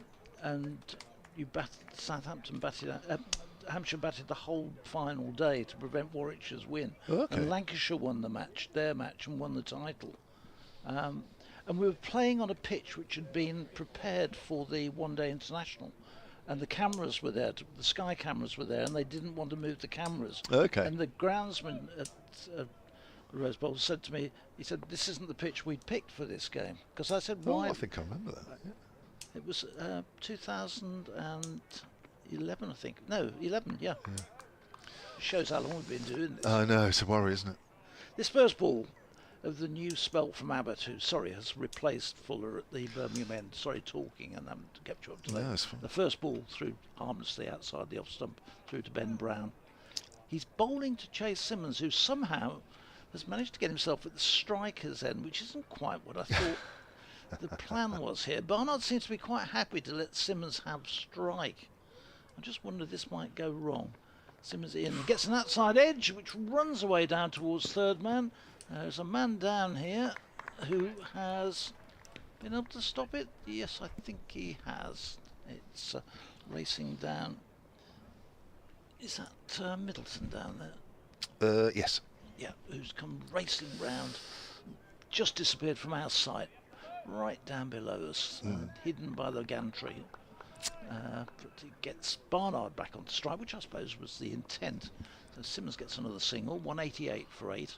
Barnard drives up to wide mid-off and takes the run. So they're not protecting Simmons. He's quite happy to take singles and keep the board ticking over, which you can argue it both ways. I suppose it's a good thing. If the runs are there, take them. There's no point You know, sort of just leaving it all, because it never works. All that happens is that the bowling side put the field out and prevent you taking it. You turn down singles and just have a bit of confidence in Simmons, who faces this next one and gets inside the edge on that, which runs it away behind square on the onside.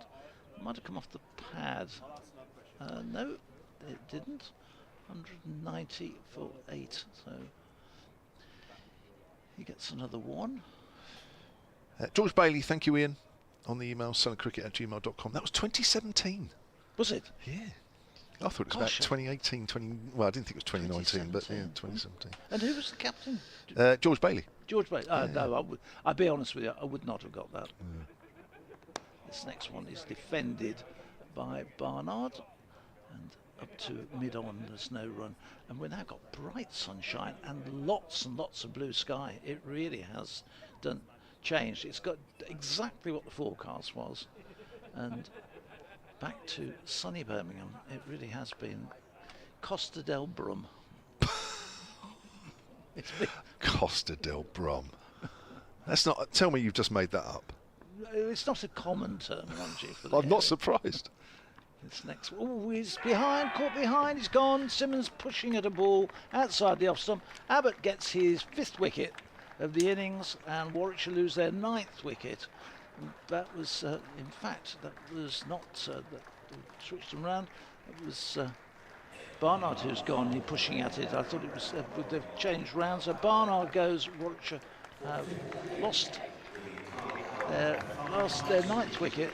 So they trail by 110, and well done, Carl Abbott. We get the final ball of the over,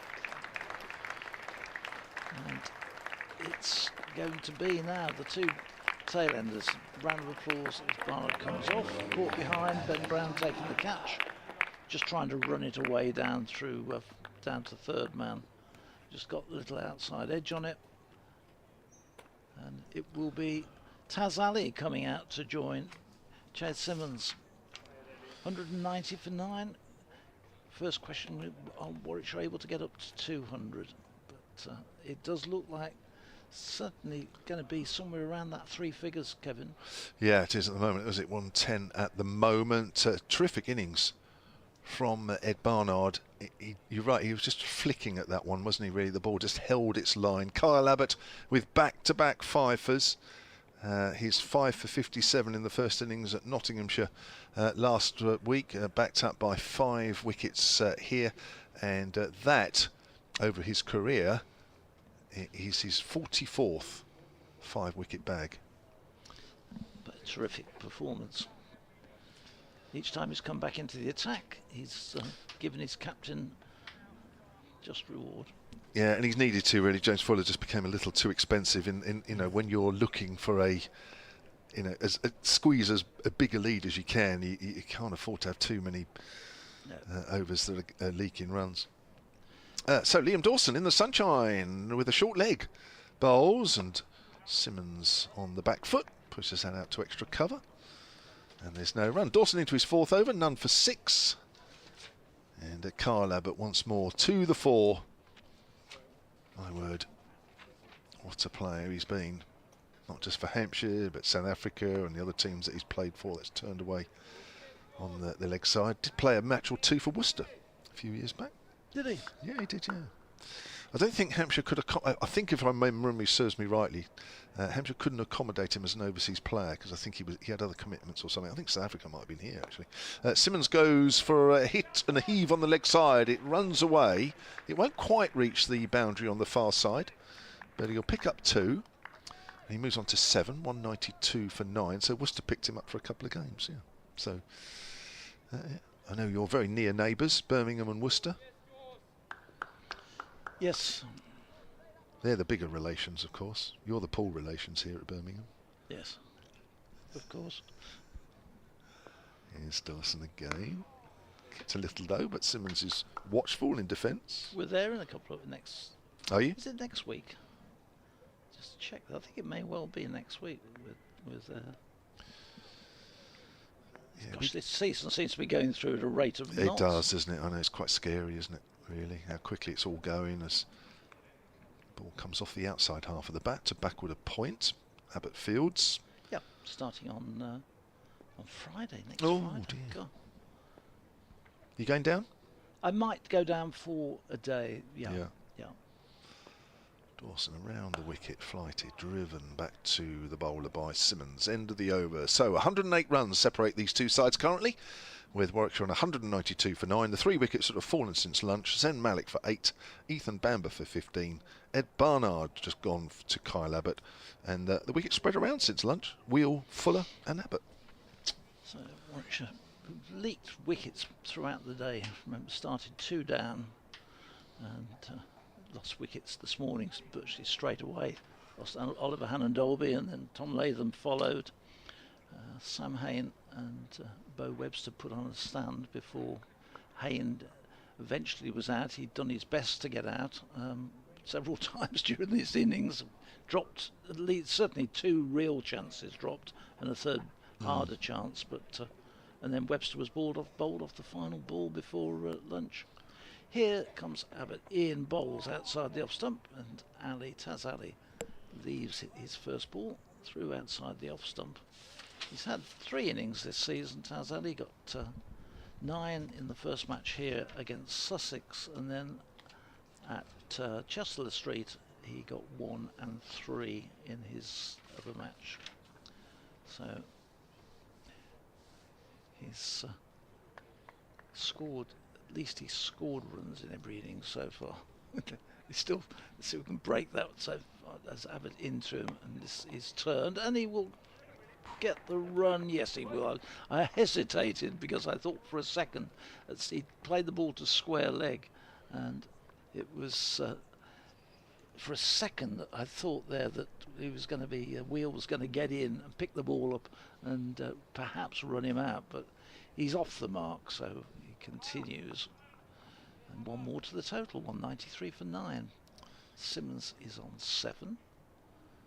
He waits now in bright sunshine, and this is going to be perfect conditions, I think, for Hampshire when they bat again, as this next one is played solidly by Simmons up to mid-on, and there's no run. Yeah, the clouds are clearing. It's really now, I'd say 60% blue sky, and some fluffy white clouds, and forecast this afternoon was to get much better and warmer, and the people who went home at lunchtime, who was going home because they were too cold, will now be wishing they'd stay in, because it's going to be much better out on the stands. Abbott in, ooh, and Simmons, if he'd have got hold of that one, it would have ended somewhere up in Sparkbrook, but he didn't. It was a big fresh air shot, a big swing at the bat, looking to hoik it right over Cow Corner, well over Cow Corner, clearly over the top of the stand he was looking to put it. Wow, it looked like he was off the first tee at Edgbaston Golf Club with that one. Yeah. So past that on the way home. That looks a nice club. It actually. is. On the way home, on the way back to nice, the hotel, just the entrance, and it looks like it could be a really It's a nice club. part of the city. It is. You're right. It's beautiful. This next one from Abbott is in, and this is played away to the offside. They're going to have to be quick and shy at the stumps, as Taz Ali was running to it, bat held high, and that would have been the end of him. That throw coming in, was that Fuller? Fuller there at backward point. Again, didn't really have much call or much knowledge between the two as they took the single, but they got through.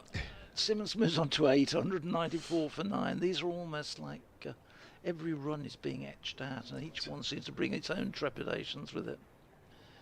There's Abbott in, and Ali plays at that one and misses outside the off stump and survives. Yeah, it looks like a run out is every much in the equation as any other dismissal at the moment between these two. I'm not sure how much they will have batted together, but yeah, I'm not sure the calling is quick and crisp. Well, I was saying to Richard, I don't think that it's been very good throughout the whole innings, to be honest. Probably not. They really have sort of looked like they've never met each other before. Yeah, Webster could have been run out on 33. Yeah. Oh, yeah, well, he gave up, didn't he? Yeah, he did, yeah. Gubbins only had 1 stump to aim at, so I guess the odds were in Webster's favour, but he would have been out by a good 2 or 3 yards. But he only added another 8. Christopher Kimber has emailed solentcricket@gmail.com as John Turner comes into the attack. He says, yet again, Hampshire's bowlers are digging us out after an indifferent batting display. Well, if you look at this, and if there's a wicket soon, that lead is going to be 100. Maybe, I don't know, maybe it was a better score than everybody thinks. Time to bring in Ali Orr. He says, I was at Trent Bridge last week and the second innings was just not good enough. Thankfully Kyle and co have put us in a decent position as John Turner runs away from us and bowls length ball, nicely played by Simmons, out to point. I love Hampshire, come on you hogs. Chris, who's in Bulford in Wiltshire. He loves Hampshire so much he lives in Wiltshire. I'm only joking. I'm only joking. It's close enough. Yeah, it's almost on the Hampshire border. Yeah. If I'm thinking of my geography, and I'm probably not a million miles out anyway. But Chris, I'm only joking. You know that. I remember doing an awards ceremony a while ago. Always had a little waft at that one outside the off stump. That's kicked through. And shall I name the county? It wasn't Hampshire, but it was another county. Awards I did, Dorset Sports Awards. I won't name the recipients. Anyway, I did and I've been doing it the last 2 or 3 years. I couldn't do it this year because luckily enough I got a trip to the Global Super League in Guyana around that time, so I couldn't do it this year. Somebody else stepped in for me, fortunately. Yeah, I know, like you do. Yeah. Anyway, yeah. But I think it was... I heard you Guyana. I meant to say to you about that, actually. Yeah, great trip, yeah. Good fun. Well-run tournament. And I think he's playing inside the line there, Simmons. Anyway, so the year before, and there's quite a lot of awards at the Dorset Cricket Awards, the club this and player that and what have you, and it's a great night. It's very good, very well supported. And there was, I remember, there was a new award, an ecology, eco award. That's right, for the greenest club. I mean, he's always stepped away and tried to cut that away, and he's edged that through, or hasn't he? No, it's the end of the over, because everybody, Ben Brown was throwing the ball up. No, it's the end of he has. He has edged it through. Yeah. I thought that was the end of the over. It can't have been. It was. 194 all out. Apologies, because I was thinking about that at Eco Award. 194 all out then. So the deficit between the two sides is 106. John Turner picks up his second wicket of the innings. Simmons has gone for 8, leaving Tazim Ali 1 not out. Turner 2 for 43, but the star of the show, Kyle Abbott, 5 for 47, and the star as far as Warwickshire were concerned. And the award for the first half century of the match goes to Ed Barnard, who made 58 from 55. Let me quickly tell you this story. Second half century, Fuller got one. Oh, of course he did, yeah, second. Why did I say it was the first one, yeah. Anyway, so this Eco Award, and it was won by this club, and I can't remember which club it was in Dorset. And very happy to hand it out. And as they were coming up to the stage to receive it, because obviously, they've done this to save power, and they've done that, And I said, how did you guys get here tonight? They said, oh, we drove. But I assume you, on this green theory, you flew to, where was it you went to? It was in, I'll tell you what, it was at the Pavilion Ballroom in Bournemouth, right on the seafront. I'm talking about when you went to Guyana. Oh, Guyana, I flew, and I went the longest route possible to get as many air miles as possible. Cricket is hardly green, is it? Yeah. And it was sponsored by an oil company as well. When I watch the players, they're playing one day in West Indies, then they're over in Pakistan, then they're going to New Zealand, and yet it's a very green sport. Yes, that's right. When it wants to be. Thank you, Phil. We'll be back. Phil and myself, Kevin James, and also Richard Wilford at the start of the Hampshire second innings. Remember, Hampshire will start with a lead of 106.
So, play is about to resume here at Edgbaston with 14 overs for Hampshire to bat before tea to build on this lead of 106, in which actually, when the push comes to shove and you look at it, the main difference between these two sides so far is Kyle Abbott, whose 5-wicket haul was outstanding, bowled beautifully on this surface, which has always offered a little bit to the bowlers, but also you get full value for your stroke play. It's been a very interesting surface, in which in the end Hampshire dealt with a little bit better with the bat yesterday than Warwickshire did today. The skies are getting bluer and bluer.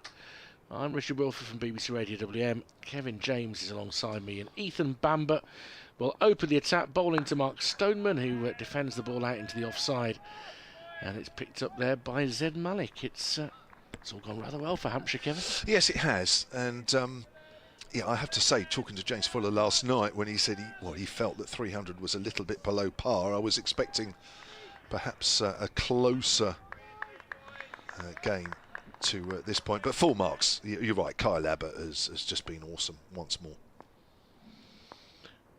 Bamber, who didn't get a wicket in the first innings, draws Stoneman forward inside half of the bat and fielded by Bamber in his follow-through.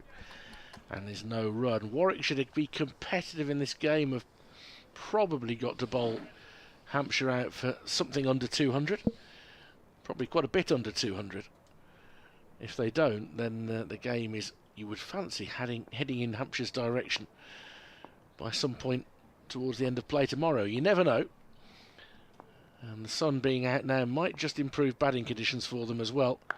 Stoneman is lashing this into the ground, but that's a good diving pouch on the bounce at backward point, and there's no run.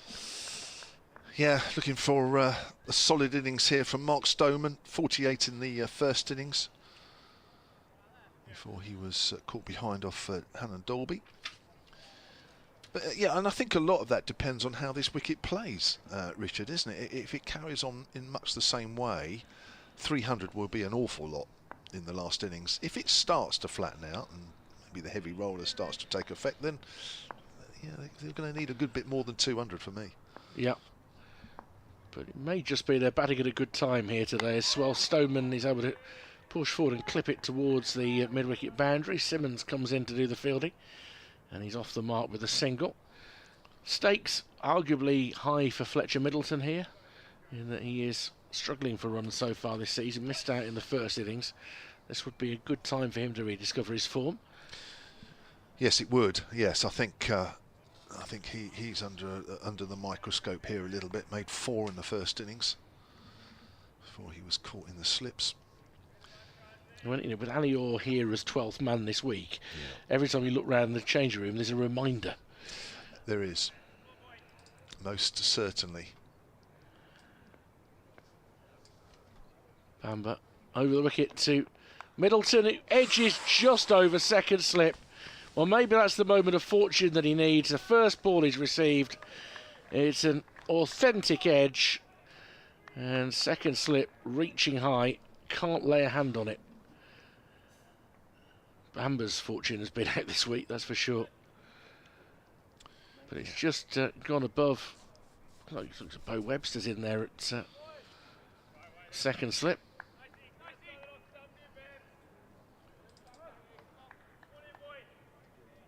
Interesting slip corner actually, because Rob Yates was at second in the first innings, but he's not in the slips at the moment. This next delivery is turned towards mid-wicket. Taz Ali picks up, and there'll be another single. So 6 without loss at the end of that over. Hampshire extend their lead to 112.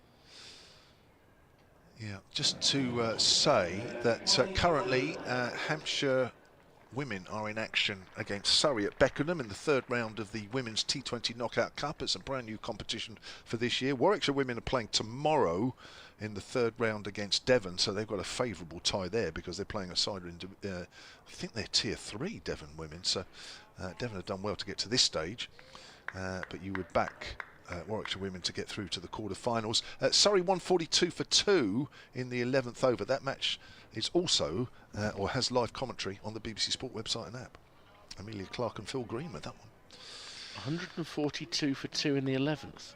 Crikey. Yeah, I didn't really want to look at the scores. Kira Chatley made 95 off just 47 balls. She's gone. Wow. Alice Capsey's 33 not out. She's had a decent season, Alice Capsey. Charlotte Edwards making all the England players playing as much as they can. Capsey's played, I think, all the games for Surrey. Here's Hannah Dalby. Whipped away through mid-wicket by Fletcher Middleton. That's going for at least 2. It gets close to the rope because it's such a short boundary side. Wasn't really in danger of going over it. 8 without loss. Hampshire have increased that lead up to 114. Chris Kimber is back on the emails. You'll remember just at the end of the Warwickshire innings where I said, or he said that he was a big Hampshire supporter, and I said he's living in Wiltshire. He said he's 5 miles from the border with Hampshire. He says, I'm a member at the Utilita. Only 45 minutes away is the ground. As Hannah Dalby comes in, that's a nice drive from Middleton. Half stopped at mid-off, well stopped actually, but they'll still come through for a single. Middleton moves on to 8, started strongly here, 9 without loss. He says, once a hog, always a hog. And he said he liked watching me at the Northlands Road ground. That's nice. That's a long time ago. Right, field changes for the left-hander Mark Stoneman.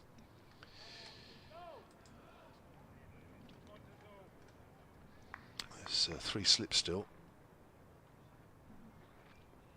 Stoneman has 1, Middleton 8. This is a big innings in the game. Between now and the close of play, I think will give us an idea of where this game is going as Hannah Dalby bowls. Slight inside edge there from Stoneman, but nobody at square leg. They jog through for a single. Stoneman moves on to 2. 10 without loss. That lead now is 16. Sorry, 116. I think Warwickshire would wish that was 16. Yeah, I just the evidence of this first couple of overs suggests that, you know, often a team with a good lead like that play with increased confidence. Yeah, it does help, doesn't it, really? And already Warwickshire are down to 2 slips. And that's the other thing, isn't it, really? You know, when the lead's hardly any, you can afford to be a little bit more attacking, and if anything goes through 3rd slip, you pick it up. At the moment, that will go through the gap, and that's worked to square leg by Middleton. Another single to him, moves him on to 9, 11 without loss. I was just looking, actually, that as good a start as Warwickshire have had this season, and they have, of course, because they came into this game in 2nd, the 3 games they've played here have all been draws. And they would have lost the first one had it not been washed out on the 4th day against Notts. So, yeah, they do struggle to get wins at home. This, to me, is this, you know, a more good cricket wicket for this game than the previous 3? It's a far more sporting wicket. Yeah. There's no comparison with last week's.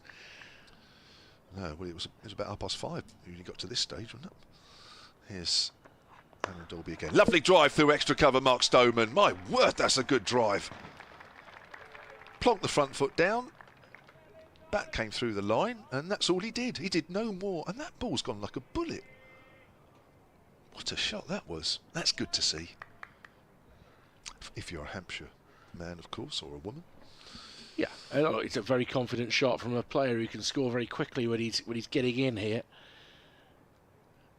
And yeah, Warwickshire will bemoan the fact they've probably had the hardest batting conditions of the match. But that said, the quality of the bowling from Hampshire, I think, was higher and more consistent. Obviously, they've got the best bowler in the match in Kyle Abbott. Best bowler in Division 1 at the moment, with the number of wickets that he's got. Just pulls the bat inside the line, does Stoneman. End of the over. And Hampshire are 15 without loss in their 2nd innings.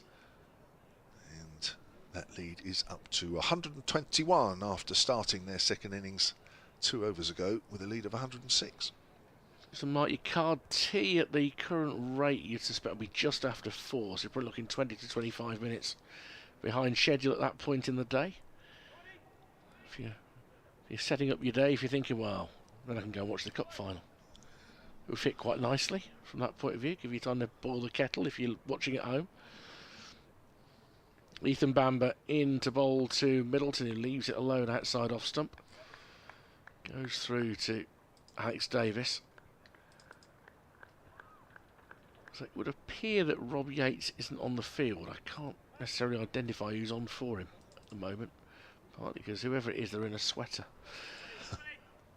but he's not in the slip cordon, and I can't see him anywhere else. So that would be a cause for concern. Bamber bowls back of a length through to the wicket-keeper.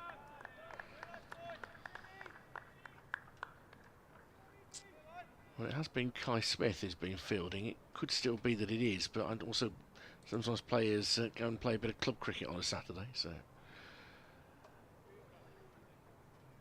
in the old school League jumpers this year, it's hard to make out in numbers.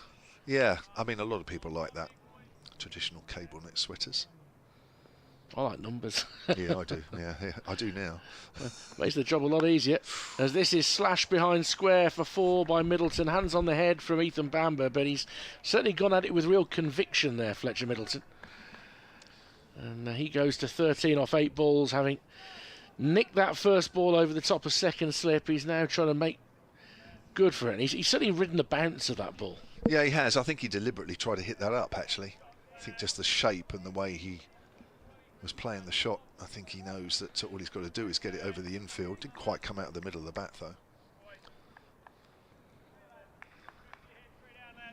And they're getting a wriggle on 2.5 overs, 19 on the board, 123 the lead. As this is left alone outside off stump, 125 the lead, beg your pardon. Well, it's a commendable start from Fletcher Middleton, and several people have been emailing in over the last couple of days, and I think Fletcher will know himself that he's hasn't quite got to the start to the season as he would like. Started this innings averaging just 22, which I think for any opening bat, you know, is not going to get you a season's worth of games. So, but he started well here. So he defends out into the offside. It goes behind square. Picked up by Hain. I suppose there's one of two ways to look at it, isn't it, really? You go out there and you think, right, well, I'm not going to take any risks and I'm going to take my time. Or you go out and say, no, if the ball's there, I'm going to hit it and I'm going to play positively as if I've walked out with 500 runs to my name. Well, they've got their opponents down here, so you keep them on the ground, don't you? And the way to do that, I think, is to be positive. Positive batting has had some rewards as he covers off stump and guides the ball towards mid-wicket. Around comes Taz Ali to do the fielding. Another single. 3 overs gone, 20 without loss, Hampshire. Middleton maintains the strike on 14. Yeah, the dilemma for Alex Davis really is that it's a new ball, and that's certainly been helping the bowlers. But when you look up at the board and you're 126 behind already, and the momentum is already with Hampshire, if it wasn't already, with them batting a second time around and the way they've been scoring, then he's got to plug some gaps in the outfield. So perhaps not quite as an attacking field as he would like, because runs already at a premium. 2 slips, it was 3 initially, but the third slip again has been taken out and gone into short mid-wicket. Hannon Dolby into Fletcher Middleton, comes in now. Middleton works that away past that short mid-wicket fielder along the ground. Shea Simmons comes around from deep square leg. Just a single though. 21 without loss. The lead is 127. They're still chirpy out there at the moment. You can probably pick that up from the microphone that we've got outside. There's still plenty of chatter for now. See how long that lasts if this partnership builds. With 11 overs to go before tea, Hampshire find themselves 40 or 50 without loss. They'll feel in real control. There's a Hampshire flag over on the front of the Hollies stand. Across the St George with Hampshire CCC written on it.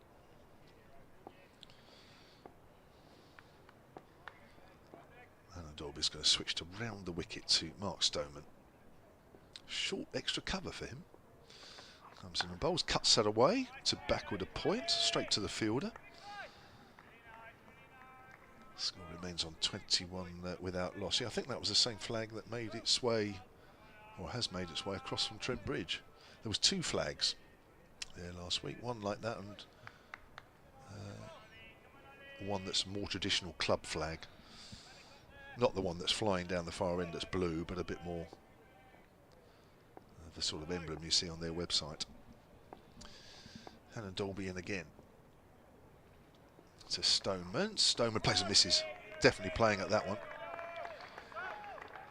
Plenty of encouragement from behind the stumps as well for Hannah Dalby for that delivery. Not sure how much the ball is moving around at this moment. Don't think it's doing a lot. Normally you've got to expect to see the lacquer come off first, haven't you, to some extent?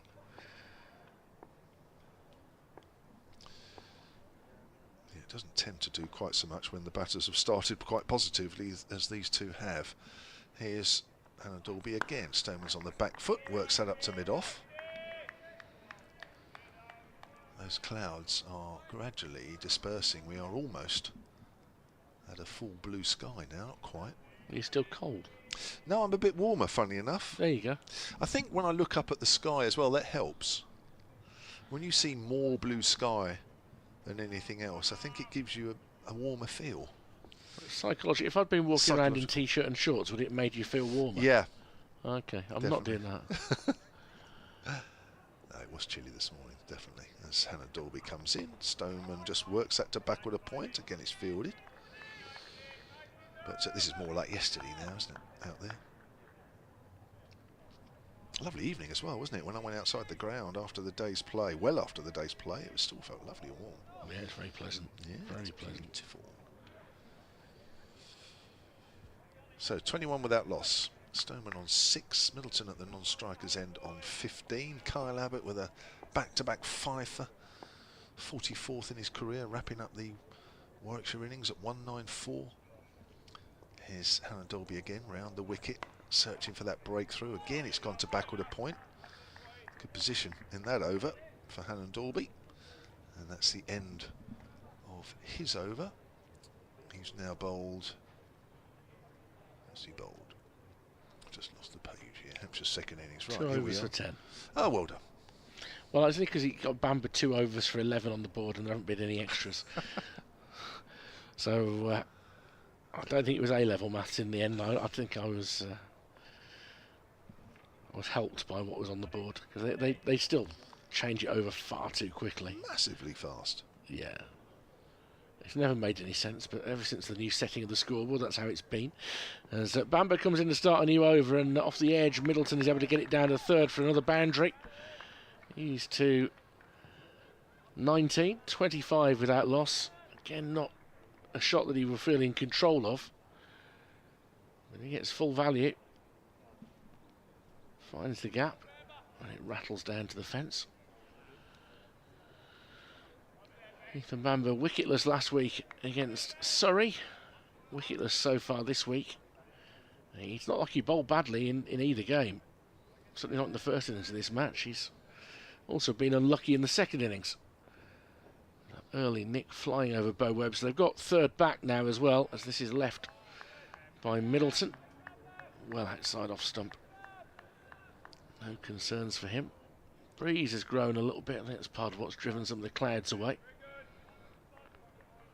Right to left, by looking at the flags at the far end? Right to left, a breeze. That's normally a sign of good weather. Is it? That's where the good weather comes from. The worst weather seems to come over our shoulders here, left shoulder. Always sent up by our friends from New Road. Bamber, back of a length, defender out into the offside. Immediate shout of no as he defends. So to the right of us is what direction's that? That's sort of northeast. Northeast. So that would be Walsall way. Walsall's more straight on and up. Oh, is it straight on over the city? Yeah. But you might you start heading out towards sort of Stratford that way. Okay. Bamber to Middleton goes past the outside edge. It's a good delivery, and that just a tiny bit of lateral movement off the seam. Barely discernible, but enough to put a bit of doubt in the batter's mind. No games at Stratford anymore for Warwickshire? The twos play there? I don't know. They've tended not to go back for a while with the first team. They are going to be at Rugby School again for a few games in the 50-over format after a successful spell there last year. So this is driven into the ground by Middleton up towards mid-off. Won't be any run there. I played there once, Stratford. bit busy around the ground, if I remember rightly. It's not the easiest place for parking and No. that sort of thing. It is quite close to the town centre. Going back, it must be into the 2000s where they played a couple of championship matches there that turned out to be very flat surfaces. Bamber is forced off the back foot. Good tumbling stop at point. Into the over 25 without loss. It's not the sort of outground where you had that sort of tradition. I remember seeing the Bears play at places like Tunbridge Wells and particularly at Horsham, where it would sort of win the toss, you get 400, and then the scores go 300, 200, 100, as it gets harder and harder to play on as the match goes on. Well, the one at Horsham that did follow that pattern was in baking hot weather as well.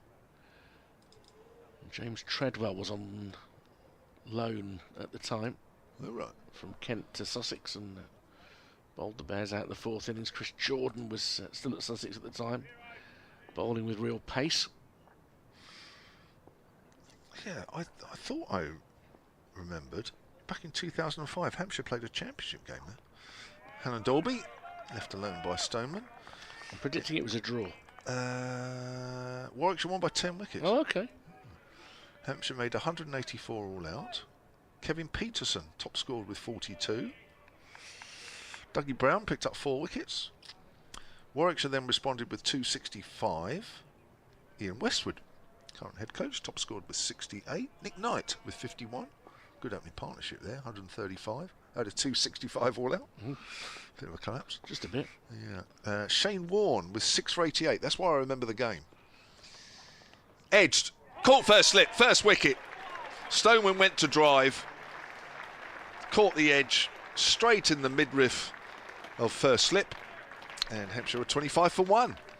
Yeah, nice catch there from Tom Latham. Made sure of it. Alan Dolby gets his 4th of the match and desperately needed breakthrough here because the Bears can't afford to be chasing too much here. And Middleton, having played one really authoritative shot, didn't quite manage to carry on going there. And that's the sort of wicket we've seen quite a few of on this surface. 25 for 1, and Warwickshire need more of the same between now and the tea interval, that's for sure.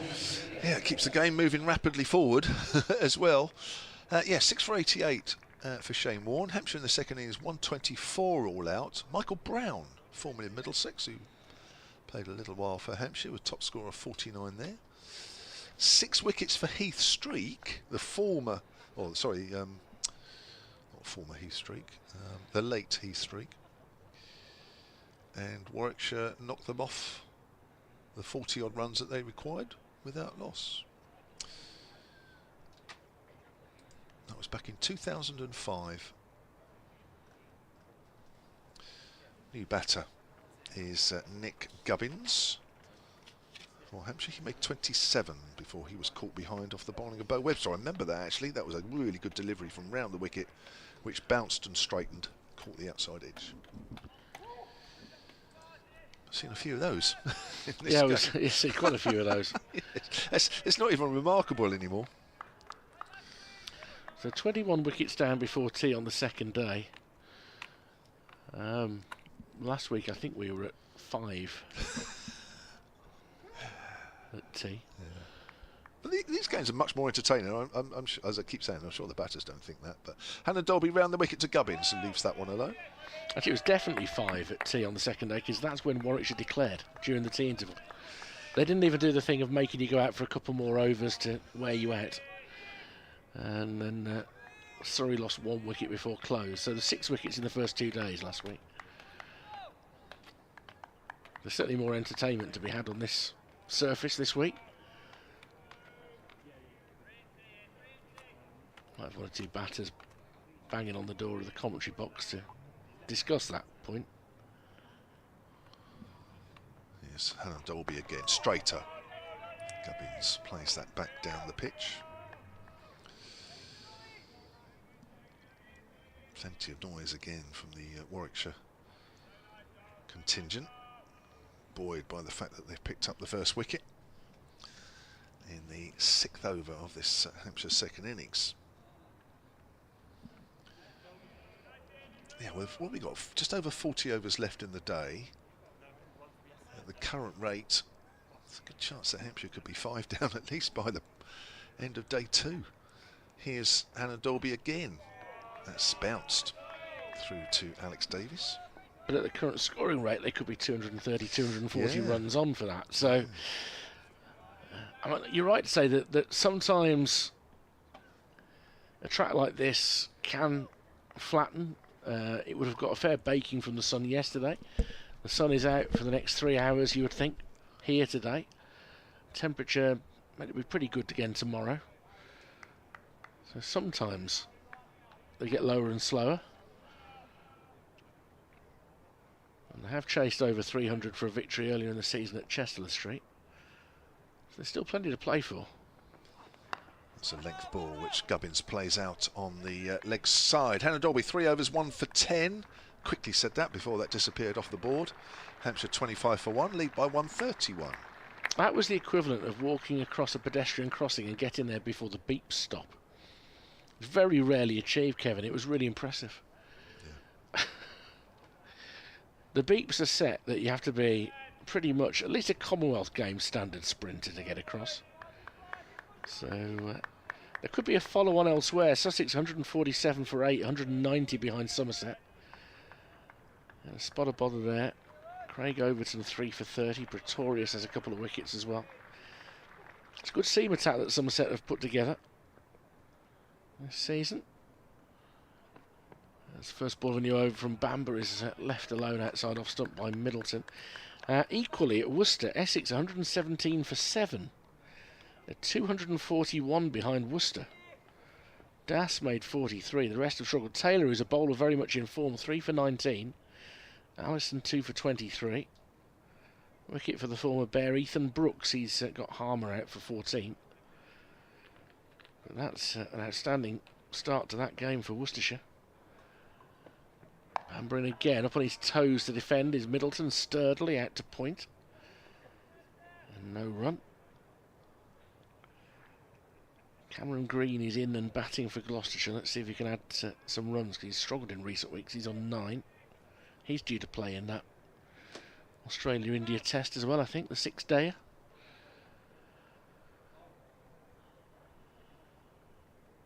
Whether he'll be cleared to bowl by then. That's what they'll be hoping, otherwise I doubt he'll be picked. That's a good leave from Middleton, outside off stump.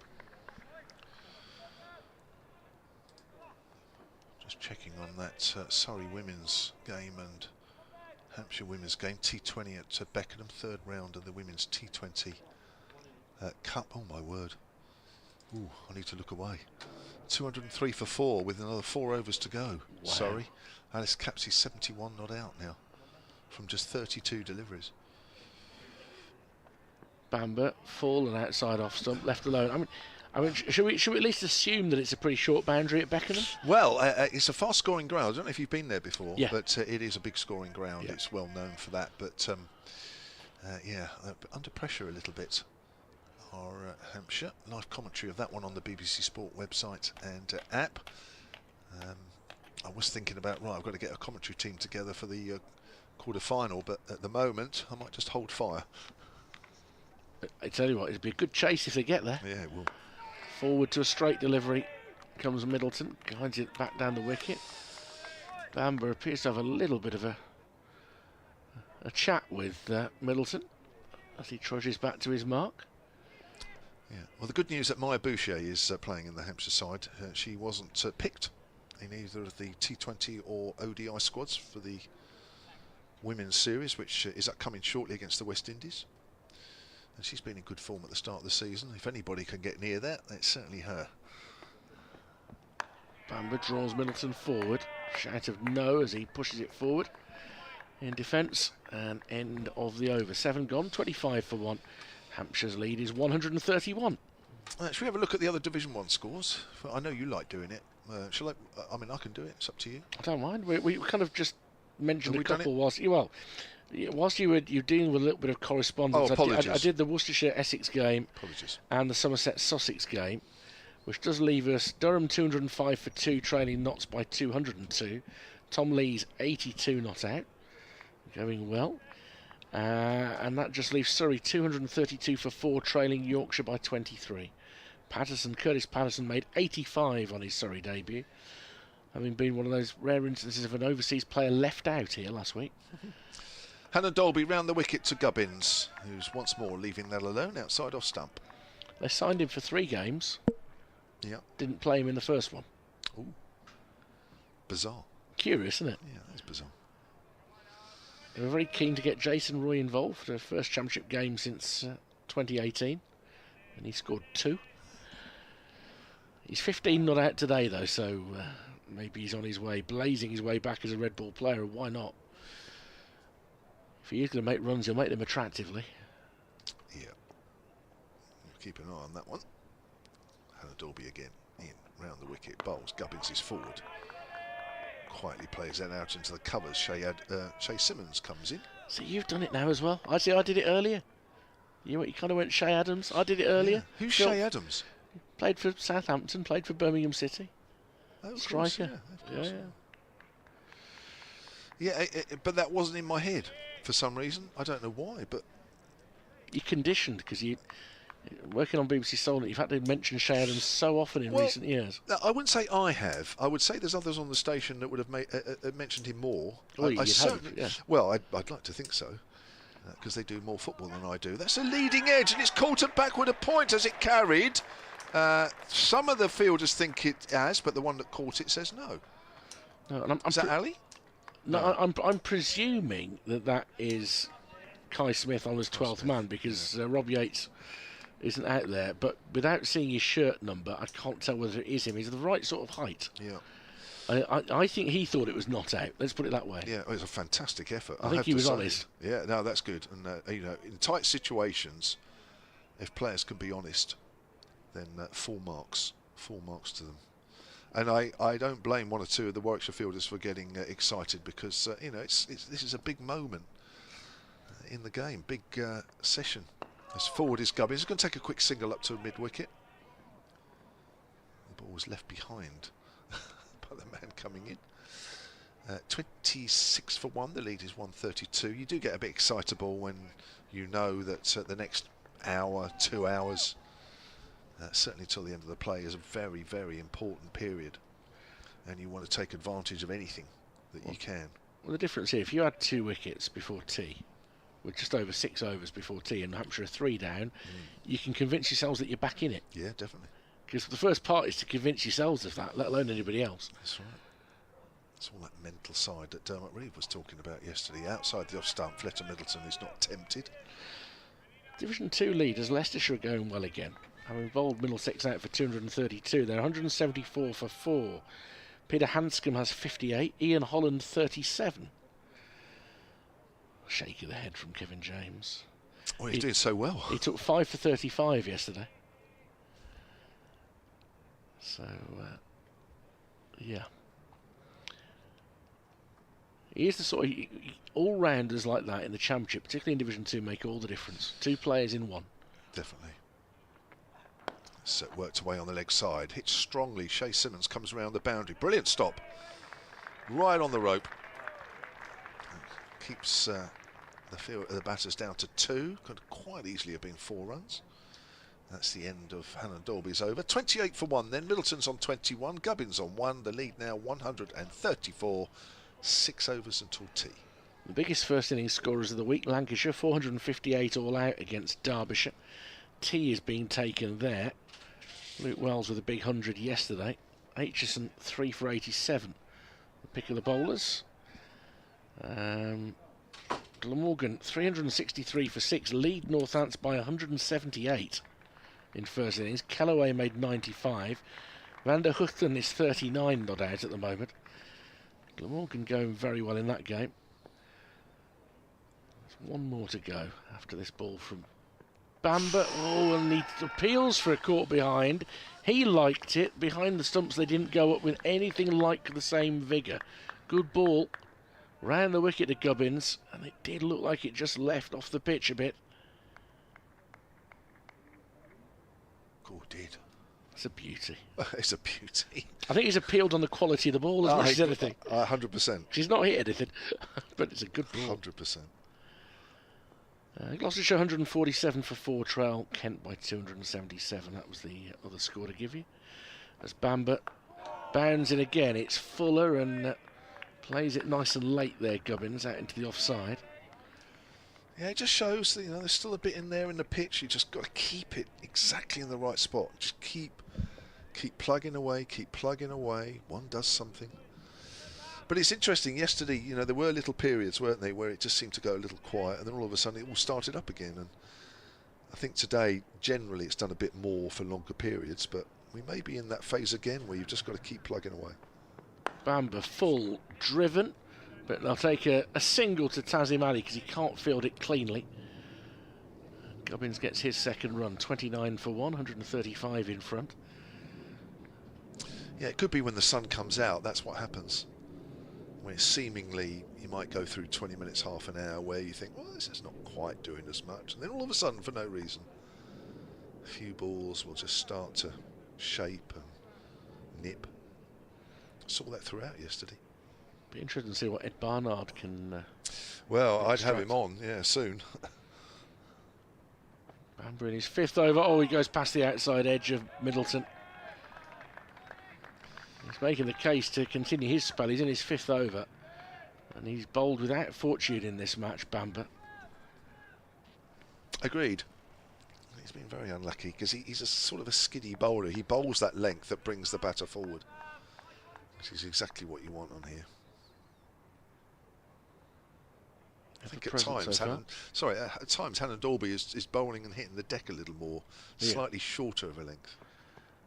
As Bamber, has he taken an edge this time? No, he liked it, but I thought he was going to celebrate without appealing, but behind the stumps again, there's nothing doing there.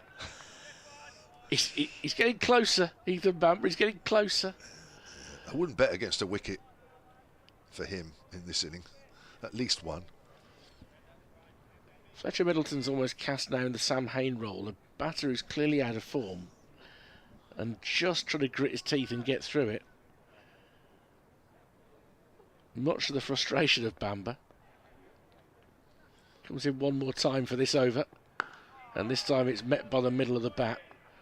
And I think there were, again, a few verbals from Bamber as he got to the end of his follow-through. 29 for 1 after 9 overs, Hampshire. So the early frenetic scoring has calmed down, but they have that lead of 135 with 9 wickets still standing. I think the umpire there's had an encouraging word as well, actually, with Ethan Bamber. I think little chap there saying, my word, you are so unlucky. Unless he's actually saying, can you cut down on the verbal son, which well, I think is equally possible. I don't know. I mean, if there is a little bit out there, it's only because of the situation, and also he's just a little excited because there is a little bit out there for him, and he's not finding the edge, whereas the other bowlers have. Ed Barnard is warming up at the moment. Yeah, I think, he's the man that is finding the edge. I think sometimes it's got to be a bit like that, really. Get the guys in who are probably more likely to take a wicket. Hannah Dalby bowls. Forward is Gubbins, well fielded again at backward a point. Just a single. Didn't quite know where the ball was. It was right under his body. 30 for 1. Lead is 136. I think one of his teammates just called him Kai. I think we've just heard that on the affairs. Right, okay. I'd love to be more certain. That's fine. But they don't make it easy these days.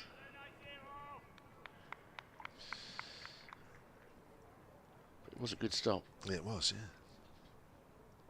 Hannah Dalby switches to over the wicket for the right-hander Middleton. Comes in now and bowls. Middleton cuts that away through the covers. And I think that's going to run away. It will, and it's going to be 4 runs. A little bit of width there from Hannah Dalby. You see that straight down into the ground, and I think it was straight at Zen Malik, only it bounced about 12 feet. So it absolutely flew over his head. I fancy he expected it to bounce up towards about head height. And then arcs his back as it goes over him and gives chase. Chase he was never going to win. Super ball bounce. 34 for 1, lead 140 now. Just Mark Stoneman, the 1 wicket that's gone for 6. Caught in the slips off the man bowling now. Hannah Dalby, tall, runs in. Bowls to Middleton. Middleton drives, not timed. Just came across that one a fraction. The ball goes up to mid-off. And Dorby into his 5th over here, 1 for 18. 4 overs after this over until tea. Sunshine out. Back to Edgbaston at its best, as most grounds are when the sun shines out.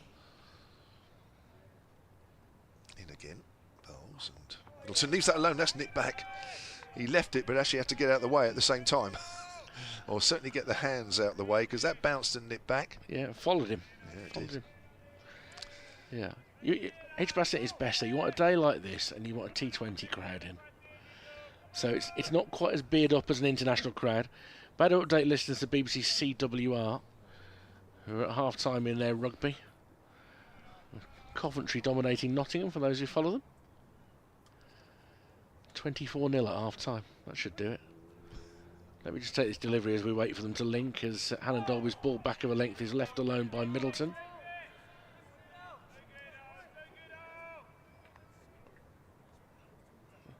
So, it's good that you can get the other rugby half-times. It's quite entertaining. Listen to that. Seems very long into the year for the rugby season still to be going on, doesn't it? Second half of May. Used to be end of April, that was it. All finished. They're just coming across for a report now as Hannon Dolby comes in again, is defended by Middleton. Yeah, Warwickshire trying to fight their way back into this game. They're back in the field, having surrendered a first innings lead of 106, bowled out for 194. Kyle Abbott finished them off with the last 2 wickets to end up with 5 for 47. Terrific spell by the pick of the bowlers in the match. The Bears' response has been to remove Mark Stoneman early on, caught by Tom Latham at first slip off Ollie Hannon Dolby, his 4th wicket of the match. Middleton has had 1 or 2 scares along the way, particularly an edge that just cleared the head of Bo Webster at second slip off the bowling of Bamber, but he's made his way to 25. Nick Gubbins is with him on 3, but Hampshire on 34 for 1 already have a lead of 140. That's that one done. I think I'm free till the tea interval now, which is only 4 overs away.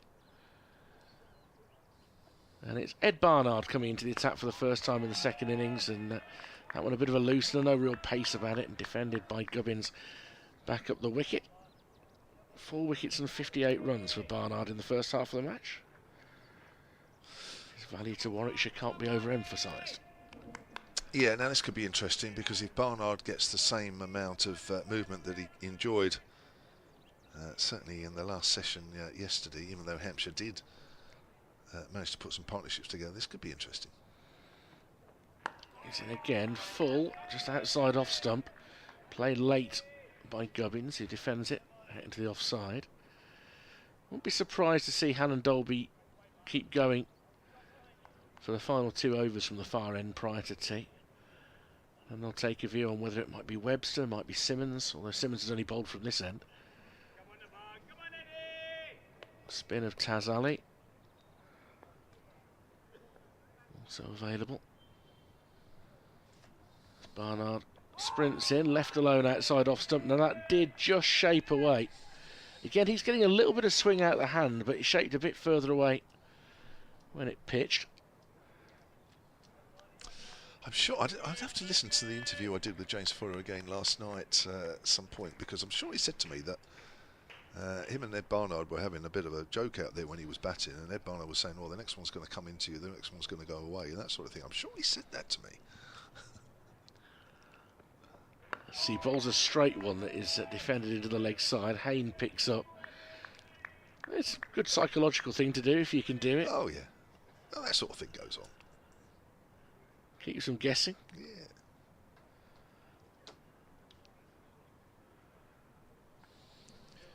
I think he's more naturally going to get outswing to the left-hander. Yeah. Yeah, I think he finds that ball a little easier to bowl, doesn't he? Yellow soles to his boots as he sprints in. And sends this one outside off stump. Again, very full delivery. Just about holds its line. He gets a nice kiss off the surface, doesn't he? Yeah. For somebody that's generally medium pace. Ball just seems to kiss the surface and go through.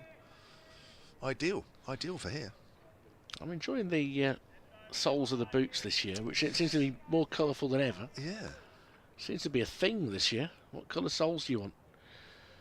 Barnard in, left alone outside off stump by Gubbins.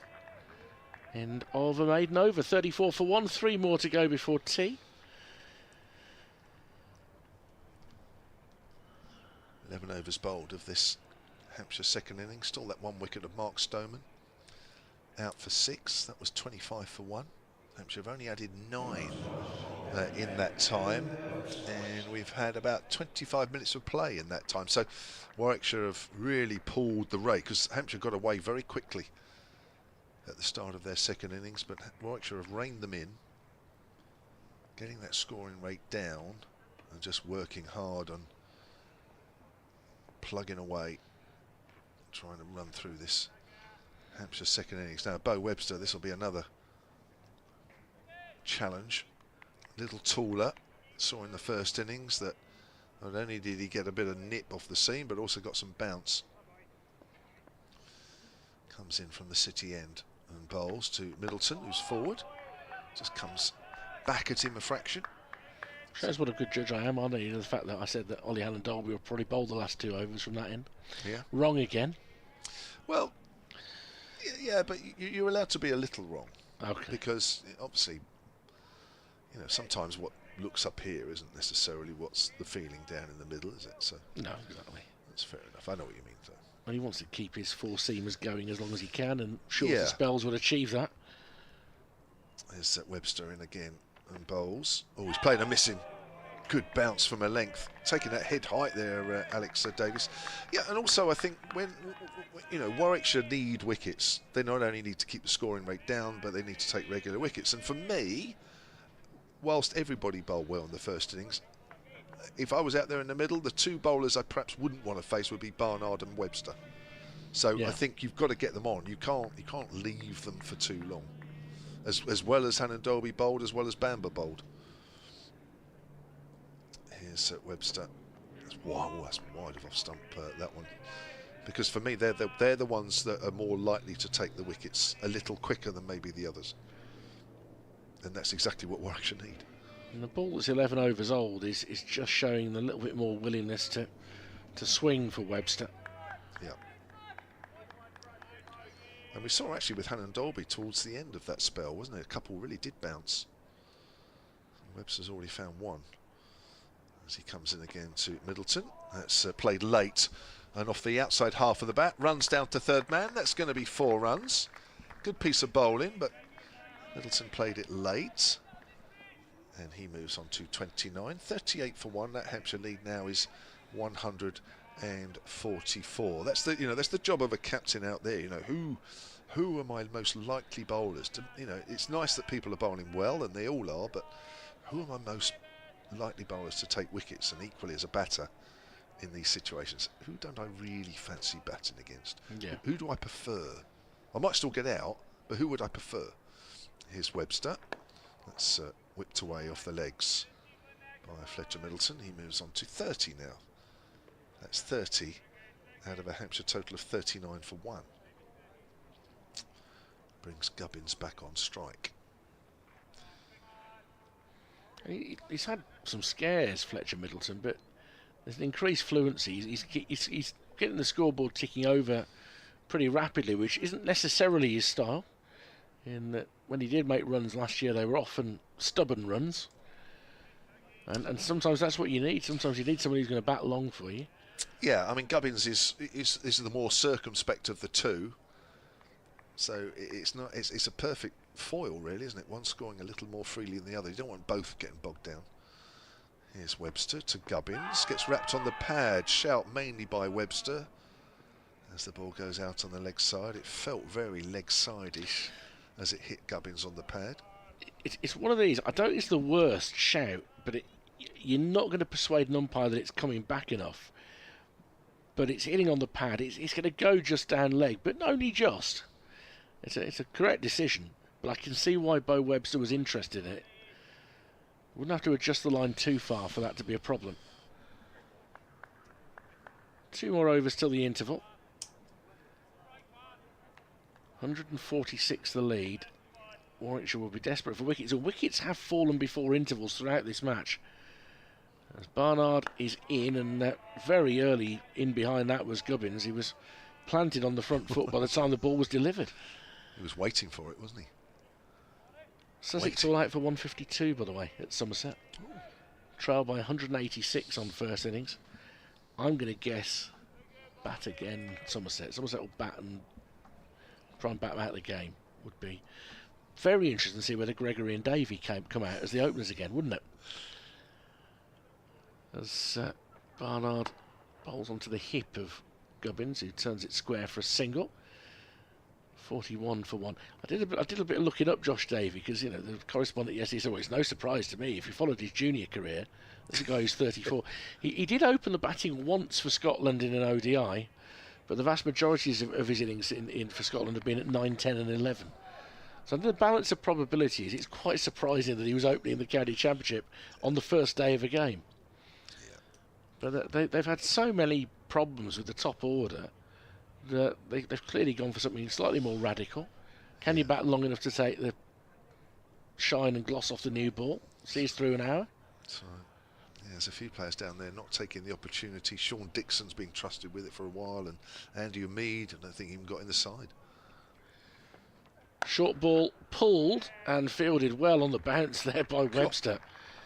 I tell you what, we could barely see where that had gone because he's hit it pretty hard, Middleton. And Webster on the hop does that thing that dads do when you're playing with them, just sort of scooping it up and then catching it. Made it look easy, didn't he? Getting down low from 6'5" as well. It's not fair. You can do that. Little waits again, dabs it down behind square on the offside. No run. Well, 1 down at tea, if Hampshire can manage that, will be another good session. Having wrapped up the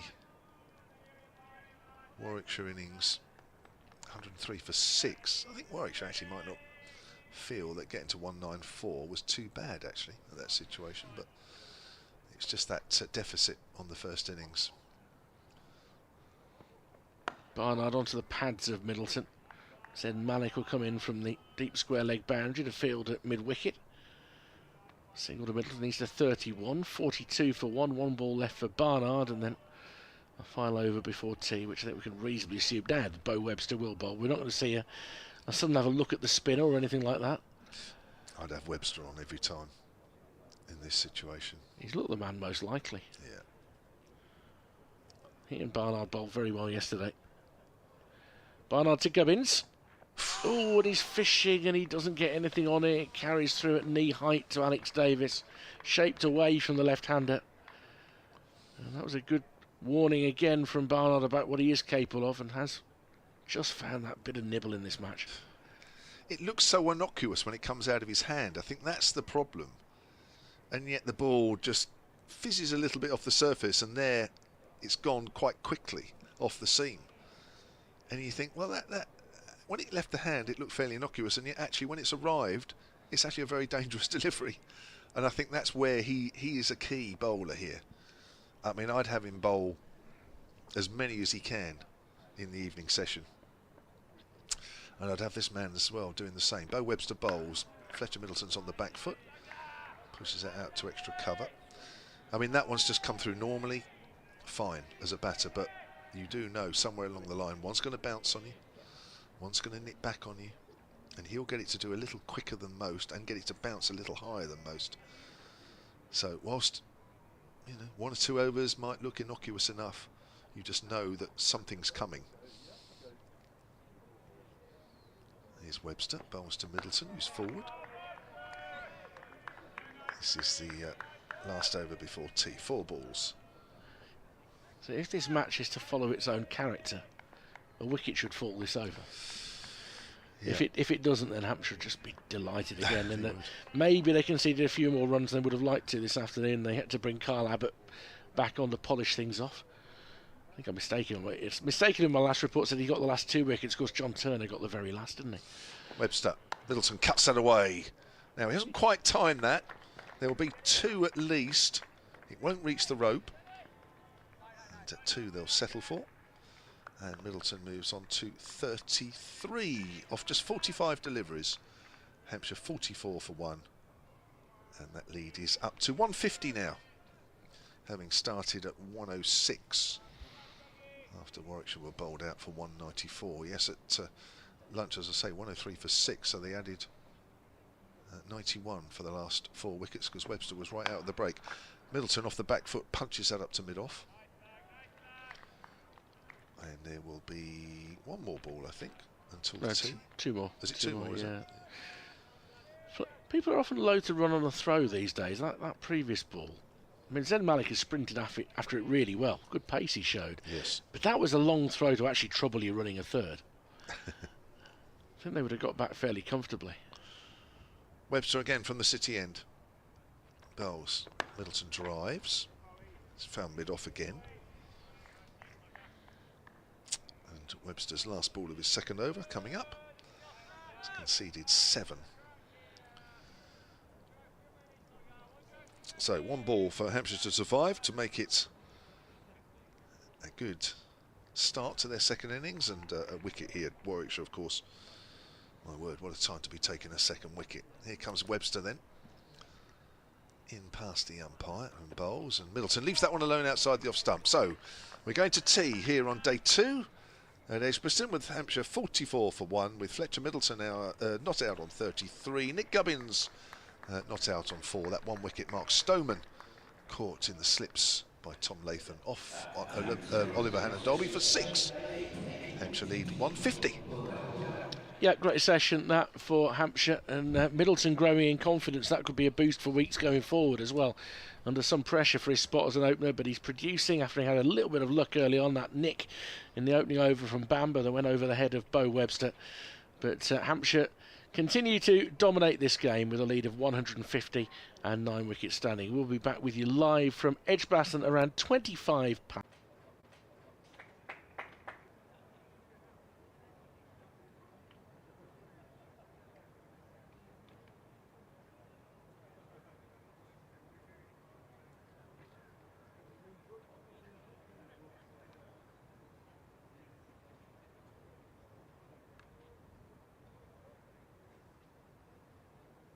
I know, because it's the tea interval.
Perfect. Cheers, Andy.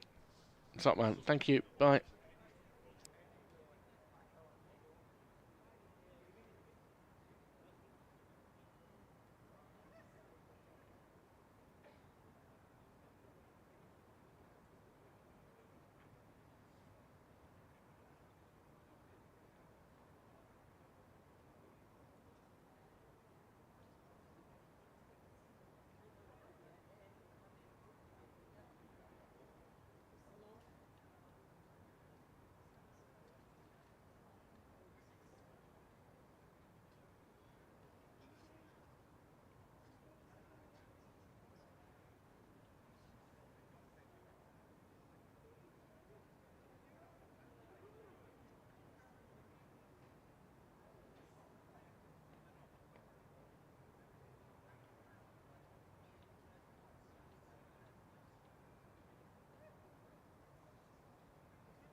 Welcome back to Edgbaston, final session of day 2.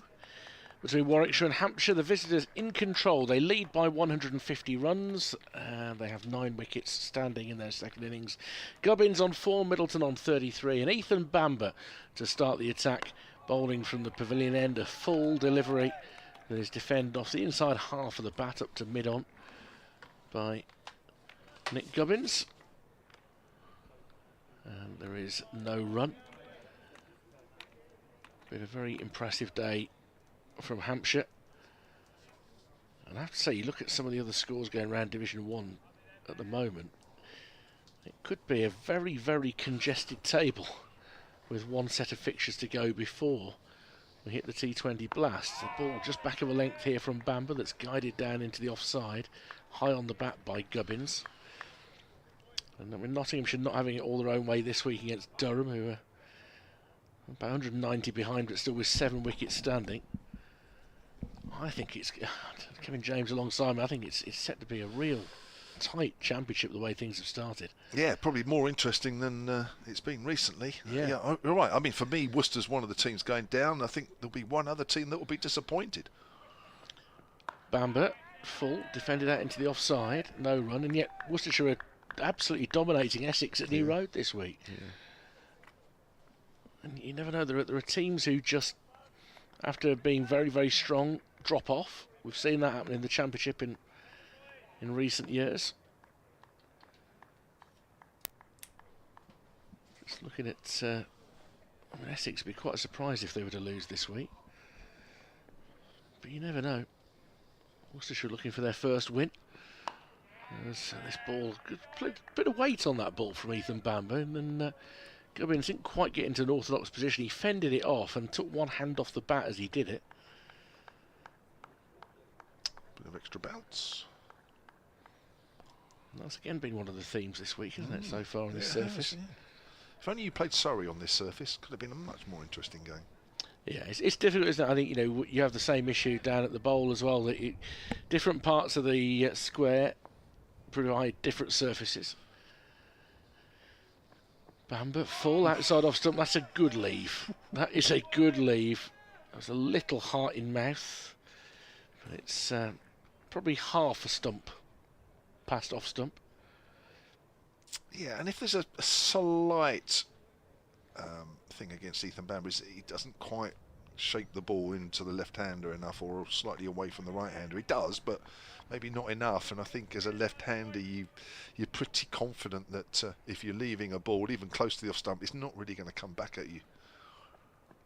Bamber onto the pads of Gubbins, gives him a bit of a release there, and a single off the final ball of the over. Takes the score to 45 for 1. I mean, whatever else, you look at Rob Yates is coming into the field for the first time in this innings, so that's a welcome sight for Warwickshire. So that's good to see.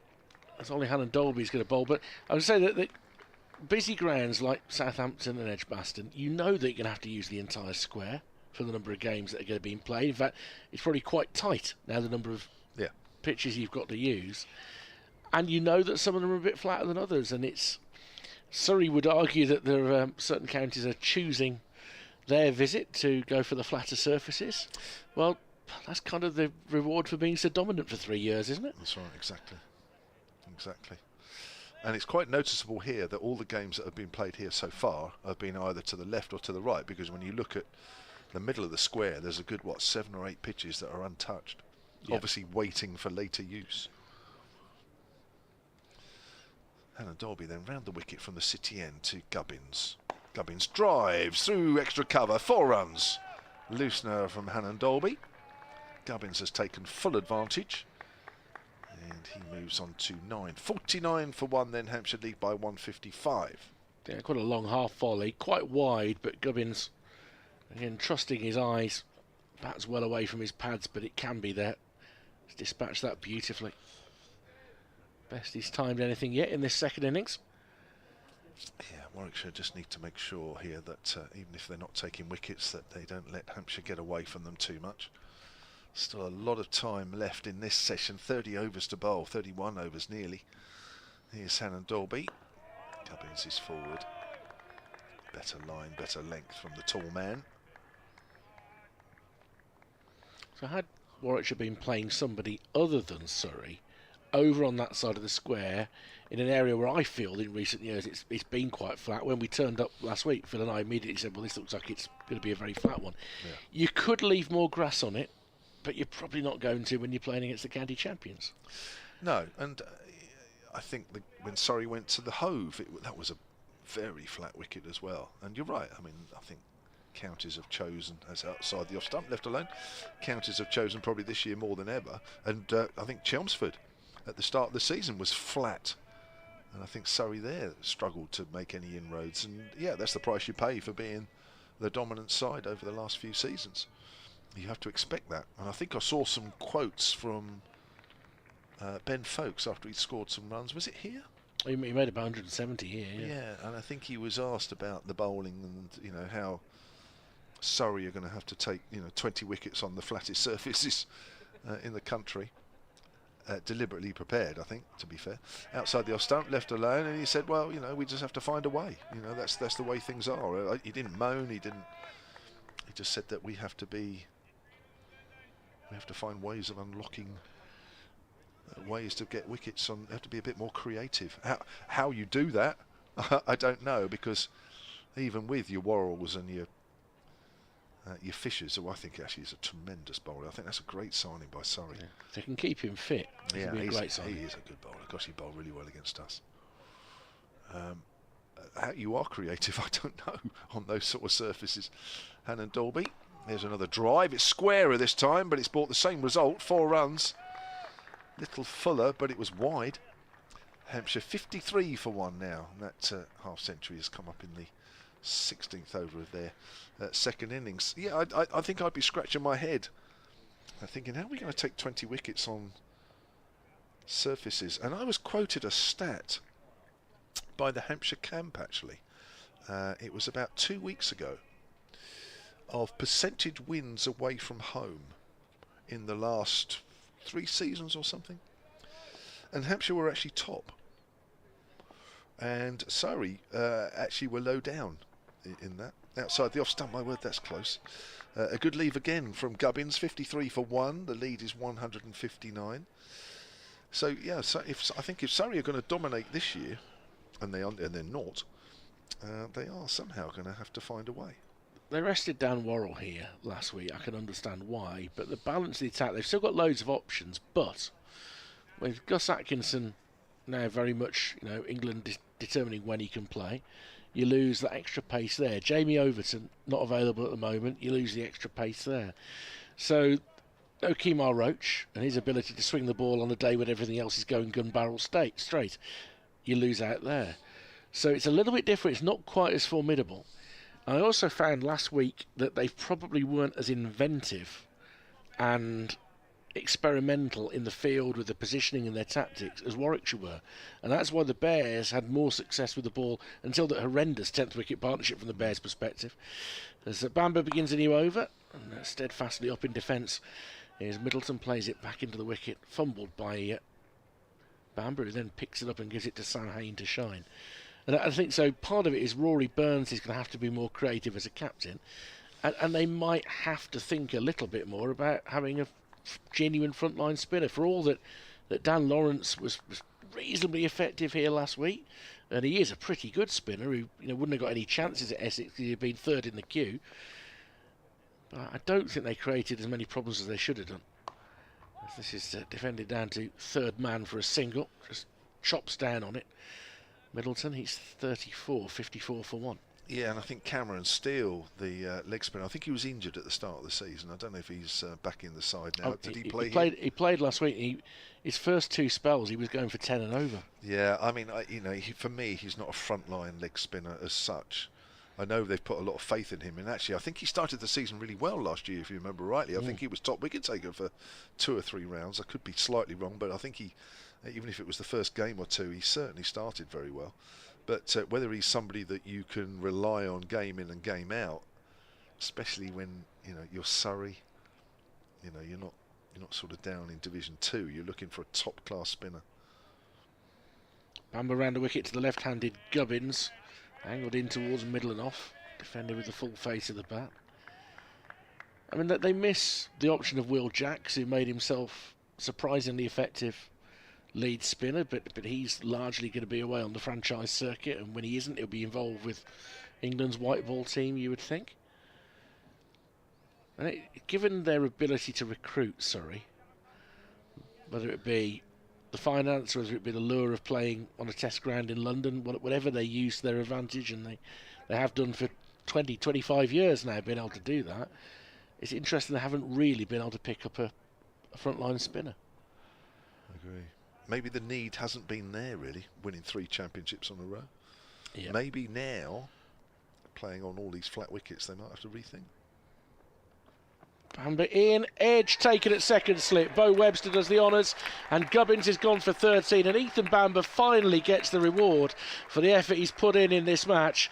54 for 2, they lead by 160, Hampshire, but Warwickshire at least managing to tuck away another wicket to keep themselves in the game. Gubbins gone for 13. It's another left-hander nicking off to the slips. It's that sort of wicket. You've got to be very choosy in your shots, and I don't think anybody will begrudge Ethan Bamber that wicket. He's bowled very steady throughout the game with not a lot of luck. And Nick Gubbins, for the second time in the game, nicking off behind. Lead is 160, and I think the next batter in will be Tom Prest. Yes, it is. Another man who edged behind in the first innings. I haven't actually counted up the number of times that batters have been out caught behind the wicket, but I think it's a fair percentage. Or you're going to do it, aren't you? Yeah, I'll do it now. Do we count third man? Well, it's behind. Okay. It's an edge, isn't it? No, I thought it was worth checking. Yeah, well, I think we'll go with it, don't you? Yeah. Bo Webster was I think you said Bo Webster was the catcher, but just to reinforce that. I think that's 15 out of the 22 wickets. Yeah. So if I remember right, Ethan Bamber wasn't behind square, was it? The subfielder took the catch. That was mid-wicket, was it? Yeah, he chipped it to mid-wicket, that's it. And one of Rob Yates' catches was also at mid-wicket. And so was Toby Albert, wasn't it, if I remember rightly? Yeah, that'll probably be the one. Toby Albert, yep, fished it to mid-wicket. Yeah. So there's a fair chance when you walk out to the middle that being out caught behind is a very real option. Whereas last week you were going to be bold or LBW. Because frankly there weren't people standing in the slip area. It was not a required role. So Bamber in to bowl to Prest, who's able to fend this down towards third. Just managed to ride the bounce of it, really. 58 for 2. Gets off the mark with a 4. And he was caught behind in the first innings off Ed Barnard, wasn't he? So, yeah. 164 the lead. 8 wickets remain. Just to be on the safe side, they'll want to be beyond 300 lead, I'm sure, in this innings. 100%. With got 100 runs head start, you've got to be looking at 200 in this innings, or you'd want to be getting 200 in this innings. Be interesting to see how Tom Prest copes with this, because he will be a little more loose. He'll play some glorious shots if he's out there for any length of time, but I think you might see him playing and missing once or twice here. Bamber scurries in once more, forces him back, jabbed out into the offside. Sam Hain leaves it to Barnard, who lobs it into the lap of Hain.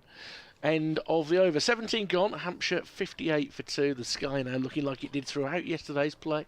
Can we catch a cloud from where we are? We can't. No. Well, we've got a fairly panoramic view. Ethan Bamber gets a warm reception as he heads back to the boundary. Yeah, what a different outlook from this morning and into the early afternoon. Look, summer's back. Summer is back. Well, it only left us for 3 hours this morning.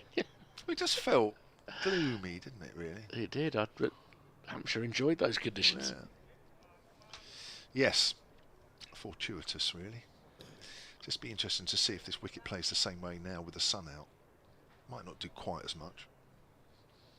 But there's still bits there. There's still bounce there. There's still nip there. Just got to get as many balls in the right areas as possible. Here's Hannon Dolby from the City End bowls, and Middleton just dabs that away past Webster at slip, down towards third man. They'll pick up 2. Middleton moves on to 36. And Hampshire total on to 60 for 2. Just feels as though every run is crucial here. Worcestershire have earned a first innings lead of 201 against Essex. Ooh. Wickets really shared out as well. And again, it's very much gone down the seam bowler's route there, so maybe the conditions are not dissimilar down at New Road. Interesting to see what they choose to do next. Somerset have reinserted Sussex with the first innings lead of 186, and Sussex are 42 without loss in the 9th, enjoying it. And Dolby to Fletcher Middleton. Middleton always plays onto the stumps, plays it into the ground. It bounces high though. Rolls or bounces towards Alex Davis behind the stumps. Jimmy Anderson. Oh, go on. 5 overs, 1 maiden, 2 for 24 his opening spell of the season. He's 102 now, bear in mind. What age? Yeah, he's 102. What is he, 42? Yeah, incredible, isn't it? He's got David Lloyd and he's got Jewell out as well in his opening spell of the season. Hannah Dolby forward, that's just angled into Fletcher Middleton. Ball goes out square on the leg side, but no run. That's incredible, isn't it? I'm wrong, I'm exaggerating. He's 102 next year.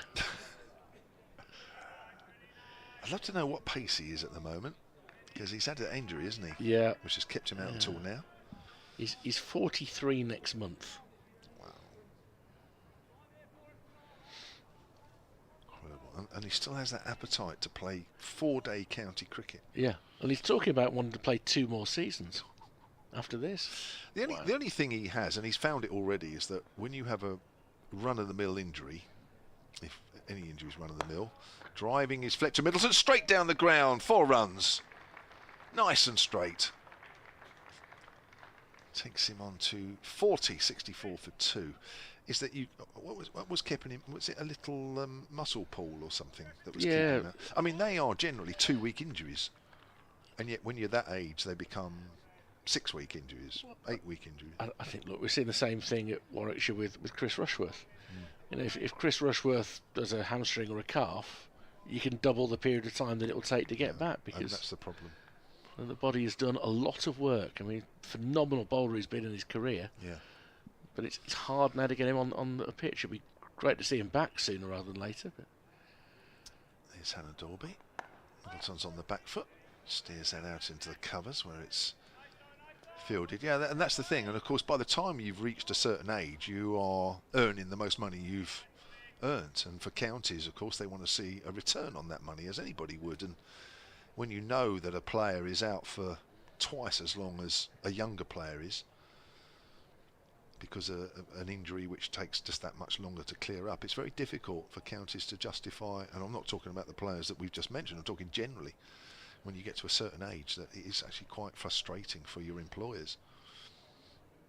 There's Hannah Dolby forward. It's gone out a little squarer than perhaps Fletcher Middleton was aiming, but he picks up a single, moves on to 42, 66 for 2. Hampshire with a lead now of 170, saying 65 for 2. I'll go 65 for 2 then. Yeah. 171 is the lead end of the over. So yeah, it's very. You had to be careful. I mean, obviously Jimmy Anderson's Jimmy Anderson, and when he does play on the rare occasions for Lancashire now, he still picks up a ton of wickets. But if you are in that situation and you're not on the field as much as you think you should be, then it's difficult, isn't it? Yeah, and that'd be the reason why if you're Hampshire, as brilliant as Kyle Abbott is, turning 38, it might be 1-year contracts from now on. As Bamber approaches to bowl to Middleton, who dabs it out on the offside, and there's no run. And the majority of very experienced players, at 33, 34, you might fight to get 2 or 3 years, and if that means changing counties, that's fine. At 37, 38, you're probably going to understand that it's going to be a year at a time. Probably. Any other county trying to lure you away with a 2 or 3 year deal, he's going to be taking a significant risk.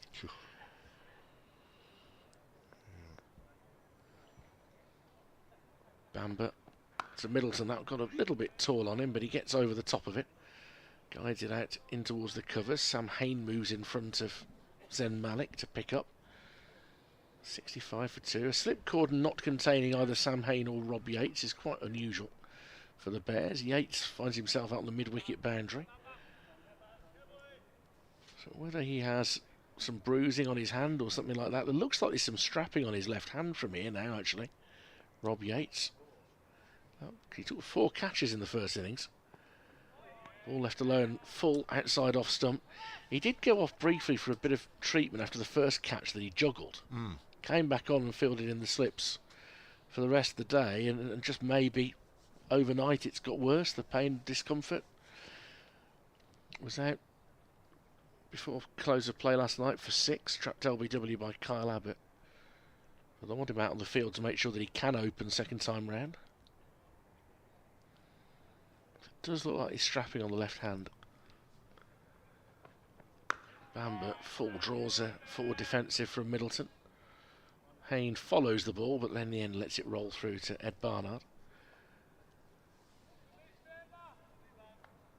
I've been expecting BBC CWR to come across for a report. It must mean that the rugby hasn't finished yet. So, hopefully all that get done soon.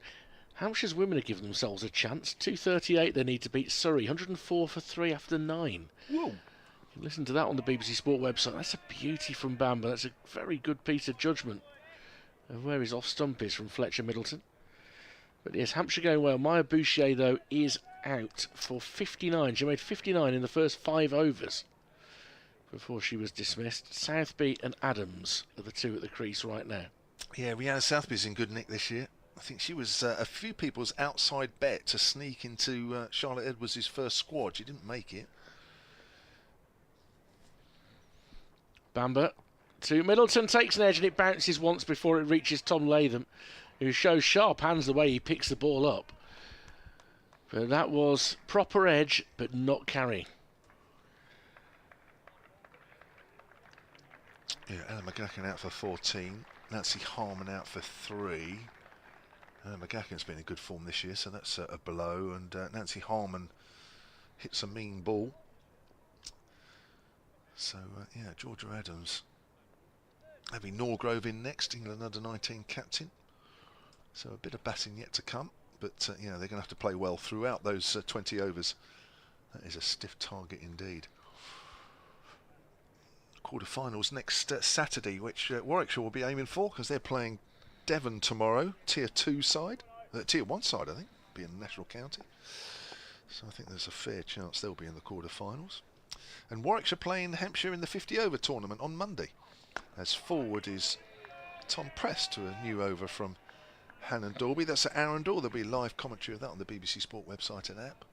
Also on the picture feed from Arundel. That's the last round of fixtures of the 50 over competition. It'll take a break when all the double headers come in, when the men start playing the T20 Blast. The women start a different T20 competition. I think most games for most counties are double headers. Not all. There'll be some separate ones. As Hannon Dorby comes in again and bowls. Press cuts that away down to the vacant third man area. And that will be 4 runs. Pressed with 2 boundaries. Moves on to 8. 69 for 2 now. The lead is 175. So, yeah, live commentary of Warwickshire women and Hampshire women on Monday from 10:30 at Arundel. Well done the schedulers there to have the Warwickshire team playing in Budley Salterton on the Sunday and Arundel on the Monday. Yeah. 2 beautiful places. 2 absolutely beautiful places that are a long way apart. What I would say, in fairness, just to even it, they are playing the T20 game at midday. So they'll be down there now, they'll play at midday and they'll have time to have a lovely Sunday drive. Yes. Oh, that's nipped back and bounced. Good leave, and Alex Davis just flinging out a left hand. Managed to get a good hand on it as well to stop it going for byes. But that did bounce wickedly. That hooked like it sometimes does at Lords once it had passed the stumps, that did.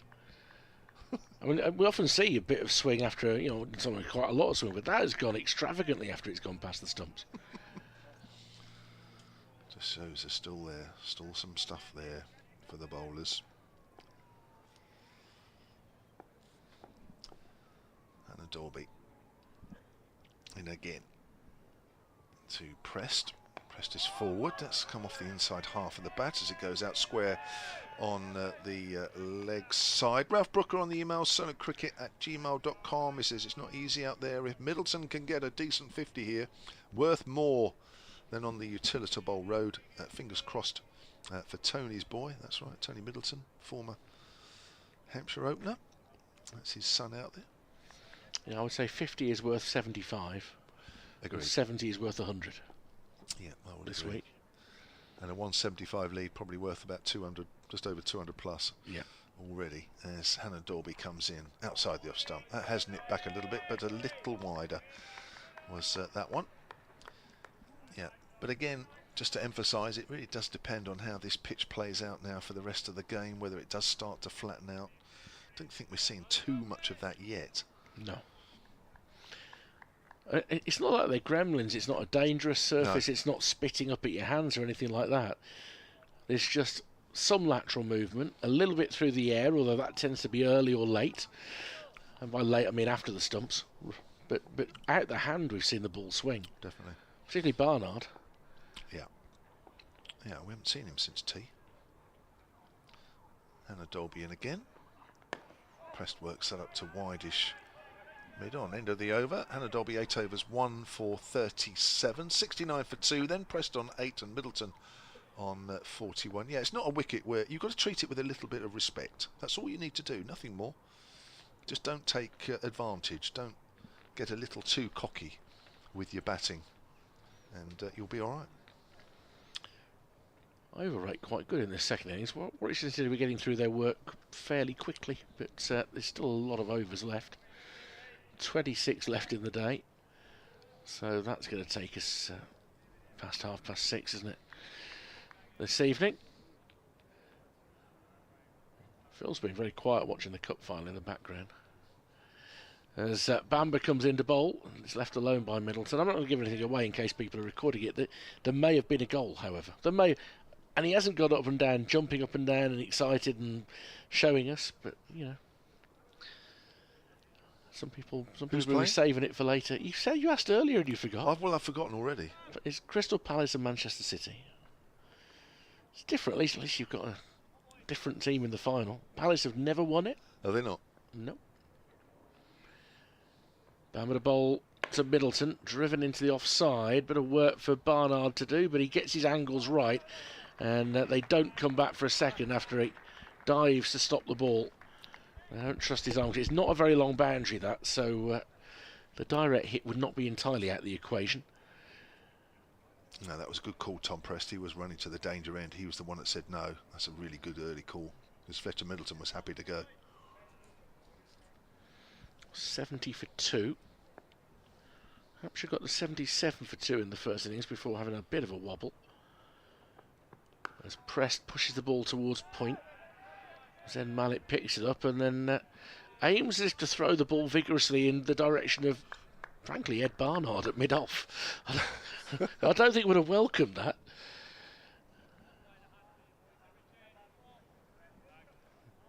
It's getting warmer out there because Middleton's taking his gloves off and he's rubbing his hands on the wicket like a spinner. Drying his hand out, then puts it back in his mitt. Bamber bowls to Prest, who's forward, gets his head over the top of the ball as defends, cut out by the right boot of Sam Hain. Yes, it would be nice to see Tom Prest get his head down here a little bit. He is a very pleasant stroke maker out there. He'll find angles and runs when one or two other players can't. But he averages 33 so far this season. It's just dropped a fraction. Bamber draws the outer half of the bat this time as Prest is trying to drive, and it squirts towards backward point. Zen Malik is across to prevent a single. Yeah, Prest is a little bit like James Vince, really. I think if he's there at the end of play, then the scoring Well, the total at the end of the day, too, will be a little higher. Final ball of Bamber's 9th over, and driving in defence rather than with the intent of scoring is pressed up to Tazim Ali at mid-on, end of the over. 70 for 2. Hampshire, they lead by 176. Rob Yates runs from the boundary on one side to the boundary on the other. He may also come into play as a bowler at some point during this innings. I think there's there's conversation there involving Davis, Yates and the umpire, which may be a little bit of what time are you going to be allowed to bowl. Because you'll have to be out there for a certain period of time, having not been out to field until just after tea. Hampshire women have lost a wicket. Georgia Adams, the captain, run out for 17. Rihanna Southby is still out there. Abby Norgrove has joined at 124 for 4 in the 12th over. Need another 114 from 8.5 overs. Wow. Live commentary of that on the BBC Sport website and app. As that's a thickish outside edge. Run down to third by Fletcher Middleton. The fielder now is a little finer. I think a few overs ago that was running all the way over the rope, but Alex Davis has just brought the fielder just a fraction closer to us. We're looking over the top of sort of second slip, first slip. The action 71 for 2 now. Our Hampshire lead of 177.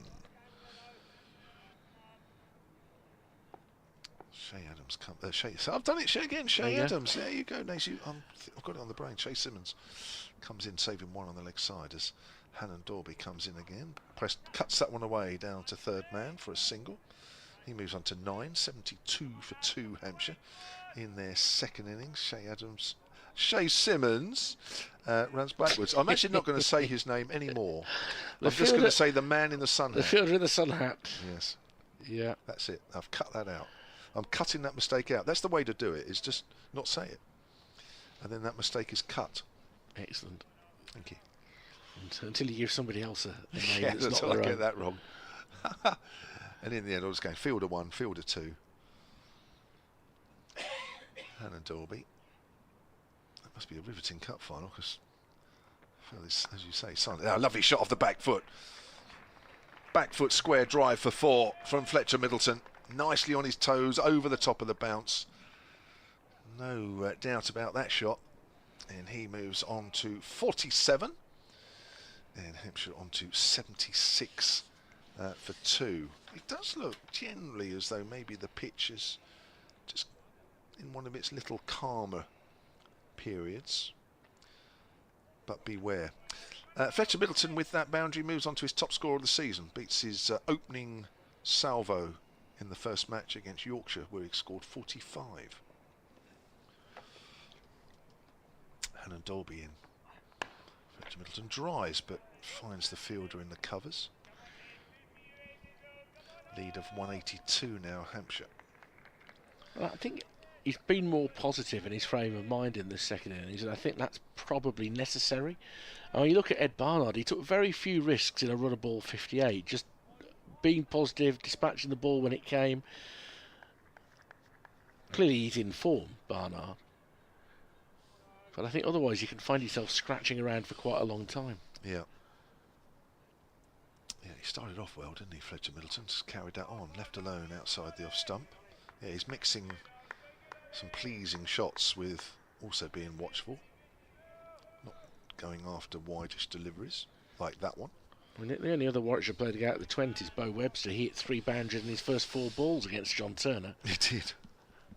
But played a bit of a loose drive at Kyle Abbott. In the final over before lunch. Yeah. Ball sneaking between bat and pad.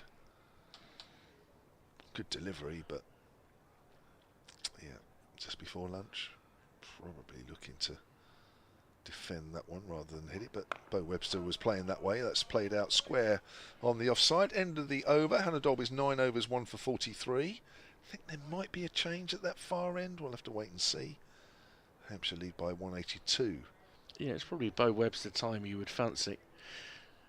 I should have a report to do in the next few minutes for BBC Radio WM, and then I will make way for Phil Britt, who's been eagerly awaiting being drawn away from the cup final. I presume it's the English Cup final he's watching. He could be knowing Phil. Oh dear. He's got a grin on his face. It's probably the Moldovan Cup final. So Bamber comes in the bowl to Prest, who takes a nick, and as Davis captured it, he has. Very low to his right, in front of first slip. Alex Davis has done so well to cup that ball right-handed, and Prest has gone for 9. A second wicket for Ethan Bamber, and that is a heck of a take. 76 for 3, Hampshire lead by 182. Well, that's awesome. Low down to his right, just watching this again. Oh no, this wasn't that one. We're a bit behind on that. No, we are a bit behind on the pictures. Wait there a second. Right, yeah, that's. We'll get there. We'll get there. We'll get the relevant replay. Here we go. This should be it. I mean, being a little picky, did he have to play at that one? You know, I when I look at what Gubbins would have done, I know he's a left-hander, but is that the sort of delivery that Gubbins would have left? He does tend to leave balls that are quite close to off stump. Prest sometimes goes looking for the ball. It's a good delivery. It's a good line. It's asking questions. But that catch is right out of the top drawer.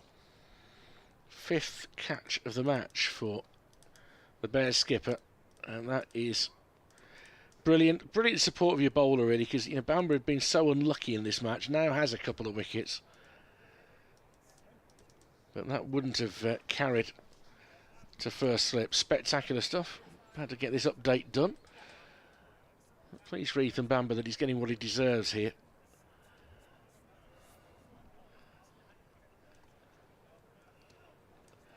The latest series of Warwickshire have just taken a third wicket, and a quite brilliant catch by the captain and wicket-keeper Alex Davis, who flung himself well to the right for a ball that wouldn't have reached first slip off the bowling of Ethan Bamber. Tom Prest being dismissed for 9. Before that, Gubbins also went to Bamber, caught at second slip by Bo Webster. Warwickshire are trying to fight their way back into this game, with Hampshire 76 for 3, currently leading by 182.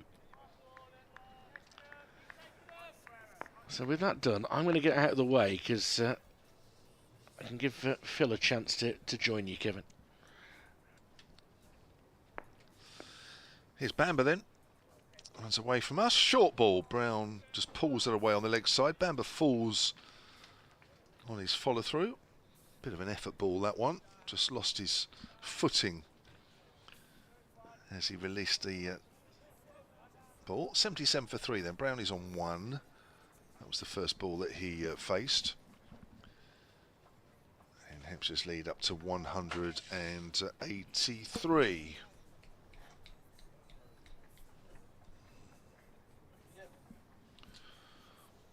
Here's Bamber again. Bowling to Fletcher Middleton this time. Middleton's on the back foot, so steers that into the gap between extra cover and mid-off. Won't be any more than a single. Middleton moves on to 48. 78 for 3 now. We have 23 I think that is on the board. 23 and a half overs to do here on day 2. We'll certainly get all those overs in tonight. All the clouds have dispersed. There's Bamber comes in again and bowls. That's pushed out into the covers. 78 for 3 the score remains. That brings Ben Brown back on strike.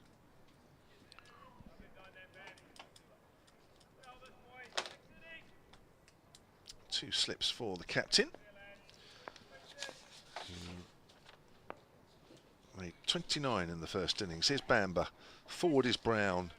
Hits high up on the bat as he comes forward on the outside half of the bat. The ball makes its way down to third. Welcome, Phil. Hello, Kevin. Hello. Oh, you're not on. Is that? No. Should we do that? Try that, that's better. Yeah, it's been switched. There we go. Thank you. Oh, we've got some nice music in areas. Yeah. Well, no, got some music in areas. Yeah, something anyway. Yeah. Well, they're trying hard here, Warwickshire, to keep in the game. But I think it's that first innings lead could be absolutely key. Yeah. 100 would have been top end, I think, of Hampshire's. That lovely drive through extra cover, Fletcher Middleton. That brings his half century. Lovely way to bring it up. Lovely front foot drive. Middleton's 52 off 71 deliveries. 8 fours, his first half century of the season. That was a lovely shot. And his first half century of the summer. So he'll be pleased with that. Sam Hain is back on the field. He's been off. Look at, you can't believe this weather has changed this way, can you? It's absolutely clear. There isn't a cloud in the sky now. Shows the Birmingham city centre skyscrapers up in a... Just makes them look lovely, the way they're glinting in the sun. Yeah. I like the way they all sort of sit above the tree line. Yeah. We were talking about this during the last game. It's beautiful. Here's Oliver Hannon-Dolby starting a new over from the Birmingham end. He's in and bowls, and Brown turns this one away just into the offside. Brown's moved up the order. He's switched. Albert has dropped down, hasn't he, a couple of places from where he's been batting throughout the summer. Yeah, I think it was felt that Ben Brown was in good nick. Yeah. And he was left high and dry a couple of times early on in the season when there was runs there for him. You know, he was playing that well, so I think they felt, well, hang on a minute, you know, what's the point in if you getting in and there's nobody left to be with you? So they pushed him a little further up the order. Because he's got the big 100 as well, isn't he? Yeah, he did. Hannon-Dolby in, bowls, and this is clipped away and through backward point, beats the dive and will go across the ropes. And Sam Hain there couldn't get down to stop it. It was fired away, so 4 more. 83 for 3. That's a nice shot there. Takes Brown on to 6. 87 for 3 that goes on. The scoreboard a little bit slow then. Oh, heaven forbid. They're normally like lightning. They are. Yeah, 162 against Durham in the drawn game.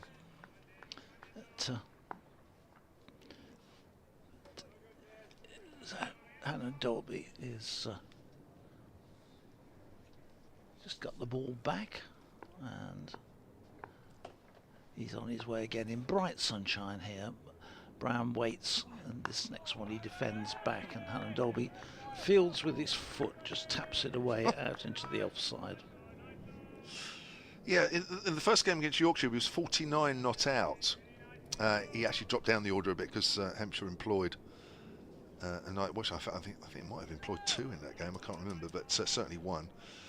And then he was 30 not out in the drawn game against Somerset, where Hampshire were bowled out. So that, you know, he was just getting into his innings and couldn't carry it on. So Hampshire said, "Well, look, hang on a minute, let's push you up a bit." Well, it's sensible, isn't it? Yeah. In comes Hannon-Dolby, and again Brown runs it away into the offside. Yeah, because Albert was struggling a bit. He got the 1.5 century against Surrey, but apart from that, his scores were pretty poor. 19 and 5 against Yorkshire. He got 1 and 78 against Surrey, 3 against Somerset, 10 against Durham, and 0 and 9 against Nottingham. Yeah. So he was sort of quite difficult to justify him batting at number 5, really, wasn't it, with those sort of scores? Yeah, I mean, the second innings against Surrey at the Oval was a brilliant knock, but yeah, other than that, there's nothing of note. Nothing at all, was there? Hannon-Dolby in, bowls, Brown drives beautifully, but well fielded by Manick as extra cover, and Dyby across does the fielding and prevents 4 runs there. That was a nicely, firmly hit shot. And as a result of his efforts, he gets pushed out to the extra cover boundary. You can't field it cleanly, then we're going to put you out to the boundary. It was a good stop. I'm afraid there's been a couple of more wickets in the Surrey-Hampshire women's game. Abby Norgrove has gone, Mary Taylor has gone. It's looking a bit difficult now for Hampshire in that game at Beckenham. And Dolby, Ian bowls, Brown defends, and there's no run. End of Hannon Dolby's over. And it's 87 for 3 with 106 first innings lead. That's 193 the lead. Yeah, chasing that huge Surrey total of 237 for 7 in that women's knockout T20 knockout cup game, third round. Hampshire 147 for 7. They need 91 from just over 5 overs, so that's not looking great. But there is commentary on the BBC Sport website and app. Yeah, that's a lot of runs in any sort of in that. You've got to start well. You've got to keep with going. the back three is not generally. You find that quite hard to get, I would imagine. Yeah. You know, Southby was out for 32 as well. That was another wicket that fell. Right, here's Ethan Bamber, who's suddenly finding wickets in his column all of a sudden, as that's pushed out to point by Middleton, and there's no run. 2 for 30 he has, starting his 11th over. Certainly 2 wickets that have been well deserved for the former Middlesex man. Yeah, he was unlucky against Surrey. He bowled well on that wicket, which gave them very little assistance, but he went through, and he got nothing in the first innings here, so he's been a little unfortunate. Bamber in again. Middleton leaves that one alone. He's been a good judge outside the off stump in this innings, as Fletcher Middleton. Hasn't really gone after anything that he shouldn't really. And it's been a well compiled 52 from a man who I think everybody would agree that could do with a score this season. And well, he's got one, but he's on his way to hopefully getting a few more, which will do his confidence a world of good. Yeah. He's been a regular opener for Hampshire now since he's made his debut 3 seasons ago. Forward, gets a single. Straight away he knew that was a single as he hits it out into the gap in the covers. Moves on to 53 and the Hampshire lead up to 194. Yeah, well, it was he needed a few runs, and the way his season had gone, he was coming under a bit of pressure with from Orr, who's scored runs in the second team. So both openers, Stoneman got 48 in the first innings, and now Middleton getting 50. So both of them made contributions in this game. Yeah. And also his overall career average of 27, you know, that does need to start being pushed up a little bit. I think he'll be the first to agree with that one.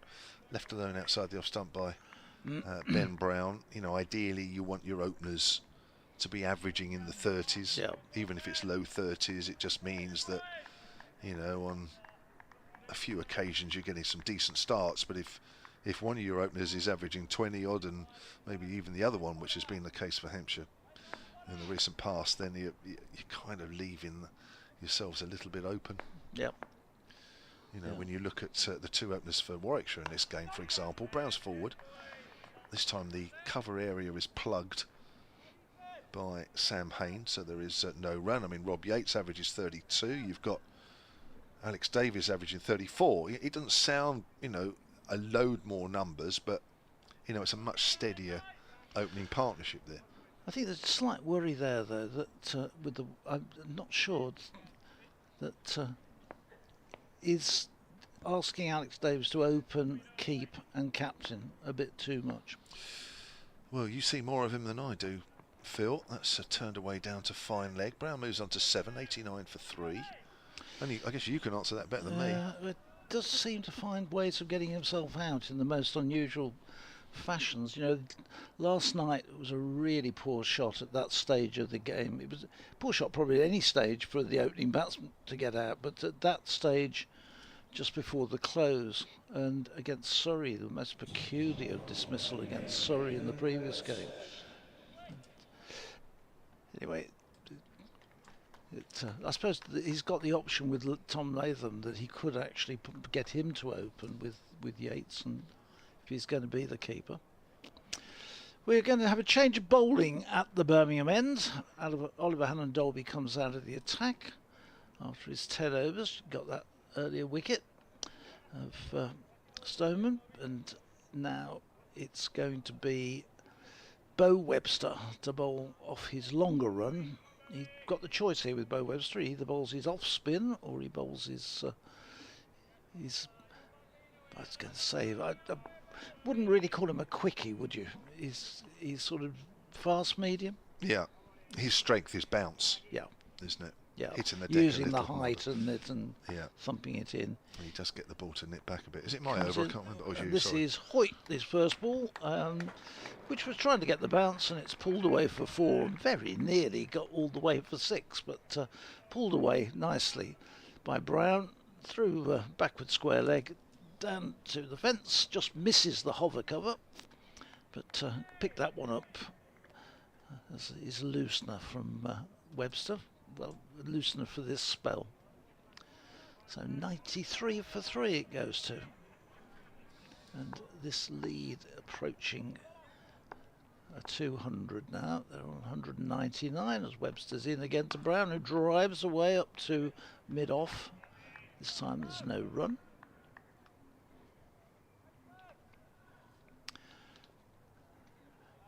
Brown's quickly moved on to 11, 53 to Middleton. 3 men out rather. Stoneman for 6, Gubbins for 14, and Tom Press for 9. Those are the 3 wickets to go. So this game moving on quite a pace here on this second day. As Webster in outside the off stump and is left by Brown through to the keeper.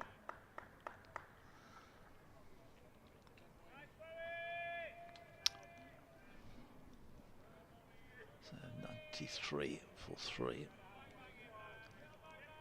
Crowd, some of them we were saying were going home. They were so cold at lunchtime, and that a couple of people getting in their cars, and I said, "Are you going early?" When I watched the cup final, no, we're too cold, so they were going, but they wouldn't be there now, as this one is left again by Brown, and again goes harmlessly through to Alec Davis, and there's no run. Getting wide outside the off stump, no shot to be played at it, and it was just a bit too wide and a bit that could entice a shot from the Hampshire captain.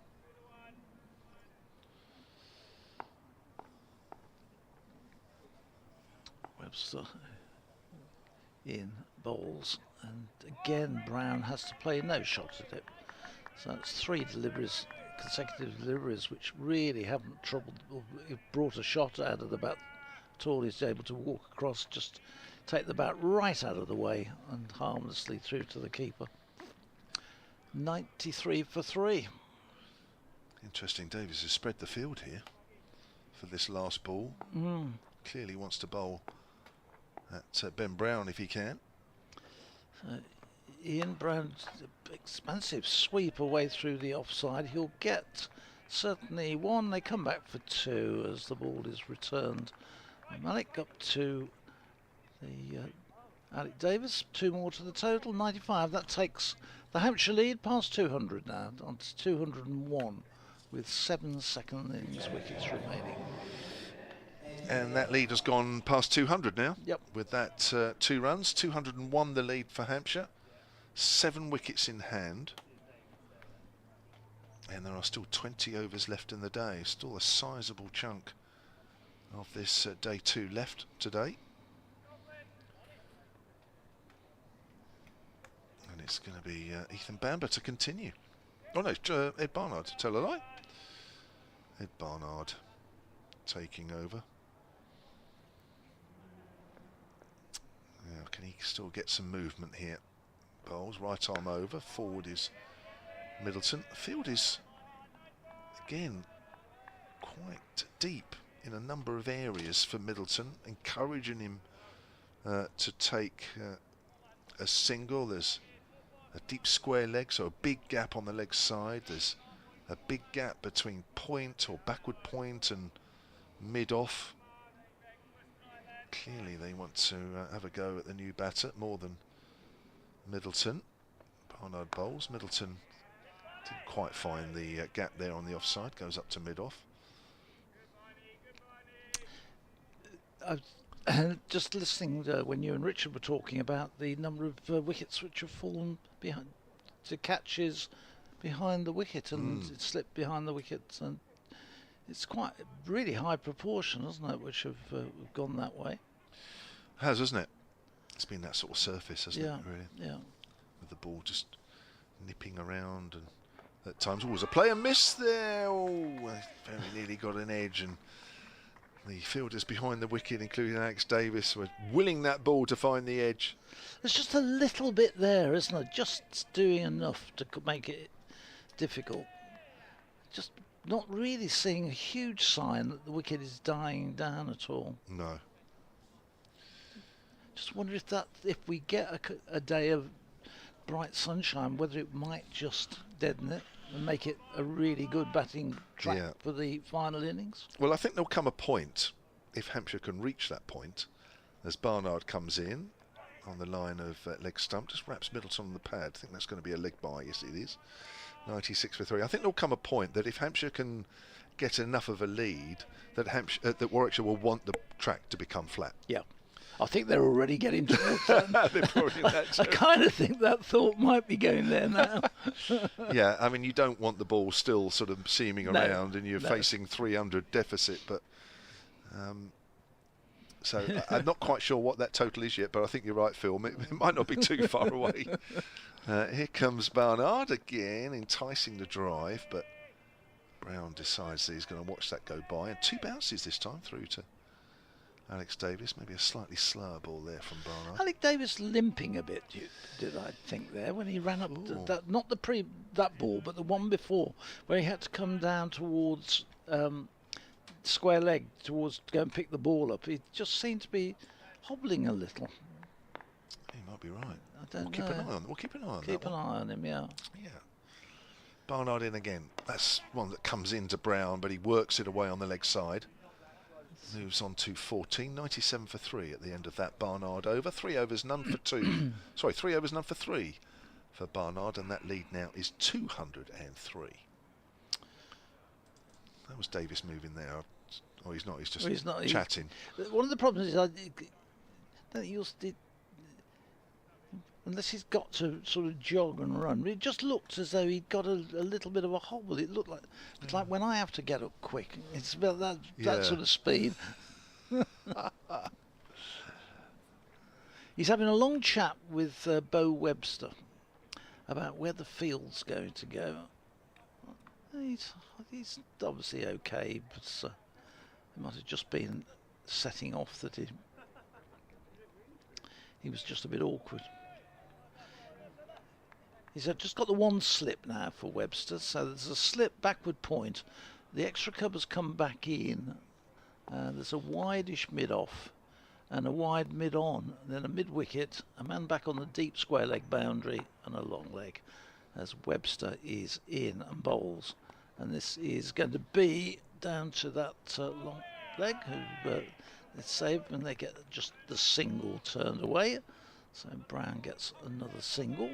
98 for 3. Brown goes on to 15. Middleton is on 53. 22 these two have put on so far for the 4th wicket. Quickly as well, isn't it? I think Hampshire will be happy if each of the wickets produces 20 odd partnerships, so that'll get them to a total I think they'd be fairly happy with. They'll be hoping for a few more than that, of course, but I would have thought anything over 340 they would have been very comfortable with. This one is cracked away by Middleton down to Malik, who's out on the cover boundary and just restricts them to a single. Brought in 2 slips for Middleton, but for Brown just the 1 slip. Interesting. Yeah, it's almost as if trying to keep him at that end. Yeah. Or trying to keep him facing the bowling, basically. Although, reinforce the leg side, taking backward a point out. And that's left a big gap there, hasn't it, for Brown to cut away to. So there's a slip, and then there's nobody. Oh, actually, there is a man back here, a deep backward point. Back in front, and he's gone. Webster strikes, Brown has gone. Playing back, LBW, trapped in front, and just wonder whether he should have got forward to that one. It was a shorter delivery, which he went back to. Don't think he got up as much as he'd anticipated. We'll just watch on the replay there, as after all that field changing, and it made Brown have to wait a while, but the 4th wicket goes, and it's it is the Hampshire captain who has gone. And yeah, that came back at him quite a long way and back into the stumps. And I think there was too much doubt about that. He was trapped in front and no hesitation by putting the finger up. 99 for 4. So effectively that's 205 for 4. So Warwickshire just trying to get back into this, fight back, trying to make sure that they don't let Hampshire get completely away. And Webster strikes. That's his first wicket of the innings. And brings Dawson to the wicket. So he's got... yeah, that was a wicked runs delivery against Warwickshire in the past, so he's a perfect man to bring in. It was a really cut back, that one, I think. That did not cut back a lot. You know, for me, Warwickshire's 2 optimal bowlers are on. Yeah. Webster and Barnard. You know, that for me are the 2 bowlers that if I was walking out now, they probably wouldn't want to be my first choice. And they're bowling together. I think this is where Warwickshire's best chance of keeping that deficit down to as few as they can. I mean, that ball's nipped back. That's probably about the most we've seen a ball nipped back in this innings. I think so, yes. I assume, I must be honest, I hadn't realised looking at it from the angle we're at that ball had done as much, but it was not till you see the replay you realise how it jagged back into Brown. He really had absolutely no hope at all because he certainly wasn't expecting that. Anyway, he's gone for 15 and it's 99 for 4. 205 is the lead, and so Liam Dawson is the new batsman. He's in, and the first ball was not altogether a convincing shot to keep out. It was a good length delivery from Webster, just really making Dawson have to play that one. So another wicket now, and this would really make this this match interesting. It would open it up, wouldn't it? Yeah, big time. Haven't yet got this game's away from Warwickshire. Remember, in the first innings, Warwickshire had Hampshire 130 for 5, then really lost control of it a bit. As this one is kept to slip, and he has gone, caught by Sam Hain. So Dawson goes without scoring, second ball, 2 wickets in the over for Bo Webster, and that is now 99 for 5, effectively 205 for 5. But Warwickshire really bowling themselves back into this match. And those 2 wickets have completely changed the complexion of the match. Dawson and Brown, 2 of the most experienced players in the Hampshire side, in the middle order, both going in the same over, and a good catch there at second slip by Hain, and taking it as he was diving down to his right, took it just above the ground, but straight in, and Warwickshire getting themselves right back into this game.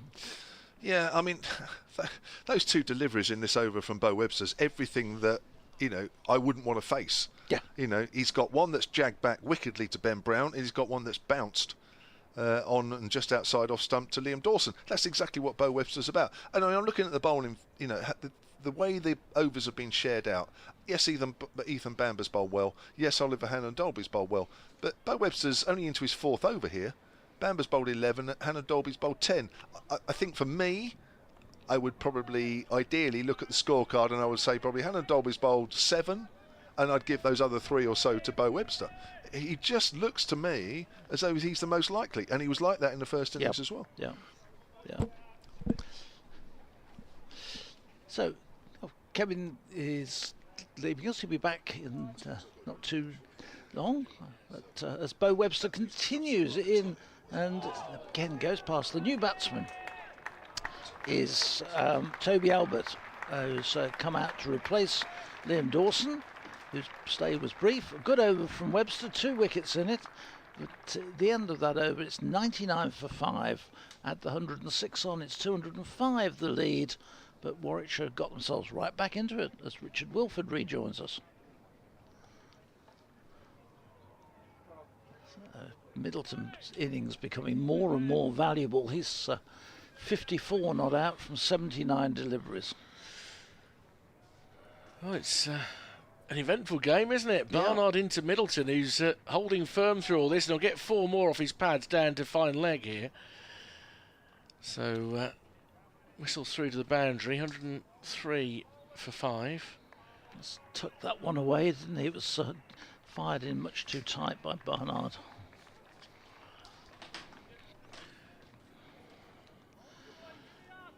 So it takes Hampshire past the 100, 103 for 5 in this second innings. This next one is in and plays it out to the offside to backward point, and there's no run. Question is, what is chaseable in the 4th innings here? Currently, 209 would feel a lot, but if it does get any flatter on day 3, well, with another roller on it. Yep. If you get a day like it is now, it might be a little different to bat on.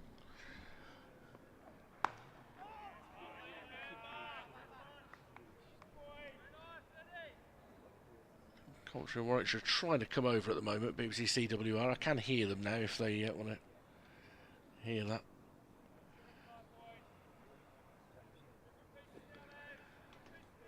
$103 for 5. Beautiful weather. Still 17.5 overs left today. As Barnard approaches once more. And that's left alone outside off stump by Middleton. Showing good battle here, Warwickshire. That's for sure. 25 wickets in the first 2 days. What a contrast with last week. It's veritable riches after the last match, where we had, what do we have, 15 wickets in 4 days.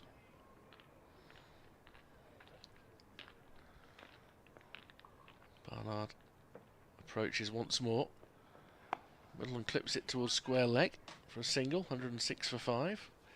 Update listens to BBC CWR. Yeah, Warwickshire are fighting back well in this evening's session, to be fair, Carson. It's interesting, this, because, you know, they're still in trouble in the game, but they've got Hampshire 106 for 5, held by 2 wickets in the last over for Bo Webster. Ben Brown, the visiting captain, he was out for 15, trapped LBW by a ball that cut back into him. Lovely delivery from the big Australian. And 2 balls later, he saw Dawson nick off to second slip. Sam Hain with a good low catch. It means Hampshire's lead is currently 212 as defensive shot from Albert, the new batsman, to the offside, doesn't produce a run. They'd lead by 212 with 5 wickets going. The Bears would need the wicket to flatten out a bit tomorrow if they were going to chase that, but they've kept themselves just about in the game. With about 17 overs left in the day, Hampshire 106 for 5.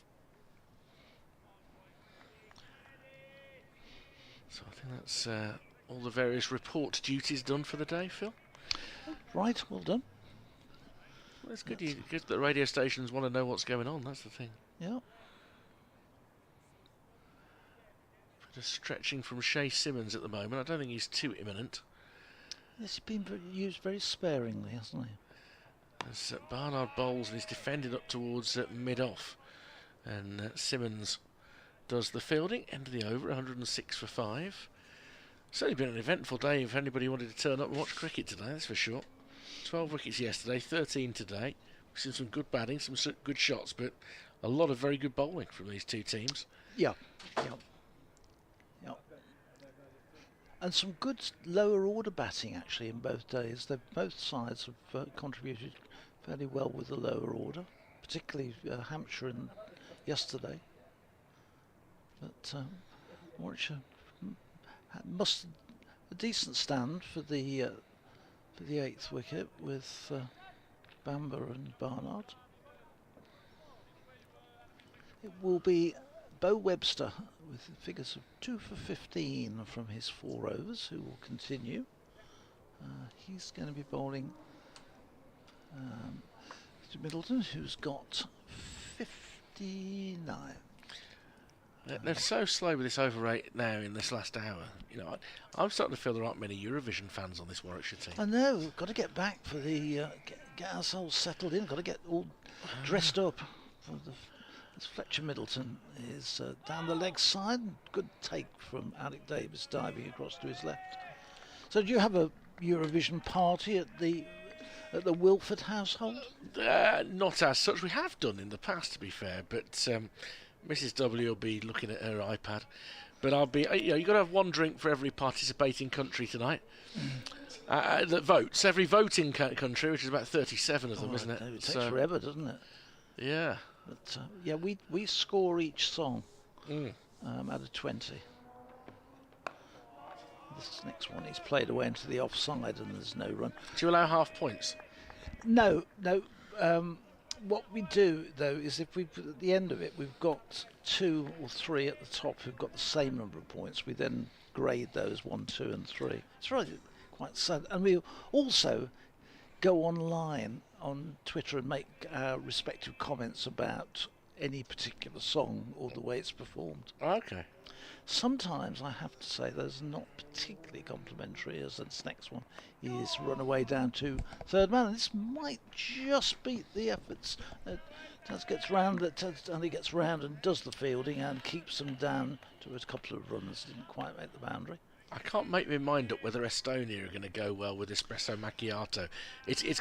People are either going to love it or loathe it. That guy's legs, is that the one? Yeah. He's got legs like pieces of rubber. No, I tell you what. Used to have he's got legs like those giant inflatable blokes you see outside the car wash. Yeah. That's what he's got.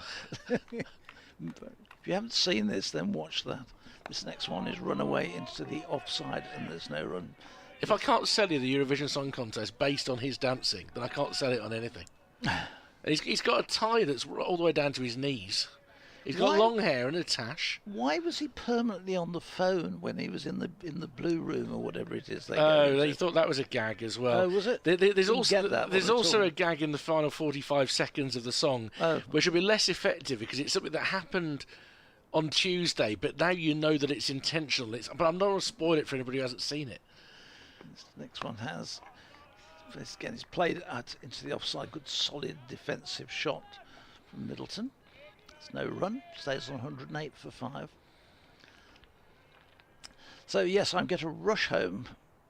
What does it start? 8 o'clock tonight? 8 o'clock, yeah. There'll be quite a long preamble by the host. Yeah, it does take ages to get really going, doesn't it? Where the host will spend 15 minutes revealing who they are, what their connection is with Eurovision, and where they get their Botox.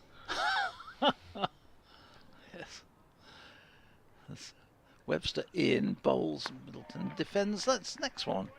So good solid over, good solid defence from Hampshire, and just a couple of runs coming from that over. 108 for 5. 61 to Middleton.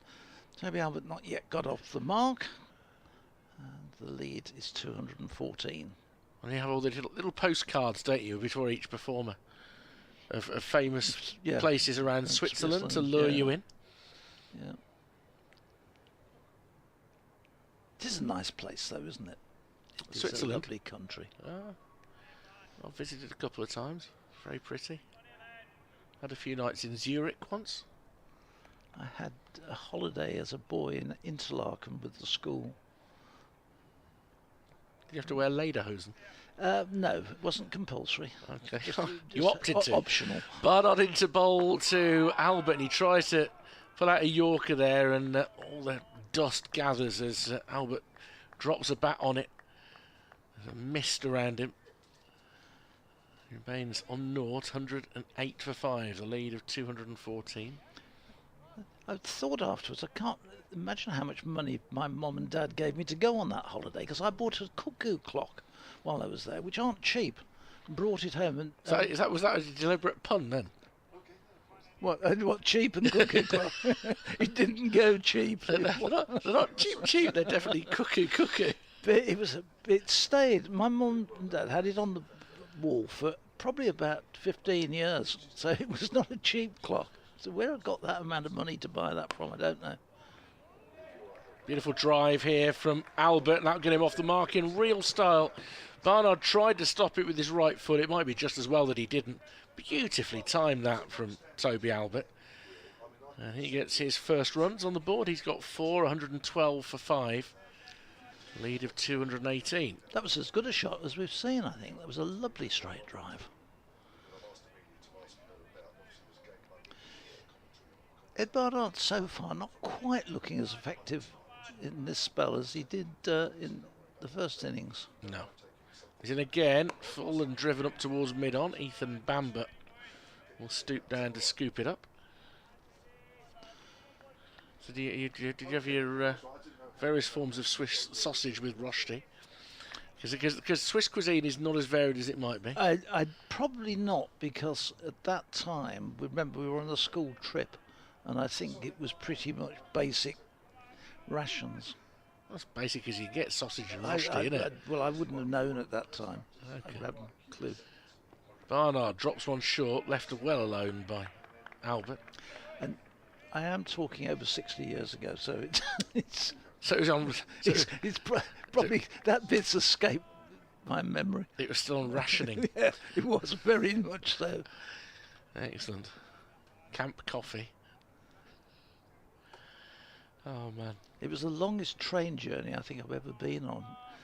We got shoved on this train, and it was in a compartment. Barnard back of a length and reaching for that. Albert trying to put it through the offside has ended up steering it up towards mid-on. He didn't know much about that. It's an off-pace delivery from Barnard. Yeah, we were all crammed into these compartments, and there was no sleeping facilities. So in those days, the trains had like a netting, which was the luggage rack. So the luggage came down and filled up the middle between the two seats of the compartment, so you could make a bed of it, and then two of you went up in each of the two luggage racks. So this is a fuller ball left alone outside off stump. Needless 112 for 5. Obviously, needless to say, the school soon got closed down after that. Needless to say, yeah, I'm just trying to think today on risk assessment where that would actually have gone. Yeah. So how many bunks are there? Well, technically only 4, but 2 will be on the floor and 2 are going to be in the luggage rack. There were no bunks. No, there was no bunks. No, I know, on but this in the trip. modern day there would have to be. Oh no, we were shoved into the compartment. And I don't recall ever seeing a teacher again until we arrived in Switzerland. No, they were off their heads on schnapps. Things were very different. You didn't have any of this this risk assessment and having to fill everything in. And we survived, funnily enough. Anyway, Webster to continue at the Birmingham end into his 6th over. He's got 2 wickets, 2 for 17, and he's on his way to bowl to Middleton, who plays this one out into the onside, and there's no run. Middleton's on 61. Albert has just got that one scoring shot for 4, which was a delightful shot down the ground, and 112 for 5. I note in the PCC 11 against Zimbabwe, Dan Mosley has made 154. Oh, is that a first-class match? I don't think it is, because it's 13 aside. In it comes and punched into the offside, and there's no run. Because I was going to say, I think that would have been, had it been a first-class match, it would have been his maiden first-class century. It would, but I don't think they allow first-class records to be set in a match where the teams are allowed more than 11 players. So he's still searching for it then. Yeah. Have a quick look. I mean, it'd be worth double checking. No, I'm sure he hasn't got a first-class 100. Neither he nor Jacob Bethel. In comes Webster, and this is tucked away nicely down to deep mid-wicket for a single. 113 for 5. Middleton 62 and Albert 4. I'm just looking mostly, BBBB. I could be wrong, but I'm fairly sure that's not first-class status. It's if it's 13 aside, it won't be. I think his highest score's in the 80s, isn't it? Yeah, it is for Warwickshire, certainly. This next one he pushes forward to, and there's no run. It'll do him good, you know, though, to producing things like that. In the same way that Fletcher Middleton will do himself a lot of good batting like he has for Hampshire today. But for Mosley to score 150 against a test team, albeit a test team that's very much a development side at the moment, Zimbabwe, they're nowhere near the standard they were in the days of the Flower brothers and Heath Streak and Pommy and Bangor and sort of players they had. Webster Ian, that's driven, but driven straight up to mid-off, and there's no run. Yeah, 94 against Kent is Mosley's highest first-class score, so that will still. Oh, that was it, 94. So it's 113 for 5. But he's struggled a little bit with the bat in the games for Warwickshire this season, so that will be good for him to get that score, whatever it sort of level it's at. This next one is left outside the off stump, moves away and through to the keeper. No shot offered. These two just playing it very cautiously at the moment. They're not taking any risks. It's 62 to Middleton and 4 to Albert. 113 for 5. The lead 219. Yeah, time at the crease for Dan Mosley as well, very useful ahead of the T20 Blast, getting him into some sort of form. He's been outstanding in the Blast. That's where he's caught the eye of the England selectors. Now he comes to have ODI, white ball internationals anyway, generally under his belt. Ed Barnard to continue, none for 14 from his 5. Middleton on 62 awaits, and he drives this through mid-wicket. Fielder is deep. He'll race in to try and prevent 2, but they will take 2 on the arm of Taz Ali, and they've judged that very well. Middleton up to 64. 115 for 5, a lead of 221. So we've got 13 overs after this one left tonight. We're going to be about, what, 25 past 6? Something like that. Bit later, yeah. Might be a bit later. Depends whether they bring Rob Yates or somebody on, I suppose. This is back of a length and wide, but guided out to where the boundary rider is in Sam Hain for a single. 116 for 5, Middleton to 65.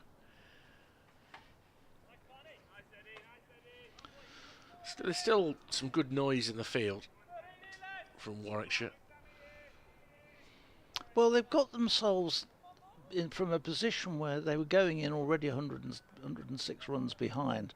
They have worked their way back into at least being able to see a chink of opportunity. The door hasn't closed completely on them. Barnard has Albert forward watchfully in defence. And again, no run. They can't afford a lull, Warwickshire here. They've got to stay up and at it if they're going to give themselves a fighting chance.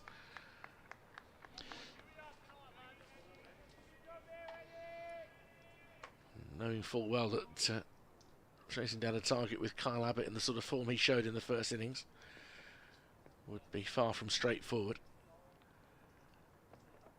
Barnard driven straight, beautiful again from Albert. That's the second boundary he's hit straight. All 8 of his runs have come from 2 immaculate straight drives. Almost a repeat, isn't it, of that first shot, and absolutely nothing anybody could do about it. It was very tight to the stumps. Barnard could do nothing on his follow-through, and it was basically go and fetch it. A really good shot. Bamber goes down to the fence to bring that one back. 120 for 5. Just slowly but surely creeping up this lead. It's left alone outside off stump. This one from Barnard. Good judgment from Albert. He made 29 in the first innings before falling to Tazim Ali, who's not had a bowl as yet. And same with Chase Simmons.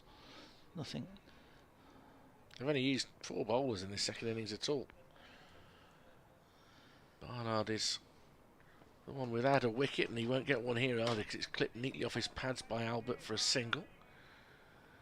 Just having a look at the forecast for tomorrow. It's dry, but a bit more cloud about. So possibly when Warwickshire come to have to bat, there'll be again a bit more cloud cover. Which although a different type of cloud. I mean, it was gloomy, whereas tomorrow that forecast is a sunny spells forecast. Yeah. I'll do this over and then bring Kevin back in, and then you're going to go home and make your preparations. I'll get ready then to go and. Are you going to have a finger buffet for Eurovision? Are you going to have a smorgasbord? I don't think so. Oh, I think we will get bored, but it might be after the 16th song. Is Mrs. Britt preparing lunch and meat sandwiches with pickles? No, I'm not too sure that she'll last the evening on it. I think she might get if I probably get her to watch any of it. The next one, the first ball of the new over is a bit of a thump outside, looking to drive it through the offside, gets a thick inside edge which flies down to fine leg for a single for Albert. He goes on to 10, 122 for 5. Webster there will think just a little unlucky, but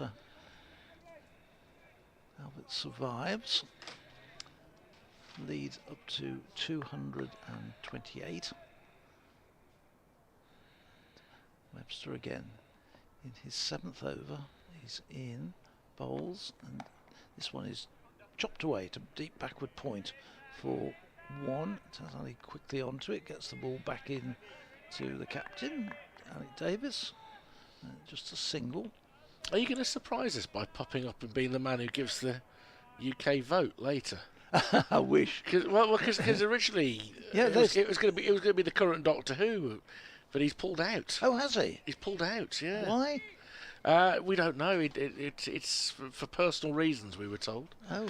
But Shooty's not doing it. So. So the job's still going.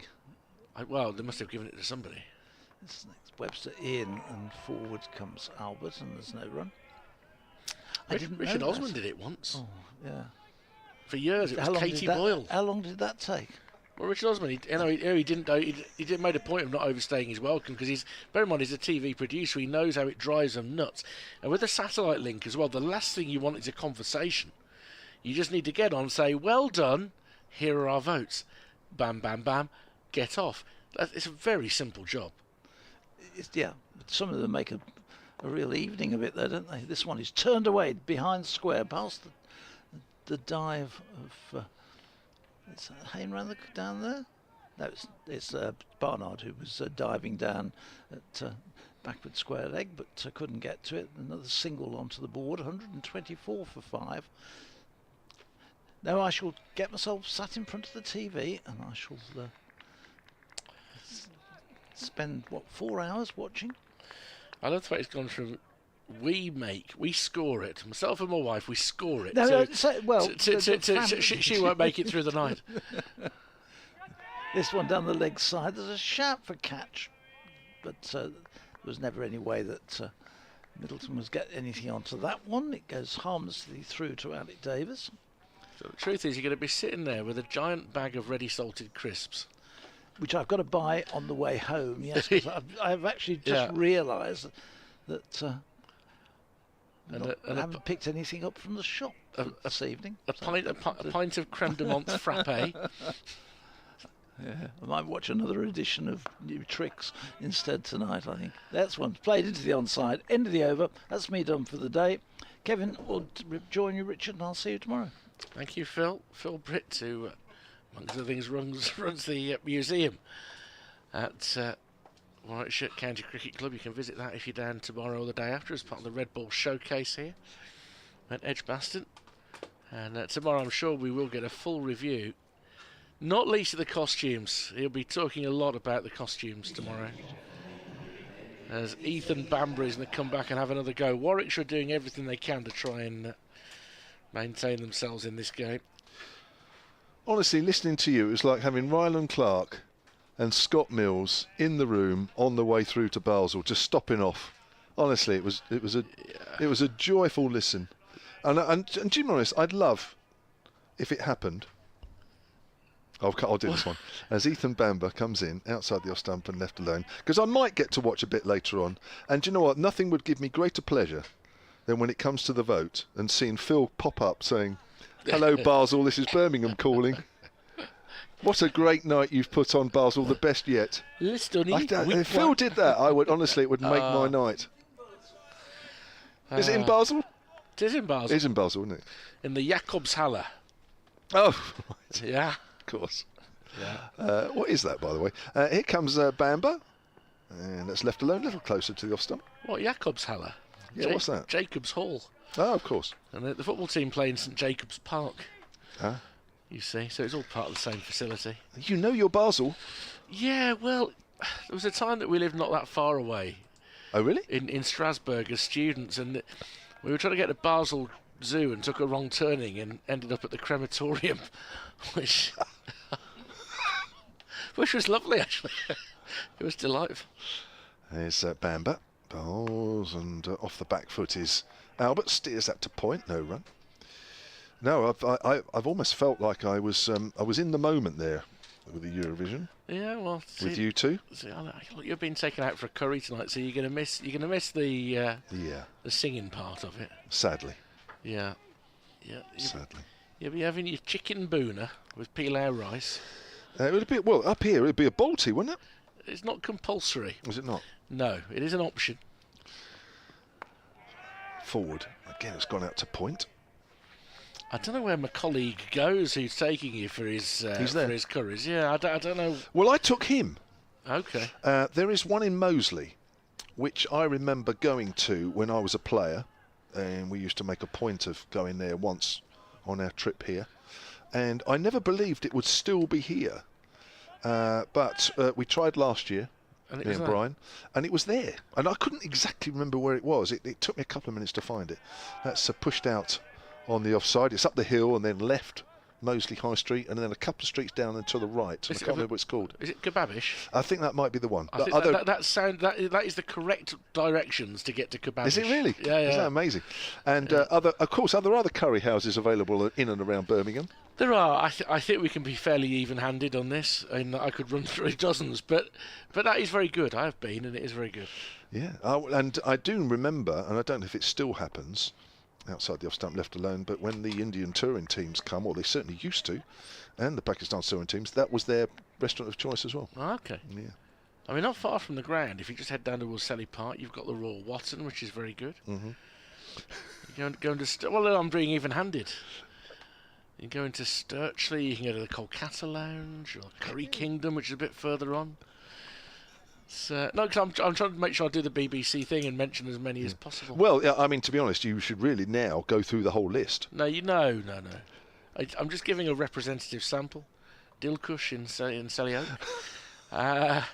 You got your posh ones in town, but that's very expensive. Very good. But there is one in town. A couple of years ago, I used to go with a couple of the Hampshire committee, well, not committee, but members committee guys who used to come and did regular travelling on the main road. I forget what it was called, but it was a really upmarket one. It was lovely. But Webster is going to continue. So Fletcher Middleton, who steers in behind square on the leg side for a single. He's got himself in a really good position now, Middleton. 67 not out of 99 balls. His positivity has paid off, and Hampshire are grateful for those runs. Because otherwise they could have let their grip slip more than they have. But I think 231 in front, 5 wickets going. They're still holding that box seat, but without Fletcher Middleton, that would have been a problem. Yeah, and it's nice to see him score some runs. He's comfortably his top scorer of the season. I think a lot of Hampshire fans, supporters will be pleased that not only has he scored some runs, but he's scored them very well. It's been a good innings, this. Webster into Albert, touches it into the offside. Swooping in is Zen Malik, and there's no run. Still 10 overs to go after this one. Warwickshire might have to try something different, whether it is the added pace of Shea Simmons or whether it's some spin from Tazim Ali. Because just the last 5 or 10 minutes, with the sun now beating down, the shadows lengthening, the surface has looked as innocuous as it has at any point. Which might make life interesting tomorrow, funnily enough.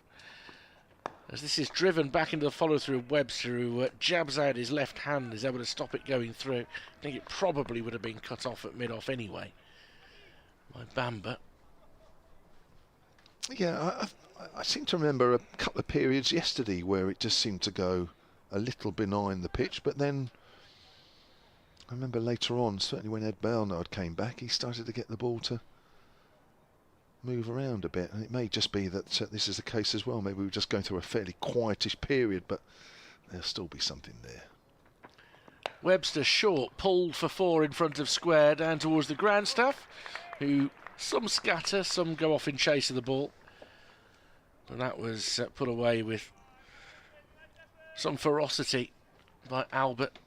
very attractive 15 he's made, because his scoring shots have been terrific.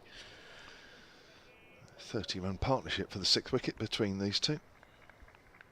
After losing 2 wickets with a score on 99, Ben Brown and Liam Dawson, both to the man bowling now.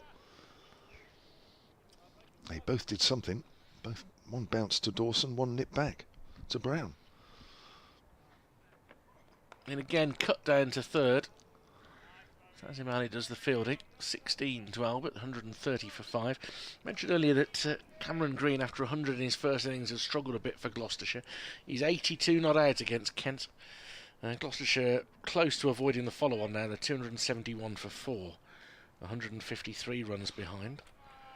But runs being scored at a sort of lick in that game that there's still plenty of chance of getting a result from it. That's a good performance from him. As Webster doesn't complete his run-up, was it Middleton pulling away? I think it was. That might have been an insect involved. It's a bit of brushing and waving, and Webster was not too bothered about the disruption. Well, they're certainly trying to lift themselves out there, Warwickshire. Yes, they are. Webster approaches once more, driven up towards mid-on to a Hannon Dolby, end of the over. So 10 left today, so we're looking at finishing around 20 to 7. Does give you time to get your Eurovision snacks sorted. No, it's an important thing. I don't know what we're having, but I am the only one in the house that's interested in the competition itself. Are you? Shame, innit? Shame. Are you watching it on your own then? Well, Mrs. W will be in the room, but she'll be either shopping or playing a game on her iPad. It looked like you were going for the free curry, the way you were name-dropping a few curry places, hoping that they might just drop you one in during the show. I'm not good at freeloading. It's not my style. Not good at that at all. Bamber comes in, start of his 13th over, 2 for 32, wide one, that one, and that's cut away by Toby Albert. Had to reach for that as well. And Albert moves on to 20 of 30 balls, 134 for 5. This is where Warwickshire now have really got to dig in a bit, because it does feel as though we're just going through a little benign period with the pitch. It may be that it continues to be that, but it also might be, as we saw yesterday, that actually it suddenly comes back to life a little bit. But Warwickshire need to be on it to make the most of it when it does. As Bamber's in again, forward, and that's gone off the outside half of the bat down to third man. Albert moves on to 21 now, 135 for 5. That lead is 241. And they've added 36 at just better than 4 and over, these two. So the run rate has increased. They're getting themselves into increasingly good shape. The lead at 241, as you just said. And it may be that it's not impossible for Warwickshire to score the biggest total of the match batting last. It may not be if it does flatten down. That's right. Length ball, which keeps a little low. Middleton's almost down on one knee, keeping that one out. But you're right, and I think we are in that territory. And I was talking to Phil about this, really. I think we might be getting towards the territory now where maybe Warwickshire wouldn't mind the pitch flattening out a little bit. But of course, there are still 5 wickets in the bag for Hampshire and 2 batters out there going along nicely. So that might suggest that the lead might get a little too much, but Bamber bowls. There's a drive for Middleton up to mid-on. At what point does Alex Davis gamble here? Shea Simmons, he knows, might go for 5 and over, but he's got that extra pace. He might produce the ball that breaks the partnership. He can be hostile. He'll get any bounce that's available out of this wicket. Equally, you've got the young leg spinner in Tazim Ali. He may have to gamble soon. Yeah. Here's Bamber. Bowls. Worked by Middleton to mid-wicket. So you're captain, what would you do? I think we're due a change at the Birmingham end. I think I probably from that end would be looking at the leg spinner. Yeah, I would, exactly. That's exactly what I would do. And then maybe give Simmons an over later, 2 overs later. Yeah. This end. Yeah. So he's not going to be so vulnerable to the short boundary. No. Bamber in again. pushed away off the back foot by Fletcher Middleton with an open bat down towards deep backward point, and he moves on to 68, 136 for 5 at the end of that Ethan Bamber over. Middleton been there since the start. He's watched 5 of his partners go, and that lead for Hampshire now with 9 overs remaining is 242. Alex Davis is having a chat with Tazim Ali. Oh, is it Tazim Ali? No, he's not even. It's Ed Barnard. Sorry, Barnard, yeah. Ed Barnard. Noticed actually at the end of his spell, Ed Barnard kicked the pitch in frustration, as if to say, "Well, that ball's not doing as much as I'd like it to do." First ball of a new over from Webster, and there are 2 noises there, so it might have been a little edge onto his pads from Middleton. Any thought of an appeal became very quickly stifled. That may have been more than one contact. Let me grab some. I've got a feeling our pictures are probably just behind again at the moment. Let me. Yeah, I think they probably were a touch. Webster into his 9th over, so he's got through a pretty solid workload in terms of bowling in this match. So this one aimed in towards off stump is just dabbed away by Middleton. So he's answering his critics in this innings, Fletcher Middleton. Yeah, credit to him for that. Yeah, I mean, he would have been under a lot of pressure this innings, having not scored in the first innings, averaging 22 coming into the second time around earlier. And yeah, I think a lot of people would have been looking at him saying, look, you really do need to have a score here. And he's done exactly what he wanted to do. Driving nicely here, and Hannon Dolby's dive will not manage to get a hand on the ball. 4 more for him. He's taken a leaf out of Albert's books with that straight drive, and he's into the 70s, 72. And we did say earlier, 70 on this surface this week is kind of worth 100. It is, yeah. And he's played nicely as well. There's been nothing fortuitous about it. He's played some very good shots off the front and back foot, both sides of the wicket as well. He's timed the ball well. It's good to see him back to where we know he should be. 41 now they've added for the 6th wicket. Webster approaches again, pushed out into the offside. There's a leg slip in place now in Sam Hain. That shorter ball, we haven't really seen it yet this over, so now that we've noticed the leg slip, let's just see if he tries to get one under the armpit of Fletcher Middleton to force the fend. Hain doesn't see too much slip duty, but was there for the very tidy catch to dispose of Dawson's second ball. Webster driven towards mid-wicket, 1 bounce. Bit of a crowd catch attempted there from Ed Barnard. Nobody was buying it. Not a soul in the crowd went, ah. Let alone, wee. There's Sam Hain off to short mid-wicket. Yeah, short mid-wicket. Looking for the lofted drive. Yeah, and again, it's a good move from Alex Davis, is just trying something. Tom Latham just adjusting the position of Hain as well. As this is back of a length and guided down towards 3rd, and Tazim Ali is quite wide. He has some ground to make up, and they're going to chase back for 2, and they get there really comfortably. And that will be the end of another over. 142 for 5, Hampshire. They lead by 248. With Albert on 21 and Middleton 74. And what are they going to try next here, Warwickshire? Because they need to break this partnership pretty urgently. It's like Banbury's going to keep on going for another over. It's not shy of work. He's bowled 30 overs in the first 2 days of this match. Yeah, he's bowled well. Well, he bowled well in the first innings. He's bowled well in the second. He's picked up the wickets of Gubbins and Prest for his efforts. But yeah, he's bowled pretty steady, hasn't he? 13 overs, 2 for 38. He's not going for too many. That's why Alex Davis is probably still persevering with him, because he's not letting the score or the scoring rate get out of hand. Here he is then. In. Forward is Toby Albert. Ball trickles up towards mid-off. But yeah, I think we're pretty close to Tazim Ali time.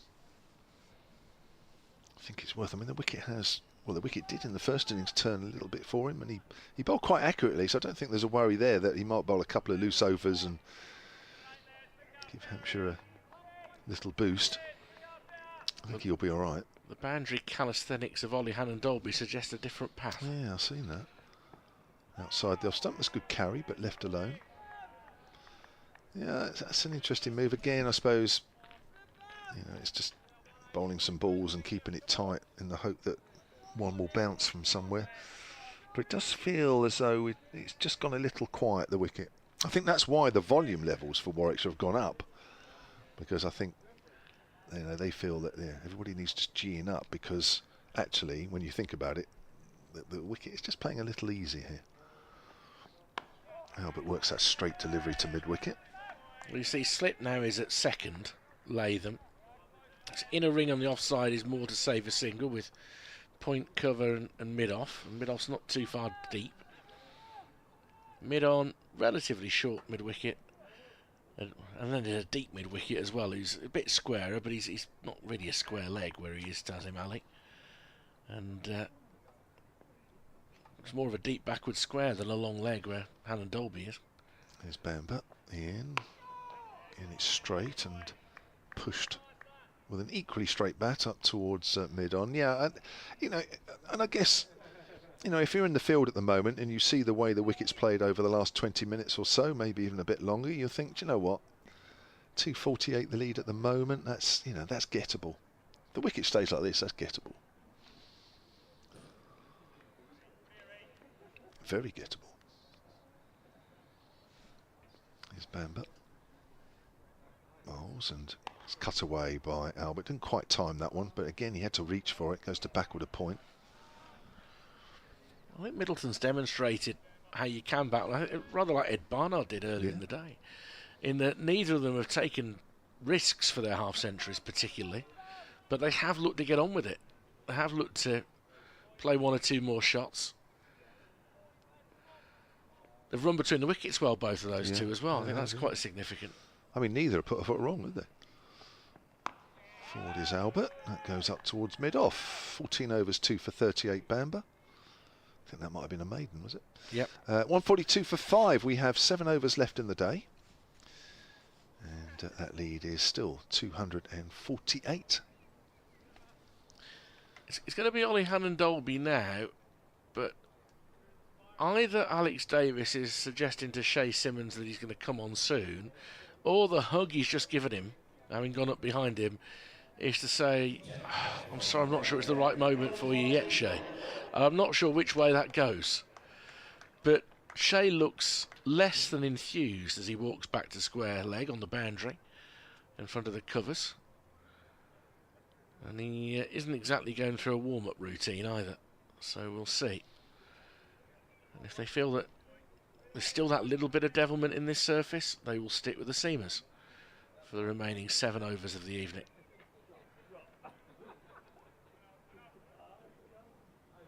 And Dolby, a cry of encouragement, I think, to himself as much as anything. He comes in from the Birmingham end, and that cuts back in a little bit at Middleton, but of course at this point he's been batting for 111 deliveries, and he's seeing things very clearly and just defends and then takes off his helmet to dry his forehead. Yeah, and he's also earned the right to have a few gaps in the field, of which there are. Big gap between point and mid-off. Big gap between mid-wicket and square. And squarer. And Dolby, 1 wicket in this innings, 3 in the first. Forward comes Middleton. This is the good running. He recognises very quickly there's a single. He has to call old Albert through. Wasn't expecting that, but he knew that Sam Hain was not going to get there in time to cut that out. 44 they've now added for this 6th wicket.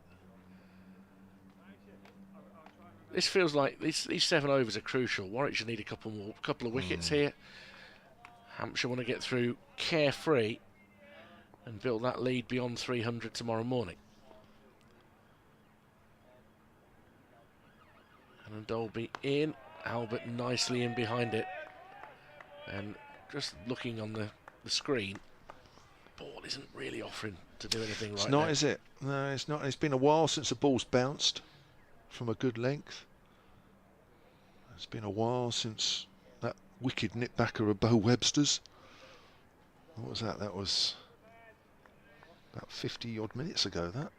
There hasn't really been a lot for the batters to worry about after that. The bowling's still been accurate, but those potential wicket-taking balls have started to become few and far between. Yeah, those 2 wickets fell in the 28th over. Brown and Dawson within the space of 3 deliveries. And we're now in the 40th. Alan Dolby in, and that's trying to steer it squarer really than he did. Ends up guiding the ball up towards mid-on when there's a rather ordinary misfield from Bo Webster, who in a languid fashion put out a boot to stop the ball, and it rolled over the top of it without really losing any momentum. And he ends up having to chase it best part of 10 yards behind him. And if the batters had been a bit more on their toes, they probably would have got through for one there. That's your test match fielder there, Bo Webster. He's done a lot of bowling, to be fair. And Dolby in again to Albert, who's just able to get him behind it once more.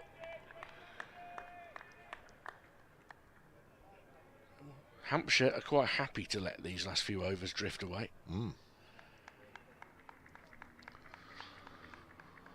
Yeah, you just get the feeling at the moment that it's going to be a mistake that brings a wicket rather than a potential wicket-taking delivery, because they now seem a little further apart. Yes, as you said before, this surface has occasionally burst back into life. But the sun is beating down on it at the moment. They've got almost an identical delivery. It's on or around off stump. It's just back of a length, and Albert will cover it up, and it'll roll up to Bo Webster, who saw an awful lot of the ball in that over, more than he would have liked. And at the end of it, 143 for 5. Hampshire lead by 249. And Ethan Bamber is going to keep on going. The cap is off and he's ready to go. Yeah, maybe Alex Davis feels there's not too much room for error here at the moment, but I would still... Well, there's still time to give Ali a couple of overs. Maybe he might switch ends because he bowled at the Birmingham end in the first innings. It may be that Bamber's spell is coming to a close, so he might have a couple of overs. This might be Bamber's last. We'll have to wait and see. Here he comes then with his right arm medium paces. That's played late into the ground by Fletcher Middleton. Score remains at 143 for 5. I mean, he's bowled really well today. He's taken his 2 wickets, but Alex Davis, and of course he's better placed than we are, standing behind the stumps. He's maybe seeing something we're not quite with Bamber at the moment as to whether he'll make a breakthrough.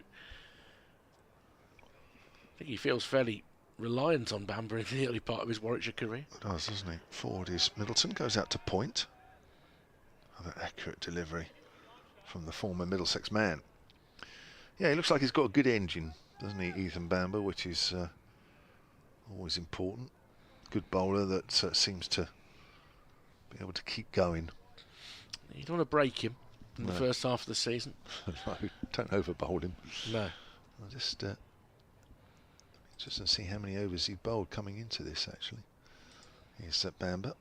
Bowls, and again, that's played out to point. I guess this is right up to date, bar this innings. And he bowled close to 200 overs before this innings, which Ed Barnard is not far behind, but comfortably those 2 out in front. Yep. So Alan Dolby missed a few games at the start of the season. Yeah, he's well down. Forward is Middleton again. Ball keeps making its way out to point. 2 balls left of this over, then 5 overs to do. At a very sunny Edgbaston. There's more people staying late today than did yesterday. Yeah, well, maybe they're not like you and they're not Eurovision fans. Don't know. They might be going to their favourite evening establishment in order to watch it in all its glory. Bamba wants a single, but quickly in from point is the fielder. Is that Ali? That's Malik. Malik. Live wire there. He's like a lot of people who get into the sport that they love a bit later in life. He seems to do everything with excitement and a bit of zeal at the moment. Making his first class debut at 27. That's pretty rare in this country. He probably felt it had passed him by. He's had a good start though. That's played very late into the ground. He wants a single. Let's a turn quickly. Ooh, that was out towards the gully area. And the fielder was quickly around from slip and surprised the batters somewhat. Yeah, Tom Latham was almost like he anticipated the stroke. And had it been a direct hit, it would have been close. Without a replay, I wouldn't be able to tell you how close. But enough that it got some excitement from his team and it got some urgency from Middleton scrambling back. Still there on 75 as Bamba comes in to complete the over. And that's another good delivery, which Middleton is forward to. 145 for 5. We've got 5 overs remaining in the day, and Hampshire's lead now is 251. Right, what is he going to do next? Is the question. Alan Dolby is going to continue from the Birmingham end, but I'd like to see something different from the Pavilion end for the last 2 overs. A little bit of variety, something that tests the batters. They're very settled against right arm fast medium now, or medium fast, whichever way round. How did you used to get listed? Did you used to get listed medium fast or fast medium? Medium. Just medium. Did you just get LM in the cricket annual? Was it just LM next to you? I think the odd time that might have been MF. Hannah Dolby is clipped through square leg in the opening ball of a new over by Albert. It goes to 22, 146 for 5. It was 90% M with the odd MF thrown in, I think, to make me feel better. I had to have played on a particularly quick wicket though. Yeah, so the ones who are normally FM were becoming just F.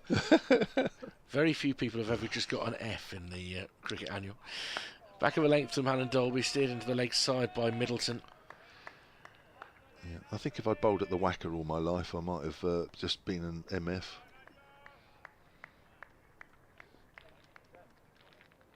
You'd have wanted to put your back in it a bit more there, wouldn't you? Yeah, I remember the first time I played there, and I'd heard all the reputation, and I thought, my gosh, they're right. This is super fast. And you think, how does a wicket like that, how does that wicket be unbelievably quick, and yet others are nowhere near it? I mean, I don't know what the thinking is, and I don't know Hannah Dolby got something in his eye. I don't know how it works with the soil and that, but you think a wicket can be that lightning quick, and believe me, it was. Yeah. It really was. I mean, the spinners, it raced off. I forget who it was I faced. I think luckily for me, the first couple of overs I faced were spinners, and I'm thinking, gosh almighty, they're coming through rapid off the pitch. Alan Dolby, having got the fly out of his eye, is pushed into the offside. Quick single here, and Malik and Alan Dolby were both going for it, and Malik actually kicks it away from a sliding Alan Dolby. Ground staff will look on thinking, Ollie, do you really have to slide on that part of the square? That's close to the test wicket, son. Close to, but not quite there.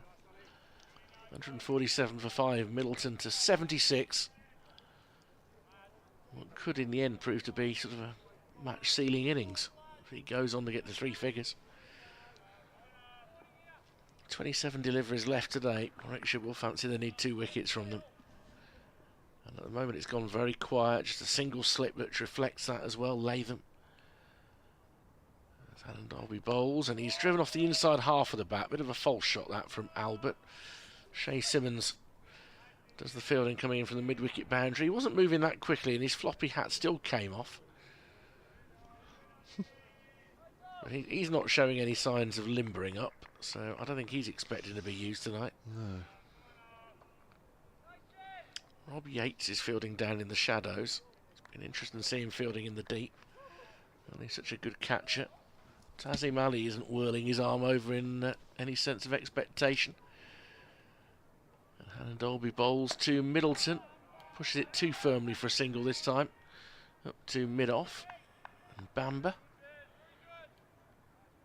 Well, I don't know, Taz does just practice a delivery there, but well, just keeping himself interested. Didn't bring that for Eurovision. Yeah, maybe. Maybe. I'm if I'm going to do a spread on how many players, of the 22 players involved in this game, how many will watch Eurovision, I'll set the spread at 1.5. I'll go lower. Lower than 1.5. I thought the ball of the over just jacked a little bit of shape. It's stabbed away by Middleton. End of the over, 148 for 5. See, home players go home to their other halves, and their other halves might like a little bit of Eurovision. Bottle of Prosecco on the go, bit of white wine, I don't know. So is the criteria then players who are forced to watch it? Because I might actually increase that. Or players that actually are not watching it because they don't want to watch it, or if you're forced to watch it, does that count? Force is strong. Shay Simmons is going to, having not warmed up, come on to bowl, by the way. But he's fairly limber, I think it's fair to say, Shay. Forced is a very strong word. I think, you know, given the option to sit and enjoy with the love of your life. Well, that's appealing. Obviously, I don't have that option because I'm 100 miles away or whatever. But I'm going to say that I will go lower if the criteria is that if you asked a player outright, would your option be tonight to watch the Eurovision? And I'm going to go as low as 0. Yeah, it could be. It's been a long day in the field. I was going to go out and meet a friend for a pizza, but instead, no, actually, I think I would like to watch Eurovision. Shay Simmons then is going to inject a bit of pace. Immediately, he's worked down to fine leg by Albert. It's going to come back for 2. That's good running. He ran the first one quickly. The fielder wasn't quite. I think that's Hannah Dolby down there, and whilst Hannah Dolby did well, I think Albert realised that actually there was a chance of 2, and that is the 50 partnership between these two, which has come up in 88 deliveries. 150 for 5, so the 150 has also come up. And Hampshire now lead by 256 with just under 4 overs remaining. Simmons runs away from us. Bowls. It's worked by Albert to mid-wicket. Very gangly, isn't he, Shay Simmons? Loose-limbed. The Bayesian. Does he go back to Barbados in the winter and sort of play cricket there and what have you, or no? Not sure. I'm not sure. Not sure. I should come armed with such facts, but well, I don't. No, you're like me, really. I mean, I know very little about the players, really. Otherwise, I'd know which ones are watching Eurovision. Simmons bowls. Albert just gets a little square on playing that one. I think he was trying to work that away on the leg side. Just close the face a fraction too early. It could be for some of them that there's a tradition that a group of friends take it in turns at hosting, and there'll be a barbecue on the go. Yeah, well, it's a perfect night for that. It's a lovely night for a barbecue. You got your bifold doors. I've always dreamt of bifold doors, and you walk in with your plate of food. Yeah. And you come in to see what the Swedes are up to in their sauna. Yeah. And you get Kazakhstan as that's pushed up towards mid-on, and there is no run. And that's another interesting one, because as a player, and you say, right, well, it's a barbecue night tonight, isn't it? You go, yeah, I'll come. I'll good friend, I'll come. And then they say, yeah, it'll be a good night, but the Eurovision will be on. And then you've already committed yourself to saying you're coming. Yeah. But then they throw that in after you've said you're coming. Now, would that count as a player watching the Eurovision? I would say no. I would say that actually, given the choice, they wouldn't then go to the barbecue. Turned away down to fine leg by Albert, moves on to 26, 151 for 5. Yeah, I mean, this is it. I mean, you can suffer from passive Eurovisioning, which I think is what you described there. Yes. And that can have many of the same effects as genuinely Eurovisioning. I hope you're enjoying our conversation where we're combining Eurovision with cricket. Which is not easy to do. Well, no, but you can tell that the events out on the field have got a little bit quiet. And Hampshire are making their way neatly through to the close here. Yeah, here's Simmons. Right bowled! And just as we said quiet, so the wicket falls. And Fletcher Middleton, who's batted brilliantly for 76, gets one that just keeps a fraction low. And the ball gets past his defences. 76 from 124 balls. 151 now for 6 are Hampshire. And it does beg the question, why Shay Simmons held back so long? I know he's young, I know he's inexperienced. We're talking about a game that has been relatively low scoring, but not very low scoring. But he's got a little bit of something different that other people have got. He's got a bit more pace. And there, you're right, it probably has kept a little bit low. But he's made the breakthrough and got out the very informed batsman, middle and off go for Middleton. Just having a look at the pictures of Shay running in towards us, and he's got a tiny inside edge on that. Little bit of an inside edge on that. Good innings from Fletcher Middleton, though. Came into this match probably fighting for his place, with certainly a lot of people corresponding with you on email suggesting that he's a little bit fortunate to still be in the side, and he's responded with a very, very significant innings of 76. Yeah, and I'm pleased for him as well. He's a really nice guy, and he is a good player. It's just that sometimes, and during certain periods, your stats don't quite show the amount of work you put into your game, or quite how talented you are. But yeah, we're a very, very good 76, and we won't yet know, but that might yet prove to be a very, very, very important innings. So Shay Simmons strikes in his first over of the second innings. It's his first wicket of the match. And it's going to be a double change. So Tazim Ali is going to bowl. We've got a night watchman of sorts coming in because Brad Wheel is in ahead of Fuller. Yeah, I mean, he's protecting Fuller and Abbott. Yeah. Helmet being brought on for Alex Davis. And this game isn't done. It's a good position. If you're Hampshire, you're delighted with the position you're in. You're 257 runs in front. But you would love another 75 to 100. Oh, yeah. Especially from what we've seen in the last 45 minutes on this pitch. I mean, that's the first one that's really slightly misbehaved, and that kept a bit low. Other than that, it's played pretty benign for a period. But just Warwickshire members, and you could tell by their reaction to that wicket as well.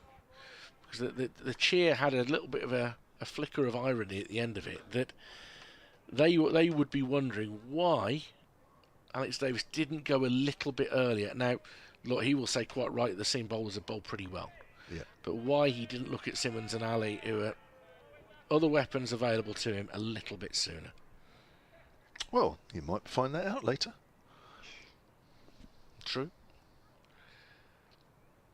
Ali bowls down the leg side, tucked away down towards fine leg by Albert. Moves on to 27 with that single. 153 for 6. The lead now 258 with 17 balls remaining in the day. I mean, Taz Ali did get the wicket of Albert in the first innings, albeit with something of an assist from the batsman. Flicking it into the hands of Yates at mid-wicket. First delivery faced for Brad Wheel. He's got a short leg in, he's got a slip in as Ali comes in with his leg breaks. Oh, he's wrapped on the pad there, coming forward. I think even on our angle it felt as though it might just be going down. Not sure the ball did enough. I would even be interested to see whether it pitched outside leg stump anyway. Just watching it again and... Yeah, I mean, I think both are true. I think it's pitched outside leg stump. Agreed. And would have missed leg stump. Yeah. And you've got to watch Alex Davis because he's moving down the leg side to take it. So yeah, that's also a bit of a giveaway. Here's Ali. Bowls again, that's on the line of leg stump, and it's tucked away by Wheel this time for a single. He's off the mark, 153 for 6. But really interestingly, like cricket, there are details at times and plans in place. Brad Wheeler's run there, not knowing whether he should be running or not. You could see him gesturing to Albert. So as night watchman, should I be running here? Yeah, well, now, maybe you do against the leg spinner. Well, I'm not so sure. I think you're right. I think maybe they haven't really chatted about what to do. Drive by Toby Albert out into the deep. He's looking for 2 here. We'll just have to hurry a little bit. Oh, that's a good throw. He's home. But I think you're right. I think when you saw what happened last night with Hannah Dorby, he played it perfectly. Yeah. As night watchers, he was there to face as many balls as possible, and he did the right thing. There, I think, yeah, there was probably. I think it's one of those where the batters thought, oh, hang on a minute, perhaps we should have had a chat about that. Anyway, it's Albert facing 155 for 6. Albert's forward. Lead up to 261. And Brad Wheel certainly gave me the impression that he wasn't sure that he was doing the right thing heading to the other end. Yeah. Now, it could be that Albert would rather that Wheel face this Shay Simmons. But then also Warwickshire might prefer that as well. Well, there you are. Last ball of Ali's first over. Comes in now and bowls to Albert. Just hit him on the pad, but the ball's going down the leg side once more. 2 overs to do. Hampshire's lead 261. Yeah, but one thing is, we talk about all the different surfaces you play on in cricket. But what this has given us is 2 days of real entertainment. Yeah, 100%. In that the bowlers, for the most part, are in the game. There have been a couple of lulls where things have not happened for a while, and then all of a sudden things come back to life. We've seen 2 or 3 very good innings. Well, certainly the 3 guys who've reached half centuries have all done very well. But so too Webster, Dawson, Stoneman in their first innings. All getting going without going on to make a big score. I don't think it's easy to stay in, if you know what I mean. You might feel you're in for a while, but something will come and get you. Well, let's see if Shay Simmons can double the impact that he's had here. Brad Wheel on strike, couple of slips in place, so too a short leg as he bowls full and he's driven into the leg side, and they'll run, I think, because they can get 2. Tazim Ali has a lot of ground to make up, and he hurls it towards Alex Davis. So 2 more to Wheel. He goes to 3, 157 for 6. Made 24 in the first innings.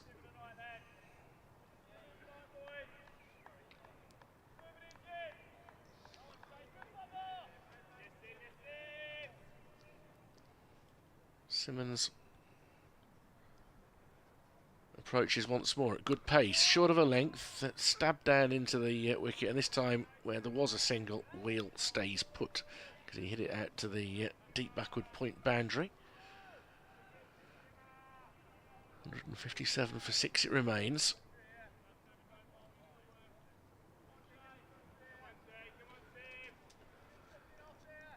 Oh, Warwickshire would love another little wicket tonight, whether it's Albert or whether it's Wheel. Just put. I set it at 2 before the close. They're halfway there. This is an attempted Yorker from Simmons, which is dug out, and it's fielded slightly uncomfortably, in truth, by Ed Barnard, who's a little bit leg weary on the evidence of that. Sam Hain, I think, is going to go into a leg slip here. No, a leg gully. No, a leg slip. Alex Davis indicates no. And that means that Ali has to go in front of square at deep backward, because there are 2 other than him behind, and the short ball is ducked under by Wheel, because again, you fancy he suspected that was coming. Well, it's got to be done. He's still got another couple of balls in this over. He's got to do something with the night watchman. You can't let them come on the front foot and have it all their own way. You've got to make it as difficult as possible. I think that was the right ball, that over, to do that for me. Yeah, I just wonder whether they should have started the over with these sort of fielding positions, and it gives you a little bit more chance to have a guessing game. But he was already bowling his 4th ball. Then Malik is in at short leg. Simmons is in it short again. That was an awkward duck. It was a duck and a twitch from Wheel, but he does get well down to sort of top of bail height. He's got a bit of steam, hasn't he? That was a good bit of cricket. That was a good short ball. I think Wheel, as a number 10, has actually played that quite well, but that doesn't mean that it wasn't a good short ball. My word, that was. That would have shook him up. Shay Simmons has one ball left this evening. I'm trying to hit off stump almost on the full here, if I'm him. I'm going fast and full, because Wheel's expecting another short ball. And it's a fuller length. He's able to guide it past short leg, and he gets the single that allows the Night Watchman to keep the strike. But that's a good little 2-over spell from Shay Simmons. That was. And we were wondering why he wasn't used earlier, and that will certainly be the view of the members. 158 for 6, a lead of 264 for Hampshire. Yeah, and it's good to have a different option in your attack. You don't really want bowlers all of the same pace. You want to have that option of somebody that can just let the batters know that it's not all their own. It's not their own game. Somebody that can bowl short and rough 1 or 2 up. That was exciting. That over. So last over of the day to be bowled by the leg spinner Ali. Hampshire's lead is 264. I think if this pitch is to get a little easier, and I'm sure we've got the heavy roller to come before, at least one heavy roller to come before Warwickshire back for a second time. I don't think they will mind too much at the lead. They might not even mind for anything under 300 if it gets that close. I think anything over that might be very interesting indeed. As Ali bowls, forward is Wheel. It really is all down to how this pitch was going to play, isn't it, from now on? Yep. And the little green hues that were out wide. I mean, they weren't near the centre of the wicket, but they have, of course, disappeared over the course of these 2 days. Sounds Ali now has 2 slips, plus a leg slip, plus a short leg, plus a sort of short backward point. They're looking to put every ounce of pressure they can on Brad Wheel. I think Bo Webster fancies having a helmet at second slip. Ooh. That's interesting. Do you have to, I suppose, do you have to if you're that close on that? Depends how close you are. Yeah. Sam Hain hasn't got one at leg slip where I thought you were meant to. But I think Bo Webster wants to get in quite close. I don't know whether he's going to go the full Trescothic. And in fact, the helmet doesn't fit him, so Sam Hain is going to go to second slip, and Webster's going to go to leg slip. I'm not going to say which one's got the larger head, but Sam Hain's having to excavate the strap to be able to put the helmet on. But I mean, Marcus Trescothic to the spinners on turning wickets at Taunton used to kneel down at second slip, didn't he? Yeah, definitely. Right, here's Ali then, with 5 balls left. Wheel just turns that away on the leg side. They might, or I don't know actually, that's a short boundary side and the fielder wasn't all the way down on the rope, so there probably wasn't one single anyway. It's just slightly out of my view initially. Yeah, Rob Yates has been standing in the shadow for a long time. Interesting to know what's up with him, whether it is the strap into the hand or whether he's not been feeling well today. Ali bowls. On the back foot is Wheel, comfortably enough.